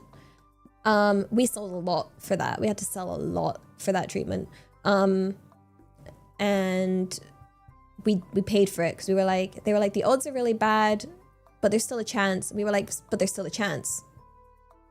There's still a chance though, right? There's still a chance. Like it made no sense on anything at all to go forward with it because the cost was crazy, the chances were minimal. But yeah, it was like, this cat's a fighter. Like, this cat is a fighter. So, and I think one of the good things was that, like, even though my family's not the best, they still treated the cats like family, you know? Because they were like, yeah, like, did I kiss the cat often? I hecking smothered my cat. Yo, I hecking smothered my cat. I'd be like, yo, pick up, hecking cuddle kiss, hecking all over the hecking cat. I hecking love that cat, okay? Like, yeah, I was like, you're coming with me wherever I go. I'm gonna go to the bathroom. You're coming with me. We're going to bed. I'm coming with me. I'm just taking, yeah. My cat passed away quite a few years ago. Yeah, but cat lived to a really old age. Like an insane age that, yeah, much longer than a regular cat would have lived. But no, it's okay. My cat's my ride or die. I love cats so much, but that one cat, best cat in the universe. Yeah. How often do I clean my cat's mess? All the time. I think I've said before, if there's one thing that wakes me up is the sound of a cat heaving. Anyone with a cat will know this. Okay, if you're sleeping peacefully and you suddenly hear that like, and you're like, Yo, I'm awake. Like, where that cat at? Like, let's make sure, please not, yep, that is a sound that will wake any cat owner instantly. Okay? That is a, yo, you are not throwing up. You are not throwing up on the bed or on the carpet or on the rug. Okay? Like, yeah, that sound, that, yo, I was on it. I was hecking on it, because, yeah. I had to tidy up. I felt really bad, because, like, when they did throw up, if I cleaned it, it was okay. If it was unfortunate that my parents found it first and had to clean it, they would get shouted at, like, very much so. And I felt really bad for them when they got shouted at, because I'm like, they're cats. Like, they don't understand. Like, they don't choose to throw up. I was like, throwing up kind of sucks anyway. So I was like, the last thing you want when you throw up is to get shouted at. So I would always try and comfort my cat if it threw up, because I never understood. I mean, my parents treated me the same way. Like, if I threw up, they would tell me off. So I was like, wait a second, I don't think it's very nice. If someone's ill and they're throwing up, don't make them feel worse by shouting at them and you know, all that. I was like, because I don't like that. So I was like, I gotta make sure I'm like extra comforting if my cat threw up. Because no one wants to be sick. No one wants to throw up. Like, you know? And they already feel like crap. So I think what people need if they're ill or throwing up is more like comfort, no? Like, maybe this is how I end up Mother Goose, looking after my friends after they drink too much. Because they're always like, I'm sorry, and I'm like, it's okay, like, you don't want to throw up, but you probably feel like crap. I'm not gonna make you feel worse. Like, I'll hold your hair back, girl, I got you. Like, and they're like, isn't it gross? And I'm like, girl, I worked in a zoo. Like, nothing's gross to me. Like, I don't care. Like, I'm not fazed by this, okay? In the slightest. Yeah. Also, Skittles, arigato. Sorry text, definitely free. Not free. No free. No. And Sydney, arigato. Miss Elia Stellaria, you are under arrest for being too cute. I would like to plead not guilty. This is false. This is an incorrect charge. I will be arresting chat for the same charge. Yeah. And Ice Phoenix, arigato. Happy 27 months. Daisuki dayo. Shops are heavy, don't lift them. You can't stop me. You can't tell me what I can't do. You know what? I'm going to lift up a shop because you said that I can't. And so I will find a way. I will figure it out no matter what. Yeah. And Sagaya, arigato. Here's to the best yapping goose to listen to during your morning routine. I hope your morning routine went well.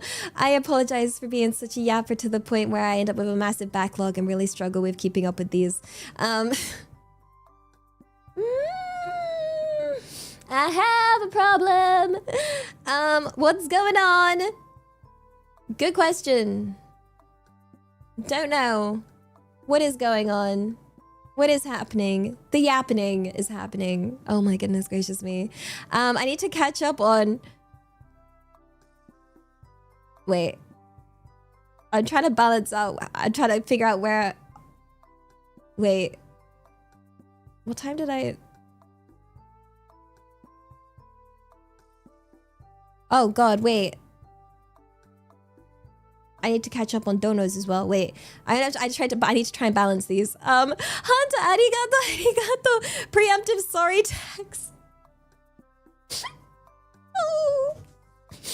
Oh gosh, it's not your fault. Your sleep schedule's all out of whack when you're on new meds. Big love and hugs. It's so borked, guys. It's so borked. It's so heckin' borked. It's hecking 11 p.m., but I just woke up, like, for this stream. I'm gonna be awake all night again. Yeah, I'm gonna be awake all night again. We live in the night. Yay. I think I don't have to be awake during the day. Question mark. Hopefully. Maybe. I'll get sleep at some point. I'm not a bat. I'm a goose. A goose of the night. Ah, that sounds so tuney. It sounds so cool, but it's not. Oh. Blake, arigato, code PSA. Elia's the cutest, most wonderful cameo she ever. No. I need to work on it. Or no, love this goober. Also fun future merch idea. Ahem. Elia tapestry, more posters? Totally not, because I want a room full of Elia. Also, one day Elia figurines. Wait, what? I was literally having a discussion last night about merch. And one of the things we were discussing in this meeting was whether people would want posters. Or like what is the demand for posters? Because I normally do prints. This is for like way later, but like one of them was, yeah, poster or print. Okay, so poster it is. Because yeah, it was really rough trying to decide between the two. It was like, I don't know if people want posters though. Yeah, you want the cloak merch? The goose cloak. The goose cloak. Oh my gosh. Yeah, because like I'm one to think of like prints are easier to keep. But prints are smaller. Prints are like little A5 things. But then posters are like ones you roll. Yeah, I've done a poster before. But it was more like, okay, so spoilers, this was a discussion for like merch for a convention.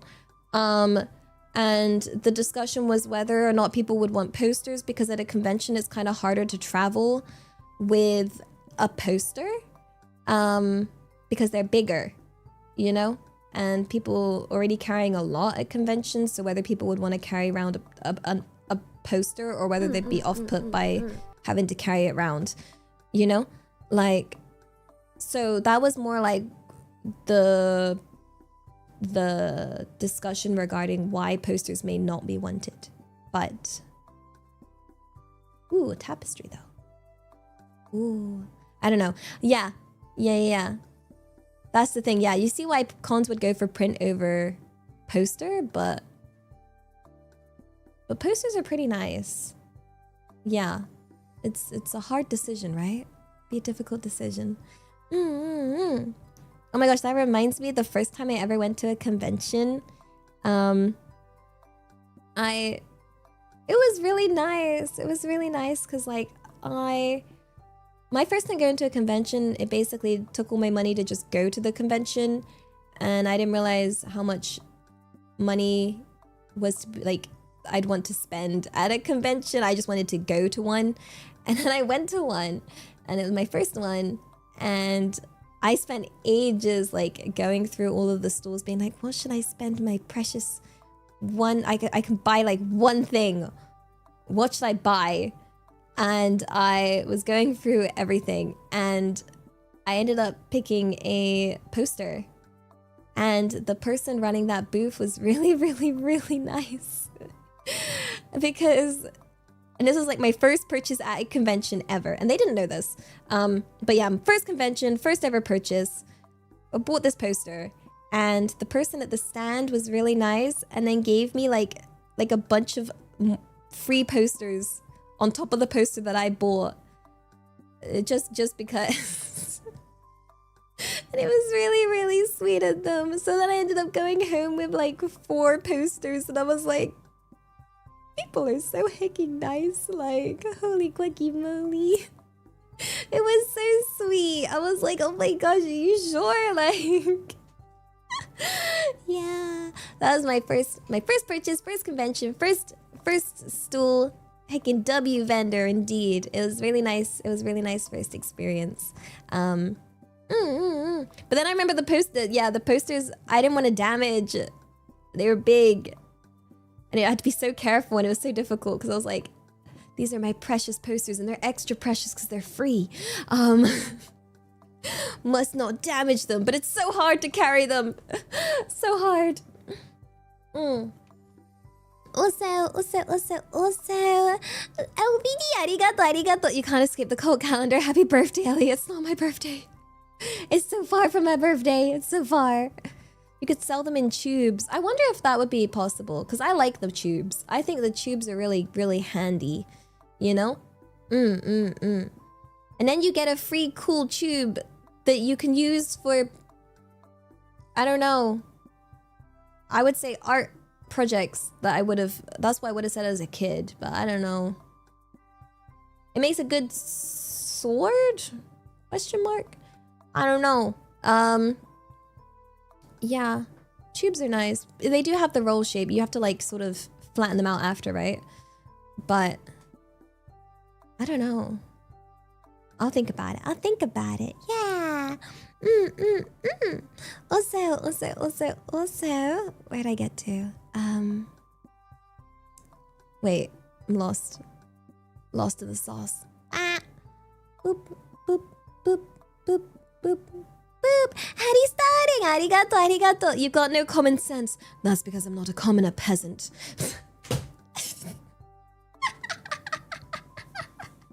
Did I act that out well? Did I give you villainess vibes for a hot second there, guys? Oh my gosh. I think I can pass up as a fancy rich girl now. Indeed I can. Also, Blanca, arigato. To my beautiful tsundere in denial, Kamiyoshi, I should always say. I'm down by that. I think I love her help I come up to her streams every day. Scuff silly and I love her cuteness and I love her with all I love her bits. Even with the scuff. Are you sure? Are you sure? Are you super sure? Oh my goodness. Oh my goodness. Where did I get to? Kokoda. Sydney, arigato. Funny thing is Ellie is now the one being worshipped. I'm not worthy of worship. I'm just lucky to be existing and not being a bother, okay? Like, to ask for anything more would be true greed, indeed. Love Sunny Bunny, arigato. Happy 37 months, daisuki da yo. It's 37 months, sorry I've been missing, Ellie. I was retrenched from my job, but then 12 interviews, you've managed to get a job. Congrats! Omedeto! Take care and stay safe. And you, best of luck with your new job. Congratulations. Congrats. Heck yeah, let's heckin' go. Oh my gosh. And then there's the flush? Question mark. Sydney, arigato. Skittles, arigato. Love to just listen. Arigato. Blake, Kai, arigato. Skittles, arigato. And then Sydney, arigato for the Typhoon Food Funds. And also arigato for the Elliot FIRE tax. What's I remember thinking that the first time round. FIRE. What does FIRE stand for?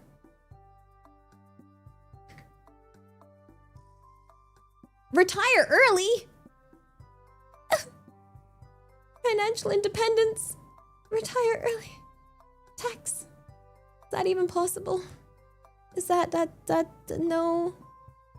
I don't even know if wait.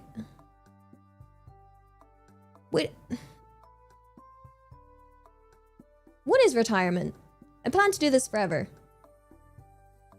Yeah. The thing is, yeah, it'd be like my idea of retirement would be like where I can... No, because I'd still be streaming. So I wouldn't retire. So... I think that... No. I guess the closest feeling to retirement would be if I managed to ever get a house, and then I would feel the rest that one would feel in retirement, but then I would just keep doing what I like doing, which is streaming. Which I guess then would be streaming without the fear of being homeless, which is quite nice. But I wouldn't, yeah. I would get bored if I retired, guys. I would be so lost. Yeah. In terms of retirement plan, we have no retirement plan. Yeah. I will stream in retirement. Yeah. Yeah. Retiring would be paying off your mortgage, I guess, technically. Like, yeah. That would be like the life equivalent of endgame, right? I feel like retirement is endgame. So, yeah. Am I putting aside money? Kind of. But then I think of some really cool project. And then I spend a little bit of it. But I do be trying. But my desire for retirement does not exist, and my desire to make you guys happy is, you know, super high and maxed out. So as you can see, it influences my decisions of what's important and my priorities. Yeah.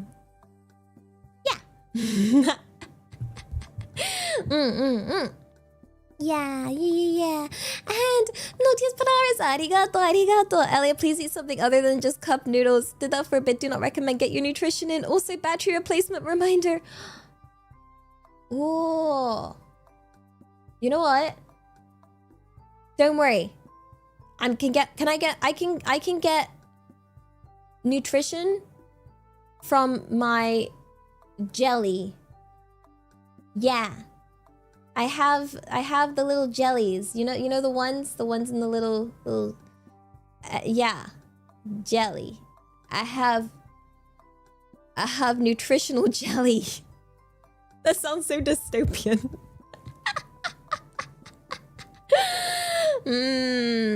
Nutritional jelly. Nom nom nom nom nom nom nom. Yeah. Glad arigato. Does super help clean your room?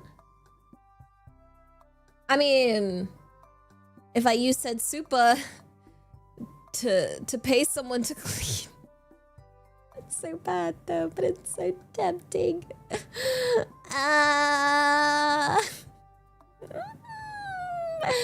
The temptation is so real. Oh gosh. I mean, it would save. I could cope and convince myself that I would be saving money by getting someone to clean my place, because I would save a lot of time and energy, and that time and energy I could use to earn money instead. And if I use that time and energy to earn more money than the cost of a cleaner, then technically I am saving money. That is the cope I could use, technically. But I'm also hesitant to do so because it feels bad. But the cope is there. I have my cleaner copium at the ready. But yeah, it's not even a huge place. I have a 2LDK. But that means it wouldn't cost a lot either to get it cleaned. You know, because I'm royalty. That's the thing. I'm like, yo, I don't think that sounds a bit too fancy. That sounds kind of princess-like. Cleaning party at my place, is that a thing? Can I do that? Can I convince? Am I allowed to do that? Oh gosh, peace of mind that things are clean. Yeah. it's like an undercurrent of stress with how messy things are. A 2 LDK in this economy? I know. I heckin' crazy. The second room is not actually a room though. When it says 2 LDK, my second room doesn't actually fit anything in it. Okay? Like, ow. It's more of an extension to the living room, but it's classed as a second room because it has a door, you know? Like, yeah. So, and it helps for people coming here. I've, you know, as you guys know, I've had quite a few cute girls stay at my place. You know, and it's nice that I can have that. It pretty much, it only fits a single bed in and nothing else. Like, I kid you, nothing else fits in that room. But yeah. It just happened to have that. It's a very, very small guest room. Like minimal. Like, I kid you not. It's a rectangle shaped room. It fits a single bed and the door is just right there. So it's really not a room. But yeah, it's enough that if like I have any friends that want to come to Japan and stay, they can, you know, stay at mine. Which is also good for me because then it forces me to be social and go outside. So, oh gosh, sorry, I'm rubbing my eye. I'm just rubbing my eye. Don't mind me. It's a closet with a bed in it. It's if you want that Harry Potter experience, except for it's not underneath the stairs because I have no stairs. But yeah. Data touch grass, become data clean your place. Wait. Maybe? I don't know.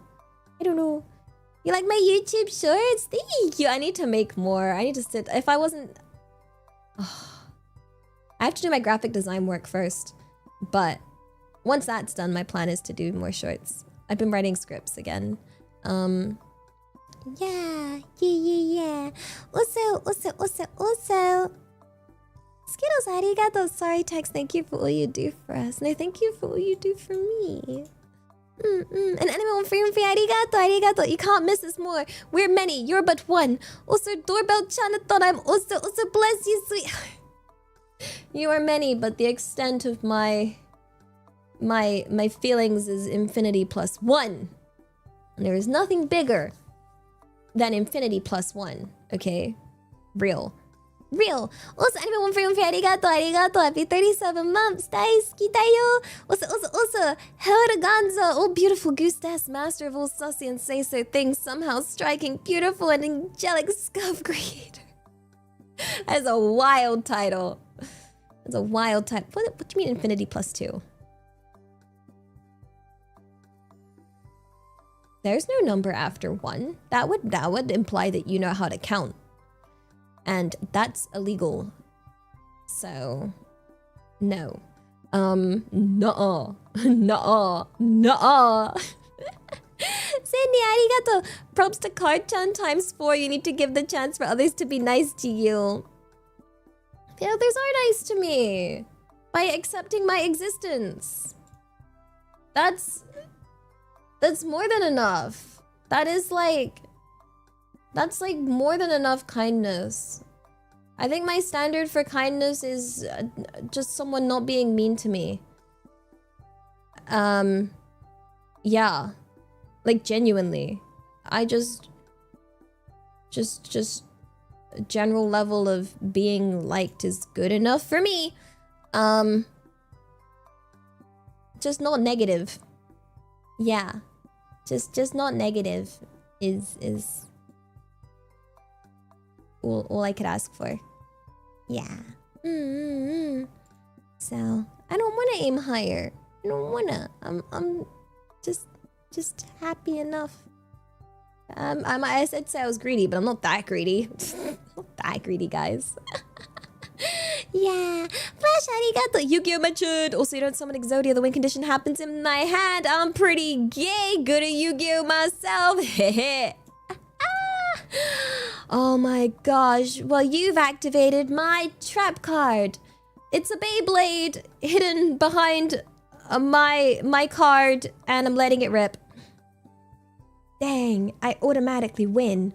Whoa, that's kind of crazy. Yippee! I love playing Yu-Gi-Oh! But not by any rules of the sort. Yeah.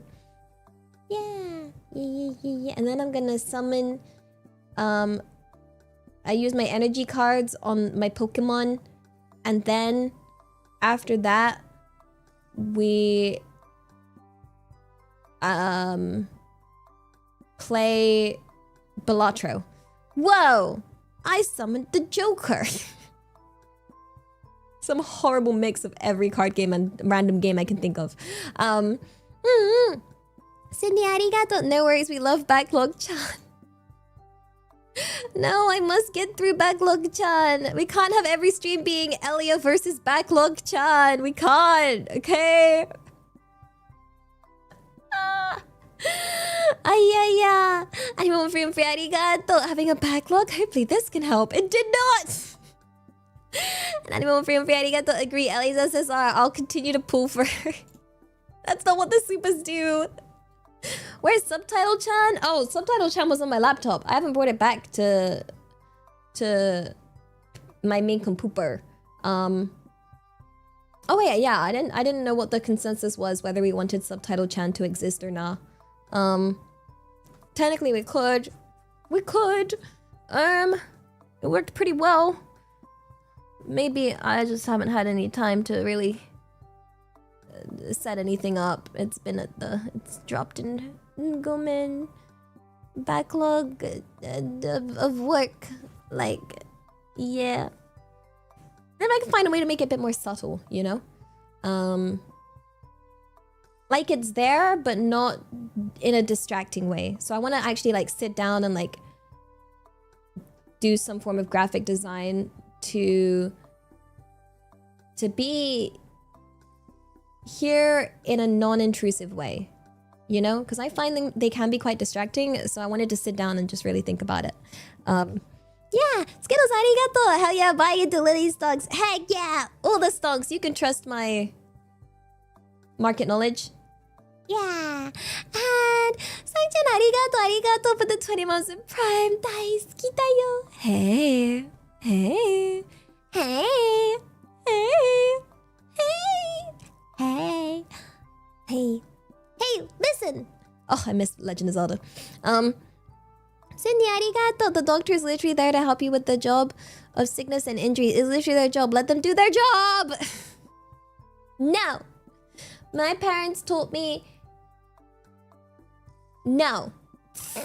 No. They said if I can still breathe and move, then... that's enough. Then I don't need to go to the doctors. That is what I was told, which is a wild thing to teach someone in a country with free healthcare. Which is also funny because the rule did not apply to my little brother, who always got, like, instantly taken to the doctor for the most mildest things. Interesting. Right. I still need to finish Tears of the Kingdom. I was literally thinking about it the other day because when I was organizing my playlists and everything, I noticed, yeah, there's like my Tears of the Kingdom playlist and I did not finish it. So, because I was looking back at thinking what games I haven't finished or want to finish and whatnot. Because, you know, I do actually finish quite a few games. I finished Breath of the Wild. I finished Omori. You know, I finished Undertale. There are finished games in there. But Tears of the Koroks. The tears as they fly through the sky. But yeah, I do want to finish games. So that's why We must finish Nier. We will finish Nier, even if it's ripping my heart out at the moment. Yeah, we're working on it. We're working on it. We will try to not leave things unfinished. Trying is the key word. But we're nearing. We're nearing. Yeah. Sandy, arigato for the soy tags times 2 and Skittles. Arigato for the soy tags burp taskeruts. Arigato Skittles for the soy tags. I mean, you risk me somehow. And Skittles, arigato. Yo, do you want to go for food? If there's food, I'm there. Yeah, I'm hungry. But I don't know what for. Does anyone else ever get stuck when they're hungry of, I'm hungry, but I cannot make the decision as to what food I wish to eat? Like, sustenance is required, but what sustenance? I had curry after I mentioned it the other day, so I don't want curry again, because I had that the other day. I don't think I can get Hot Pockets in Japan, unfortunately. I've never had a Hot Pocket, I don't think. I don't think I have. I've heard of Hot Pockets. I remember seeing them. Costco, I don't have... I guess I could go... I don't know if they have it at Japanese Costco. What do I fancy? Don't know. Oh, ads are running. You know what I do fancy? I fancy going to the bathroom really quickly because I'll be real heckin' fast.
Yahoo!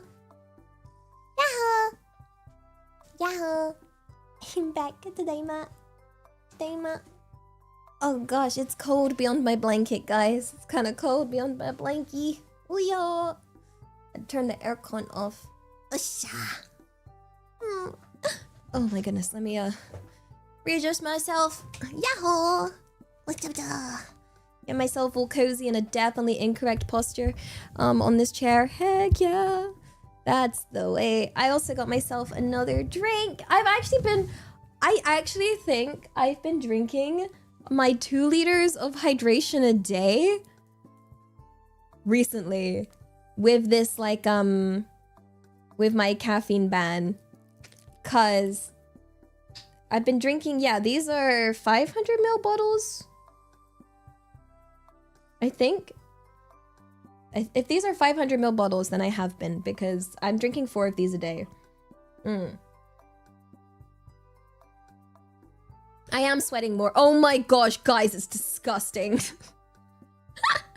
It's disgusting. Have you ever woken up in the night from just the sheer amount of sweat and been like, your body is waking you up to be like, yo, are you drowning? Hello, wake the F up. Like, oh my gosh, like, holy disgusting. There's one of yous.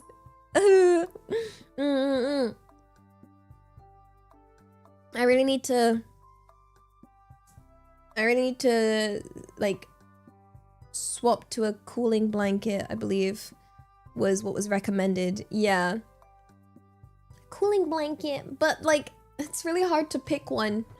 I have really bad decision paralysis when it comes to, you know, buying something I know that I'll keep for a while. And I want to make sure I get the right one, because then you're kind of like stuck with it, you know? So I kind of started researching it, went down a rabbit hole, never escaped said rabbit hole. You know, I do this every time and then I end up not getting any, and then I'm like, no, I definitely need a cooling blanket. Like, I need to get one. Honey, would you like some chicken nuggets with me? Would you like me to make you some chicken nuggets? Nah. You were talking to someone, they patted your back on the sweat spot. No! I kid you not, that's where I sweat as well. There's like the lower back. Oh my god. I'm like, that is where I would sweat. Oh god. Like I think, what was it? When I was in London, because it was like when it was you know, like quite the heat wave, and I saw the girls, and then we were leaving, and they were like, I was like, I can't go now, and then obviously arms out for a hug, and I was like, are you sure you want a hug? Cause I'm sweating. I'm kind of gross. Are you sure you want a hug for me? You can. I do not recommend. It is not advised to hug me right now, for I am drenched. And they were like, no, it's okay. It's worth it. And I was like, oh my gosh. Everybody's sweating. We're all sweating. Oh gosh, oh gosh. Also, Sydney, arigato. Skittles, I love backlog-chan too. Let's make backlog-chan great. No! Doing it. I'm getting through it. You guys, arigato. What I'm hearing is your parents made their beds and have to lay on them. Not your problem at all. Also, banks can help with credit if you report it. Yeah, working on the reports is just bank admin sucks. And then with the whole thing of they made their beds, it's interesting because I remember as a small kid being told, yo, so like we gave birth to you so that you can help us. Your being and purpose in life is to earn money and help us. I remember being told that in primary school. Yeah, and they were like, you need to work really hard in life and earn lots of money for us. Yeah, so I was told that most of my life, which is kind of wild, because then I think back at it and I'm like, wait, other parents didn't tell their kids that? You weren't born to just serve your parents? What the? Like, that's a terrible investment on their part. I mean, they did say that. They were like, well, technically you're an investment. We put more money into raising you. Yeah. So you need to pay us back. You know, we housed you and we fed you and we raised you, so you owe us, was what they would tell me very regularly. Yeah, and then my mind was blown when I found out other people don't get told that. So it's kind of wild. Yeah, I think I went through way too long of my life just... I remember when they told me that, like, this was like walking to school. I have a memory of walking to school, walking to primary school, and my mother talking to me about this, and I was like, yeah, I'm gonna work really hard, and I'm gonna get a really good job, and then I'm gonna buy you and Dad a castle. And that was my dream as a kid. Oh dear, that's some spam. Okay, into the bin. Oh dear, we chillin'. Yeah. Kind of wild. That was my goal. It was my goal up until, for the longest time, actually. It was like my main motivation for working hard, for getting good grades, because my parents wanted me to go to a good university, earn money. And yeah, for a while, I really did think my only purpose in life was for them. And then I think it really threw me off when I had to figure out what I actually wanted. And that threw me into an existential crisis for a long time. Because I was like, wait, what do I want? I'm allowed to want something? What the heck? What do I would like to not bother people. And they're like, no, what do you want? And I'm like, what? I don't think I'm allowed that. Yo, crazy. Oh my gosh. Oh gosh. Their purpose in life was in turn paying for their parents. Why didn't I think about that? Oh, I didn't actually think about that because like because I only have the one grandparent. I have my nan, and technically, yeah, we do a lot for my nan. And then I just didn't think about the rest because I don't have any other grandparents. So yeah, that logic never came by my mind. Indeed. Although I have my nan's well. Actually, I should probably... That's one reason I would turn on my phone. To check in on my nan. Bless her. Aw, she would be a 10 out of 10 streamer, by the way, guys. Like, if there was no risk of her doxing me, she would be like the most hilarious streamer ever. Like, she just says the best lines. She's funny. She's so hecking funny. Like, yeah. She's also brutal, but when it comes from like a 90 mid, like she's like 90-something year old, you know, British old lady. It's hilarious. Yeah, this is my nan that likes to do watercolors. So she's an artist, but she's also very, very, very tech orientated. Like she uses her iPad for most stuff. Yeah, I really wanted to do the video of my nan rating waifus. I just need to... I actually still plan to... I never actually forgot that. It's just that I don't want to stress my nan out, and trying to bring the stuff to hers and trying to find a good time has always been really tough with her. Like, yeah. But... bless her. I think that'd be hilarious. Next time I go to England, maybe I can finally do that. Cause yeah, I'd just be like, yo, Nan, just look at the picture and tell me what you think. just give me your opinion on these whole anime waifus. That's all I want from you, Nan. That's all we need. It wouldn't be live because I know my nan would just turn to me and be like, full legal government name, what do you mean? And I'd be like, oh dear. Well, that's me getting doxxed. I'd be like, no, Nan, my name is Elia Stellaria. And then she'd be like, why do I have to call you Elia?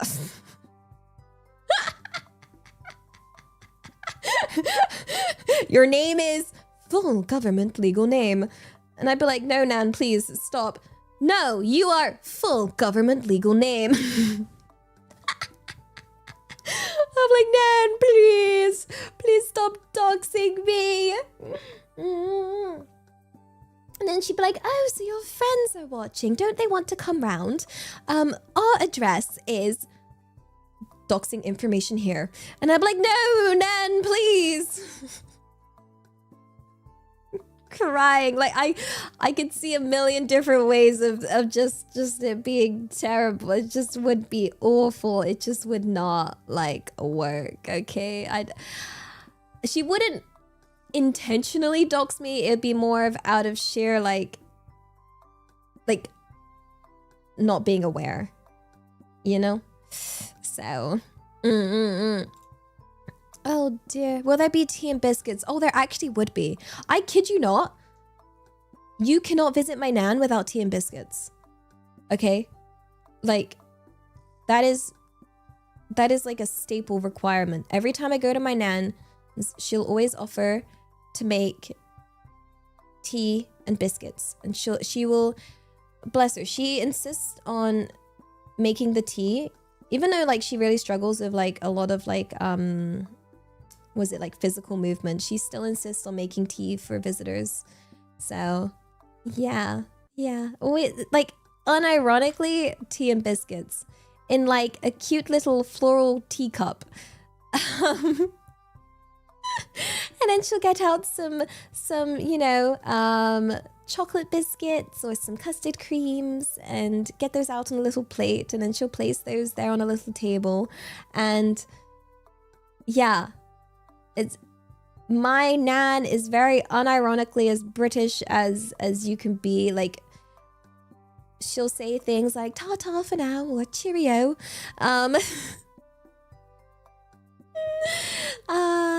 Oh my gosh, yeah, it's really nice. It's very comfy, cozy to visit her. Very, very, very, very. She has such a typical grandma core house. Okay, like, you can picture the curtains and the kind of floral furniture.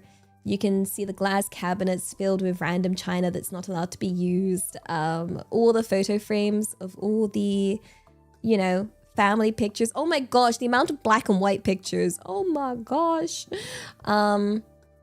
Yeah, there's a lot. It's really sweet. It's very, very... For me, it's like a very consistent thing. It's like the one thing in my life that has maintained consistency.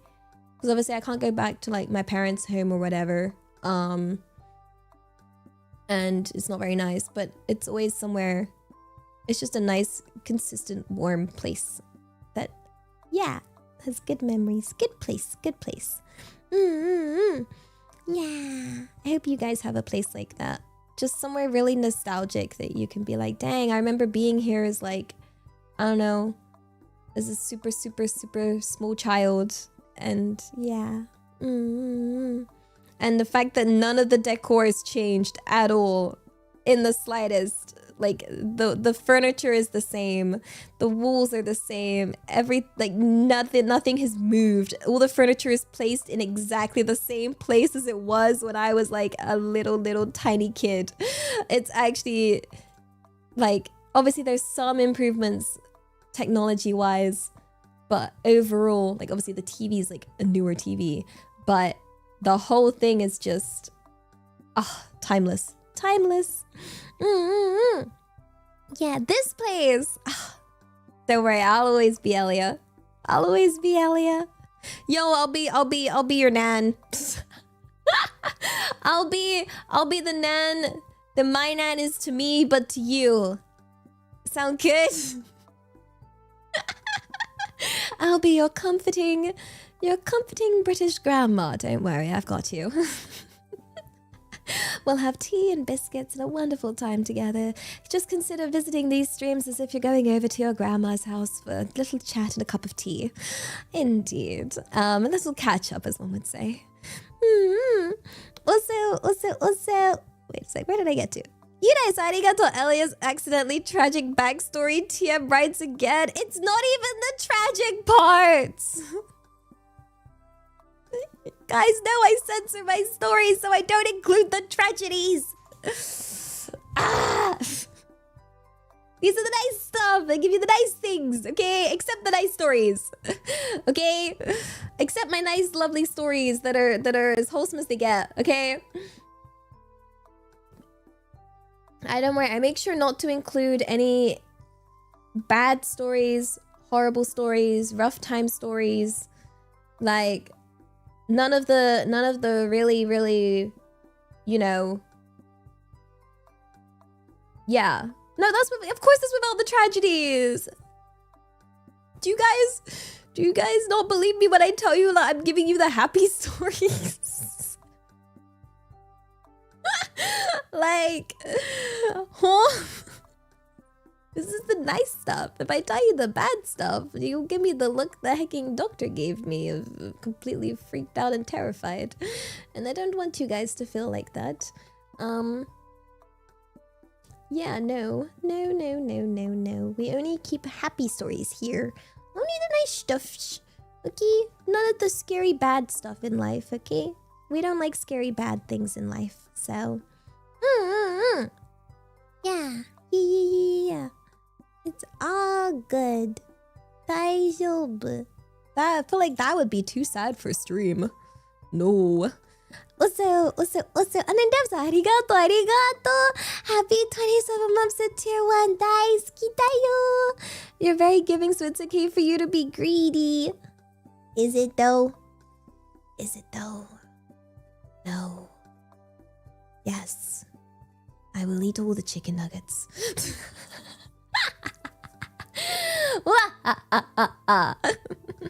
I'm gonna have the share box and I'm not gonna share. That's peak greed right there, I'll have you know. It doesn't get greedier than that.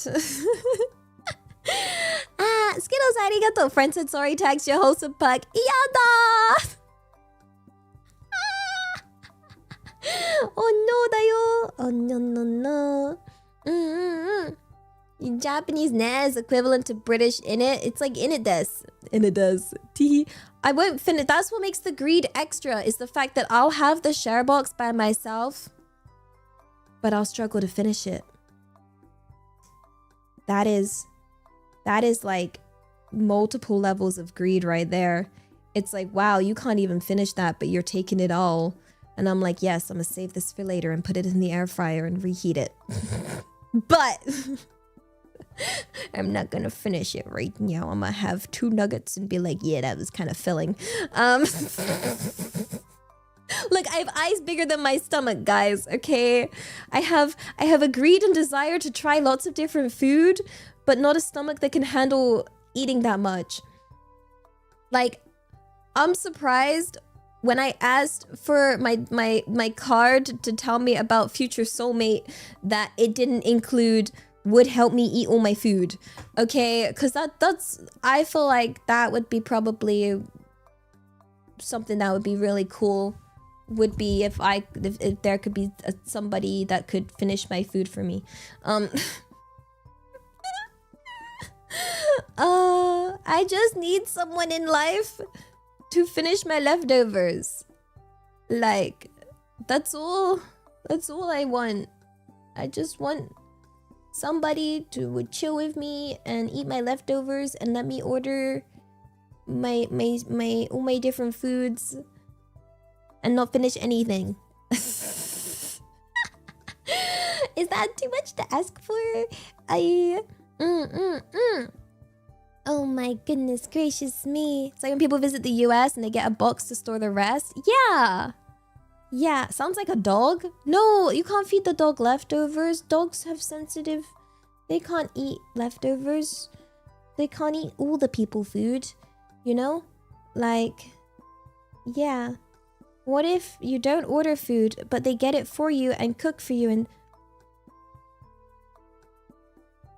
A soulmate that would cook for me? Ooh. Ooh. Ooh. Ooh. That sounds pretty sounds pretty nice. That sounds pretty good. Oh my gosh. Yo. I need a maid. I don't need a soulmate, guys. I need a maid. I think that's the conclusion we have here. I just need someone that would do my laundry and help me tidy and cook and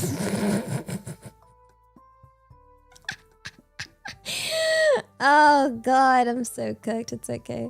Welp, I'll just get a maid. A maid. Just a maid. Maid! Maid over everything. No! Cat girl maid. Cat girl maid. Yeah. No maid, no butler, cat girl maid. Okay? That is the only correct answer, okay? Yeah! A soul maid! Oh my gosh. Also, Vicinity Star 101, arigato for the 37 months, guys. Kitayo! Free taxes, let's go! No! A battle maid to protect me? I don't need... No, it's okay. I would say I have a lot of friends that are really good at protecting me. Yeah. Yeah. They're all really sweet. I don't know what it is. Throughout my life, I feel like every friend, most like friends that I've made seem to have a desire to protect. Like, maybe I give off protect vibes, but I seem to give off some kind of, you know, must shield, protect her from scary world and scary guys. It's like as if my parents weren't protective enough. I also have very protective friends.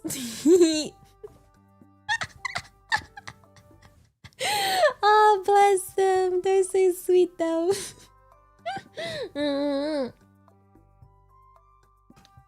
They're literally like, stinky men, be gone! Be gone! Be gone! Oh my gosh. I give protect vibes. That's weird because I'm supposed to be reliable on Aesan, which should be giving I protect you vibes. But I think those are mutually exclusive. Like, maybe. Skittles, arigato, sorry text, love your yaps. I sure hope you do because I be yapping. Sydney, arigato, backlog chanting is infinite, isn't it? It isn't. I'm working on it. It's happening. Oh my gosh. Wait, where did I get to?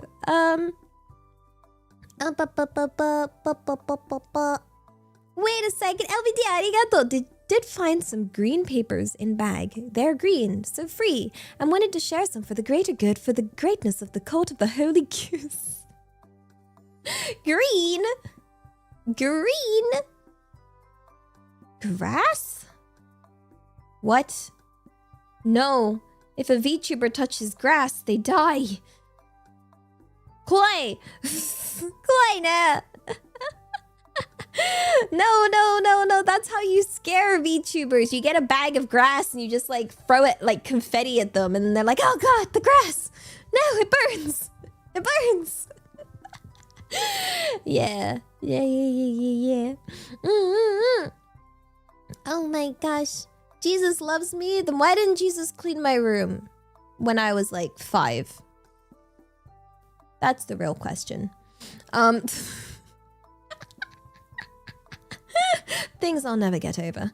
Oh dear. Let's see. Equivocal being. Arigato. Happy 20 months. Daisuki dayo. Backlog. Also, Ellie's the cutest goose. No, I wish I was cute. Oh, the power of nature compels you.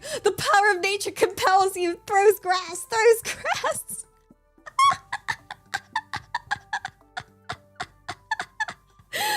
Imagine. Oh no. Oh no. That sounds terrifying. Gosh. Oh no, no, no, no, no. Not the grass. Ooh. What kind of grass? Does it...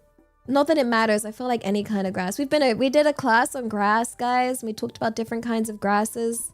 I don't think it matters which kind of grass. But don't forget your lessons, okay? There's lots of different types of grass with lots of different types of usage, and it's very important. Also, bibidasu, arigato, arigato. Happy 28 months. Daisuki da yo. By the way, how do you join membership? You're not new here. You're not new. I see 28 months. I know that heckin' name because I always want to pronounce it. Be the best. Ah. And every single time I have to manually override my brain to make sure I don't say that and make sure I get it right because oh my goodness. Arigato. Elliot, fire text. If you throw grass at me, what if I set that grass on fire? And I fight... Yeah, wait, fire is strong against grass. I can win this. Arson, arson, arson, arson, arson, arson, arson, arson, arson. In return to your grass. Indeed, indeed. Also, ちょっと待ってだよ。Gusuke, arigato, arigato. You know, there may be leftover wool scrolls from the con. I could figure out a way to get them to you to sign them and raffle out. Ooh. That would have to be a discussion with my manager to coordinate something of the sort. Yeah. Yeah, that would be... Because, you know, I'm always down to sign things secretly.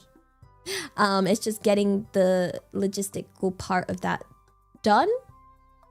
But, totally down.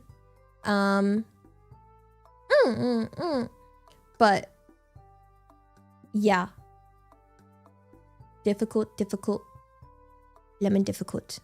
It is when one only exists in 2D. Also, I got an arigato for the 100 pennies. Thank you, thank you.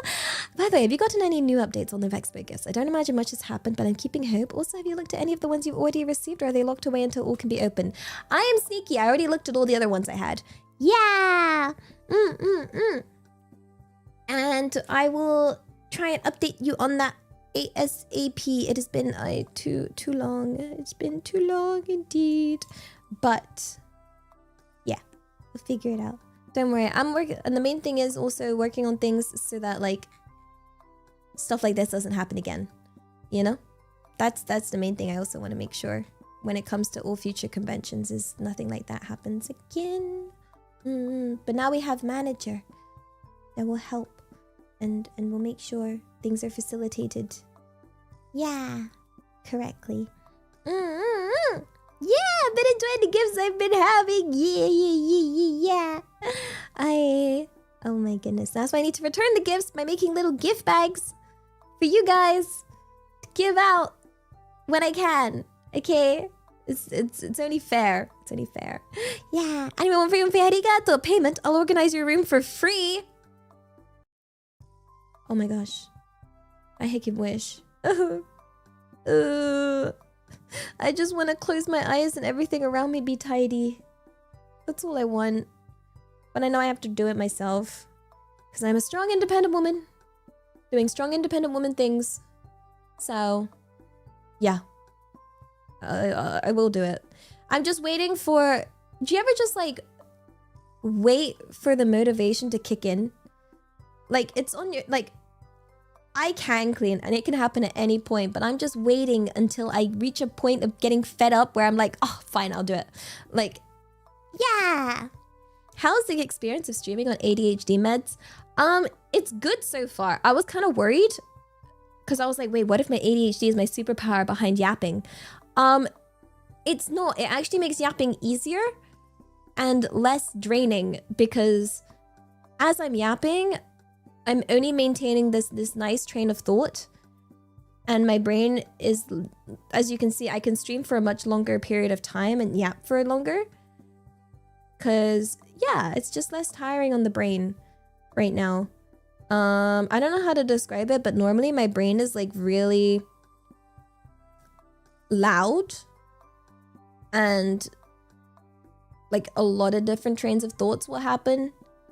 And I thought that that was helping me with yapping, but it wasn't. It was actually just like quieter. And I actually have enough tangents to function and yap without. It wasn't the ADHD that was giving me my yap powers. It was just me. I'm just a yapper anyway.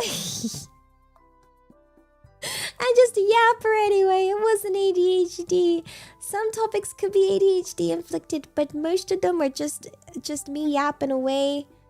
And me just wanting to talk with you guys and yap about things with you guys.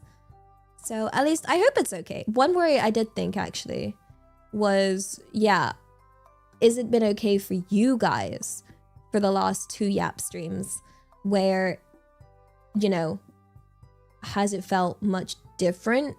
Have the topics been a bit more consistent? Have I been more boring? I don't want to be boring. I don't want to be boring. I sound more clear-minded. I feel more clear-minded. I feel like I'm able to actually think. And normally, I can't. Normally, I can't think. Normally, it's like wading through... It's like thinking before was like wading through mud of a billion different thoughts that were like filling my brain to try and get to the thought that I wanted to get to. And now it feels like less mud, more just like clear water. Obviously there's still some movement required because my brain's not that clear, but we thought the ADHD gave her power, but now we realize it restricted her. Yeah. So I'm able to get more work done. It's just, I wish I could show you the fruits of my work so much faster, you know? Because I want to be like, hey guys, look, I managed to do all these things now, but I can't show you. But it's been good. I've actually been sat down, locked in, doing work. Just sat there for hours, just boom. And it's so nice. It's so nice to sit and lock in when I need to be able to. But hopefully in future, I can do that kind of thing on stream. So then, you know, we can just lock in and do things together. But it's the one time I have work that I can't share. But it's definitely helping, I would say.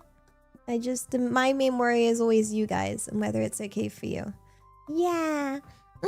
Sydney, arigato. Sorry, tax. No need to be sorry for rub eye. Yeah, but I do funny face if I rub eye. It's like... Yeah, I did think about having it as a co-working stream, but I couldn't show you guys, so... And yeah, I'm actually... After this stream, I have to do lots of work as well, so... Let's say Skittles, arigato. Sorry, tax. I don't mind, in fact. Skittles, arigato. Happy 32 months. Daisuki da yo. Even if you don't think you deserve it. I love, care, cherish, and adore you. Nothing would make me happier than if you someday loved yourself as much. Yo, love's kind of a big step. We're going for like reasonably like oneself. Let's not set the bar too high right off the bat, guys. Alrighty, we're taking baby steps, okay? And that goes for anyone else that also is in the position of needing to love themselves. Don't worry, you don't need to love yourself. You just need to like... Was it my therapist said the first step isn't even liking yourself. The first step is opening yourself up to the possibility that there may be some good things about yourself, is what my therapist told me, which I'm passing on to you for free. So that's like free therapy right there. It was the idea of taking like your negative thoughts and taking them out of, like, making them not definitive statements, but turning them into more like, instead of I'm stupid, It's like, maybe I'm stupid, you know? And just that tiny change will be enough to start pushing yourself in the right direction.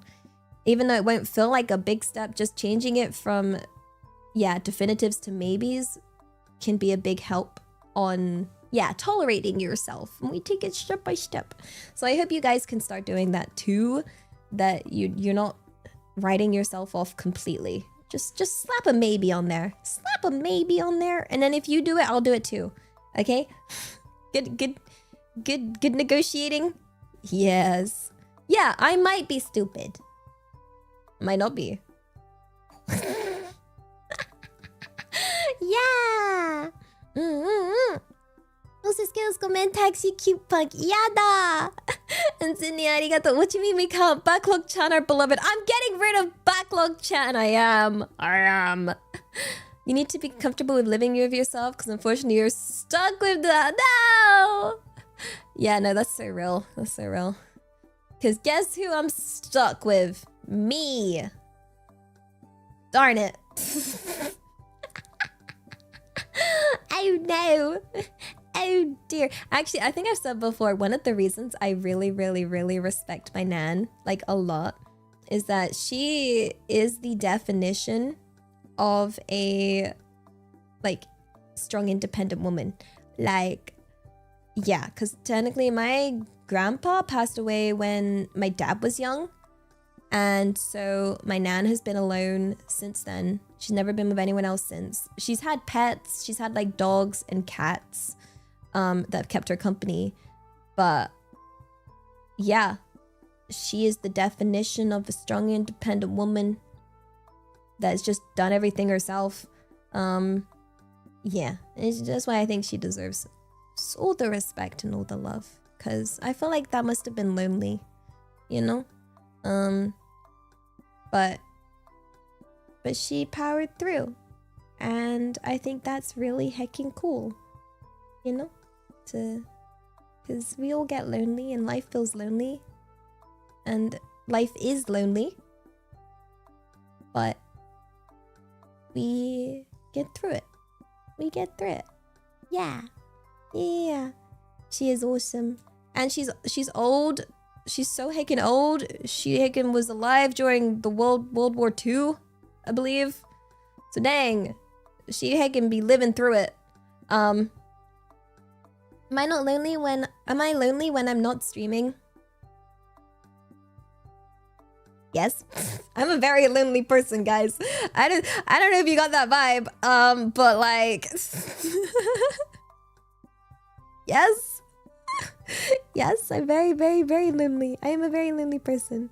But at the same time, I'm also a shut-in that doesn't like going outside and an introvert. So then part of me is like, yay!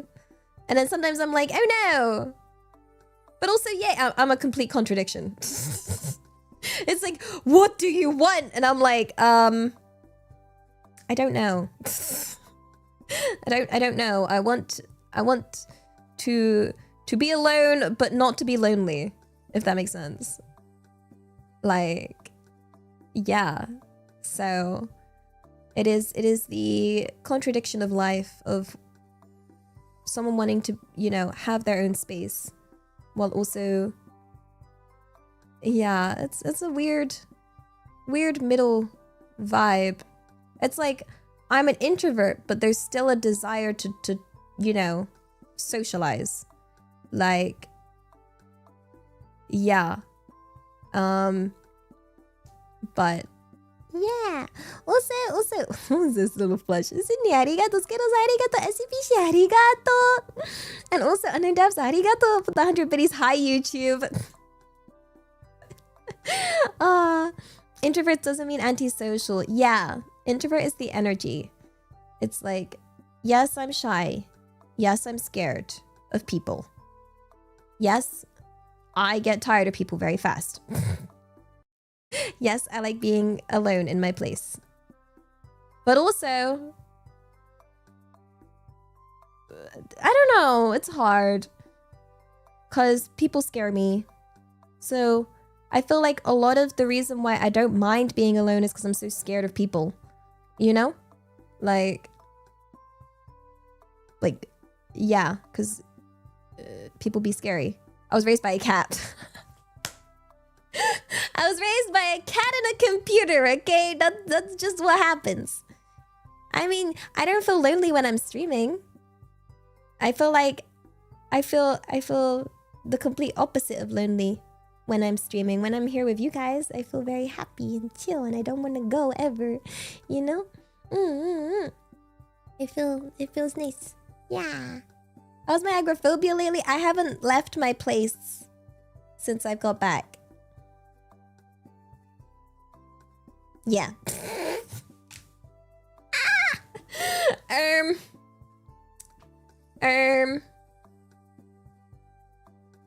I can't go outside though because there's a typhoon. So... Oh yeah, I did get groceries. Okay, when did I get that? Oh no, I went out once. Yeah. And it was on my way back that I got groceries. Cause I went out to see some VTuber friends. Wait, I want to double check if she said that she was, if it's okay to say that she was here. Let me double check. Oh, I'll double check her Twitter and see if she said that she was in Japan or what. Let's see. Scrolling. Checking. Did she say that she went to Japan? Let me check. Oh my gosh.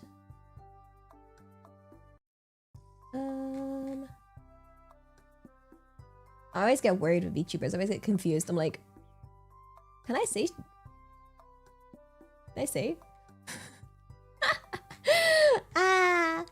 But yeah, I went to see cute VTuber girls. Went outside. I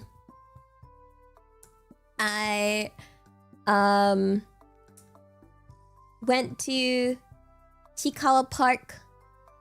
Then went for food. Then we went to karaoke. And then I went to head home. And then I didn't want to go outside again. Hey Yoko Hagla from the UK, you can handle a little rain. It's a typhoon, mate! We don't have typhoons in England. We have moderate weather. At best. Like, yeah. I'm trained for moderate amounts of rain, temperature. We don't have any climate. What would you call it? Like, we don't have any forms of natural disaster in England. Like, I kid you not. We don't have any. I don't think we don't get typhoons in England, right? I've never experienced a typhoon. We definitely don't get earthquakes or tornadoes or anything of the sort. Like, no. England is like the most heckin' mid place ever. Like, it doesn't get more mid than England. It's very, very, like, no hurricanes, no typhoon, no. Gosh, yeah, no, there's nothing. It's like the biggest. Sometimes we get like a little too much rain that we're like, whoa, that's a bit too much rain, and then it gets a little flooded. But like, yeah, that's about it. I think that's the most extreme. That's the most extreme weather we get. Like, we get snow. We get the saddest snow ever. Have you seen British snow? It's hecking sad, yo. It's like just sad mush on the floor that then turns into like black ice, and then we just everything shuts down. Like, we get like a centimeter of snow, and everyone's like, "Whoa, time to crash out. Shut the buses down. Shut the schools down. Shut it all down. We can't handle this. Like, we're not built for slight mild inconvenience here." Same with the temperature. Oh my gosh, it's taking 20-something degrees. We're done. Shut it all down. We're dying. We actually cannot cope with mild, it's not even extremes. Just outliers. Just slightly outside of our regular mid levels of temperature. We can't cope. And the rain The rain, we could actually, okay, I could go on a whole tangent here.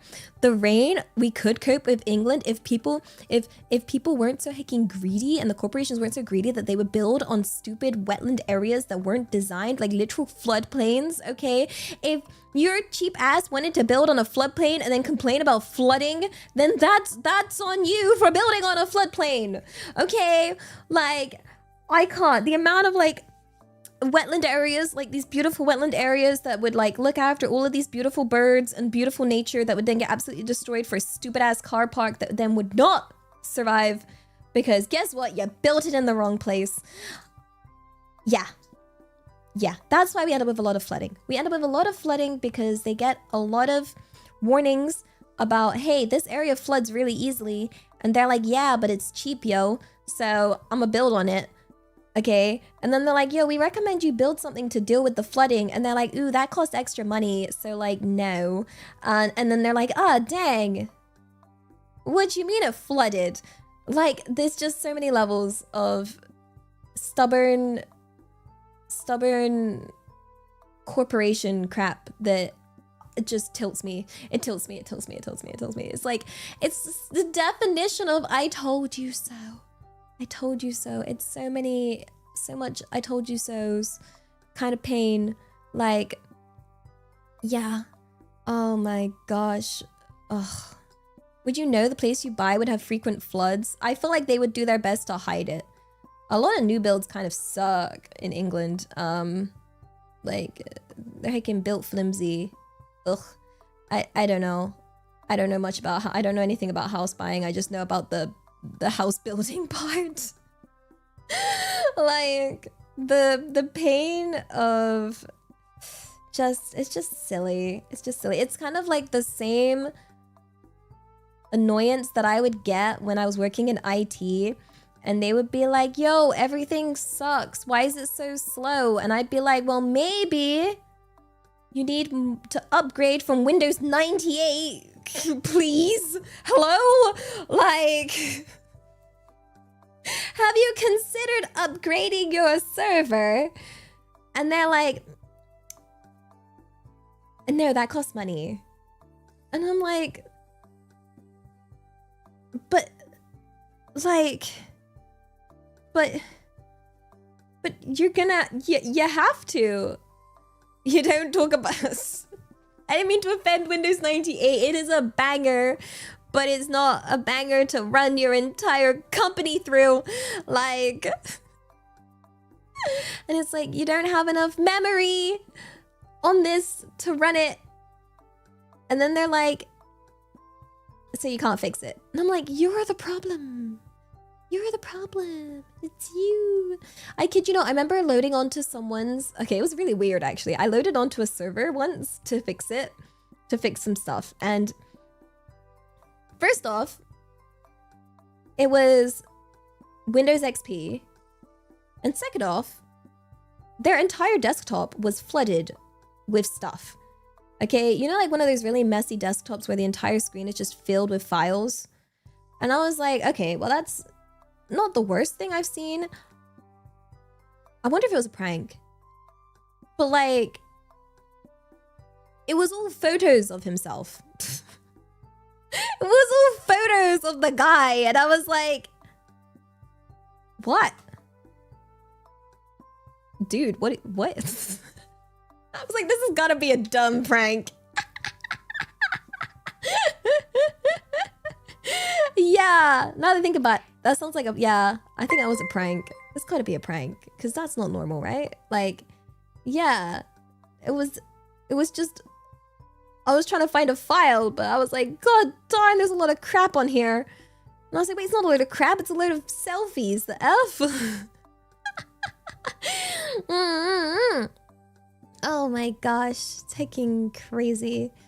I feel like a lot of English companies, I don't know if it's the same in other places, maybe, I don't know if it's because England's old, but like, I just think it's hilarious that I went to university, was taught all of the like, you know, cutting edge, you know, newest stuff to again experience real world office work where you find out most companies do not like upgrading. and therefore are still running everything on either paper or Excel or some old AF system that you've never seen in your life that's been gathering dust in a system that is so frail and fragile that it's going to take one file to knock it out of the heckin' atmosphere. Like, and you're like, what is all this? What? I wasn't trained for this. I wasn't trained for this. I wasn't trained for any of this. I'm crying. They didn't train me for this at university. They only teach you the brand new stuff. Like, yeah. Also, grip and TCA. Arigato. Happy 13 months. Nice. Hidayo. Can Elliot be our anime waifu? I'm your anime reliable one-san. How many times do I have to go over this, you heckin' punks? Yeah, and those companies have the audacity to write in their stupid heckin' job, like, what's it called? You know the thing, the job requirements? And they have the audacity to be like, I think you need like a PhD in this or a master's degree in that. And I'm like, no, you don't. You liar. You just need to be reasonably competent at using a computer. Like, you don't even know. A baby could do this job. Like a literal, I could train a baby to do this job. I could do this job when I was a baby. But like, don't listen to those stupid job requirements. Okay, that is the main thing I learned, because those job requirements used to scare me, because I'd be like, dang, I'm so underqualified. Like, I'm so cooked. Like, I'll never get a job. I'm never gonna be good enough. They're just liars. It turns out they're just a bunch of liars, guys. Okay? They don't know what they're chatting about when they make those job requirement listings. Job listings. That's the word I was looking for. They don't know. They don't heckin' know. No. If you're reasonably competent and have basic, like, able to comprehend basic logic, you can get most of those heckin' office jobs, okay? Because, yeah. They just... Yo, if I can get a developer job without even knowing the language of the job, that apparently... I mean, to be fair, it was the... What are they called? Not headhunters. The recruitment person, the recruiter, insisted on me applying for this job. And I was like, sure, you can throw my application, but like my application is very clear that I do not know C#. I do not speak that language. I do not know that coding language. I don't know. And this is a developer job in a complete other language that I don't know. I'm pretty certain 90% of that job spec, I was like, I have no idea what it's yapping about. They hired me. They straight up hired me. They hired me. And then I was like, wow, these job listings are just dumb. Like, it's all just do it. Because apparently you can just do that. I made it very clear in the interview. I was like, you do know I don't know C#, right? Like, you are aware of that. Because I don't. Like, you will hire me and I don't. And they hired me and then made me learn it. But, yeah. Yeah, jobs are scary, I know, right? Ooh. Please never send me back. Please, please, please. I'll work really hard. Please don't fire me, guys. Please don't make me go back to that job. Please, please, please. That was like peak imposter syndrome. Because I already knew I was an imposter. It was like, you might as well have just played the Among Us music when I got hired. Because it was like, I could see it in my head. You are the imposter. And I'm like, I know. I should not be here.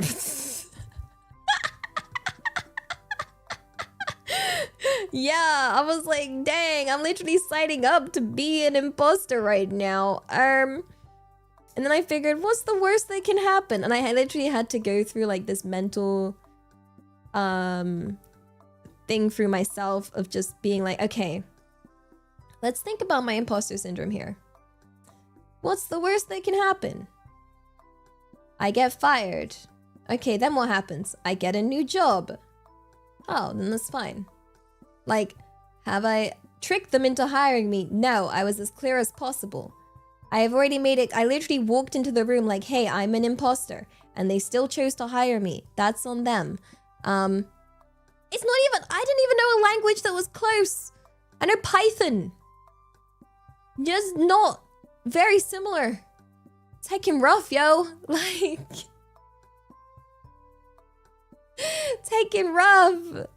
Okay, they're not. C# is so needy. Okay, it's so needy. No. But yeah, it was like, okay.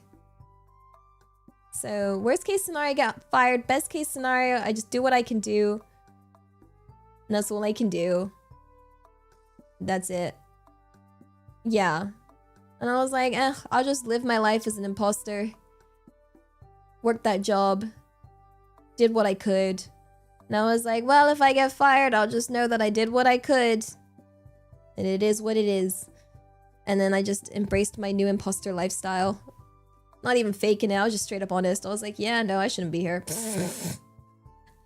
It's the same with VTubing. When I started VTubing, it was very much like, what can I do? I felt like an imposter. I felt like I deserve what I have. What can I do? And I was like, well, all I can do is my best. So I guess I should just do that. Because, like, what else am I supposed to do? Like, if I gave it my best, what more can you ask for someone, you know? Like, that's it. It's as simple as that. I can do voices. Oh my god, yippee.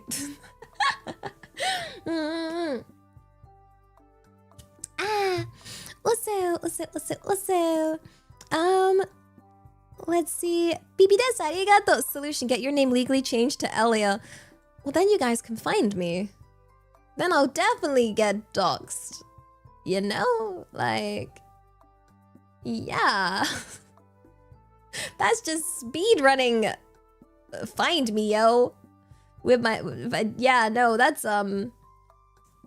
no. Unless we convince everyone else to change their name to Elia. And then everybody's Elia. And then Elia could be anybody and everybody all at once. It's like hiding a tree in a forest. So we're all gonna legally change our name to Elia, right, guys? Yes. For the greater good. I'm Elia, you're Elia. We're all Elia now. You cannot resist. You know, now I want to go marry my grandma. You can't marry grandma. No. Not allowed. No. No. Well, yeah. And arigato. Maybe self-tolerance? Yeah. Maybe we can learn to tolerate ourselves. Even that is a step in the right direction. We take that. Yeah. My nan's single? My nan's been single for as long as... yeah, that's the whole point. That's why she is a strong, independent woman. Yeah. Also. Vincent, arigato for the biddies. Thank you. Hey, Elia, I first heard about you from just a few days ago, and I wanted to share something if it's okay. More than okay.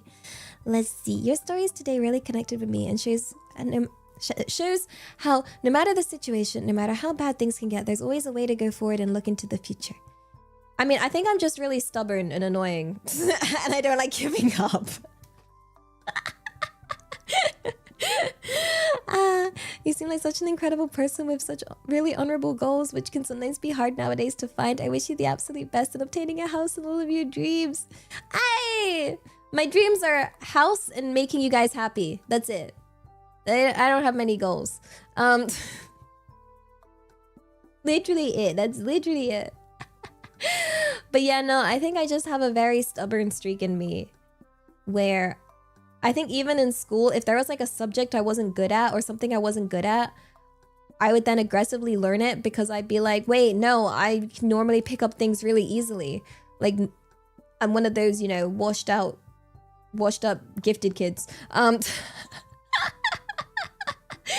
Where like normally I can pick something up easy peasy, but if something was kind of hard, I'd be like, no, That's not okay. That's no. Time to I think, okay, so that's why subjects I'm good at include, and unironically, out of all the sciences, like, you know, chemistry, biology, and physics, I was actually best at physics. And physics was the one I didn't do. And I didn't end up, because I did biology and chemistry for a bit. but like physics was my best subject. But I wanted to pick the ones that I thought were harder for me. Because I think I like the harder path. Maybe I just like suffering. Oh, cry. Yeah. Oh gosh.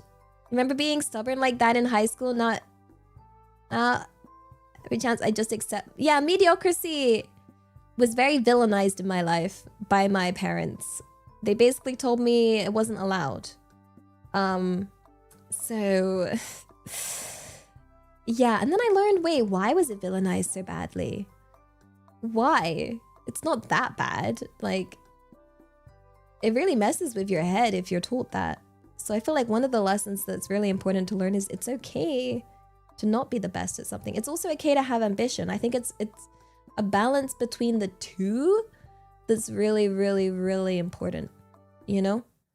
Wanting to do more is okay, but allowing yourself to be happy in the meantime is also okay. Like, yeah. By definition, most people will be mediocre. Yeah. That's straight up real stats, real statistics right there. But yeah, I think my ambition, I don't know. I want to shine in some kind of way that makes people happy, because I feel like the world kind of sucks ass and needs nice things. That's basically my thought process. Indeed. So that's I'm gonna do my thing and be greedy. I'm greedy and I'm stubborn, and I think that's okay because I'm not doing anything bad. I just want to make people happy. So I think we can allow my greedy stubbornness. Yeah. I don't know. It's because like whenever I've seen like idols and stuff, or anyone that just shines, you know, or whenever anyone does like really, really incredible things, I'm always inspired. You know, when I see someone like shining like that, I'm like, I want to shine like that. I want to be able to bring that joy to people. That's the vibe I've always got. It. That's always been my thought whenever I've seen that. Yeah. Be good at your job and miserable at the pool of incompetency around you. You know what used to make me feel smart? Working in retail and having to deal with the general public. It wasn't so bad. At least it made me feel a little better about myself while losing hope in humanity. It was, you know, yeah. Gosh darn people. And Sydney, arigato. F-I-R-E tags again. F-I-R-E, arson. Oh yeah. And Davina, arigato. Hey boss. What up? It's I, boss. Yeah, glad to be able to catch the stream. I hope you're doing well. I hope you're doing even weller. Yeah. And Sydney, arigato. Love your greed. Oh, thank goodness. I'm glad. Because I can't hide it. It's unironically super cute. I don't think it's cute though. No, I'm not sure about that. I worry it's annoying. But also, no, you've already succeeded in making us happy. Nope, being greedy. More happy for you. It's more happiness for you guys. Yeah. I do worry that my greed is annoying. Like, genuinely. But It is part of who I am. It is part of who I am. Yeah. Yeah. Okay, guys, I've been yapping for 6 hours. Oopsies. Haha. I don't know how that happened again. So I really need to do work. I have procrastinated 6 hours successfully. So I will go do the urgent work that needs doing. Graphic design is my passion. I'm gonna go work on that. And I am back tomorrow. I have strategically set the time of my stream 1 hour later, preemptively thinking I'm gonna be late, which I should have done for this stream. So we shall see. If I'm early, then I'm early, because I will try to be early and to combat the possibility of being late, if that makes sense. Okay, so we're gonna try that. We're gonna try that and hope for the best. Okay. Yeah. Okay. And we're gonna play Nier. And oh my gosh, I wonder how much Nier we're gonna get through. Ah! Yippee! Yippee, yippee, yippee, yippee, yippee, yippee, yippee, yippee, yippee. Mm-hmm. Okay. Thank you for chilling with me. Thank you. Thank you, thank you, thank you. No PS thing later? Wait. Where's the PS thing? Oh, the state of play? State of play? When is that?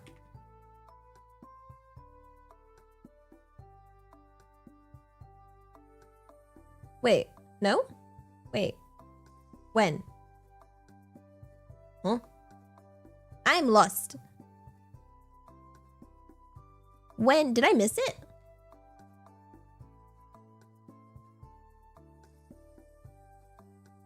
Huh? What do you mean enter my date of birth? Age restricted? Hello? I'm 50,000 years old? Like, hello? Let me in? Huh?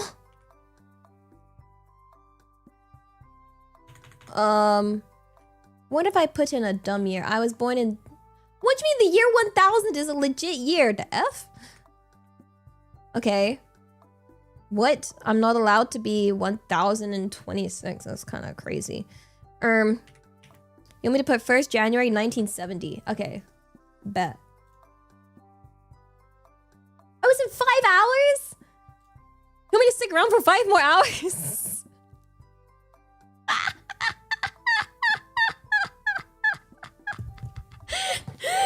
You want me to stick around? You want me to stick around for 5 more hours? そうだよ.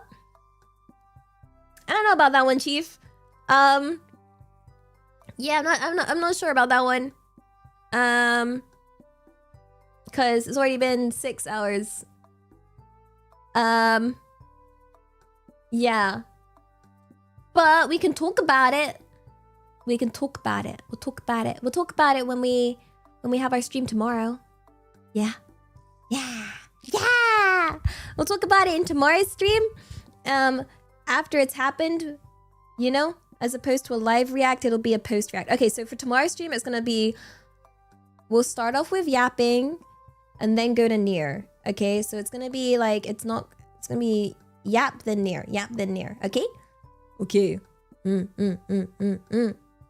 Bet. Good plan. We're gonna yap about the state of play, the start of tomorrow's stream, and it'll be fun. Yeah. Okay.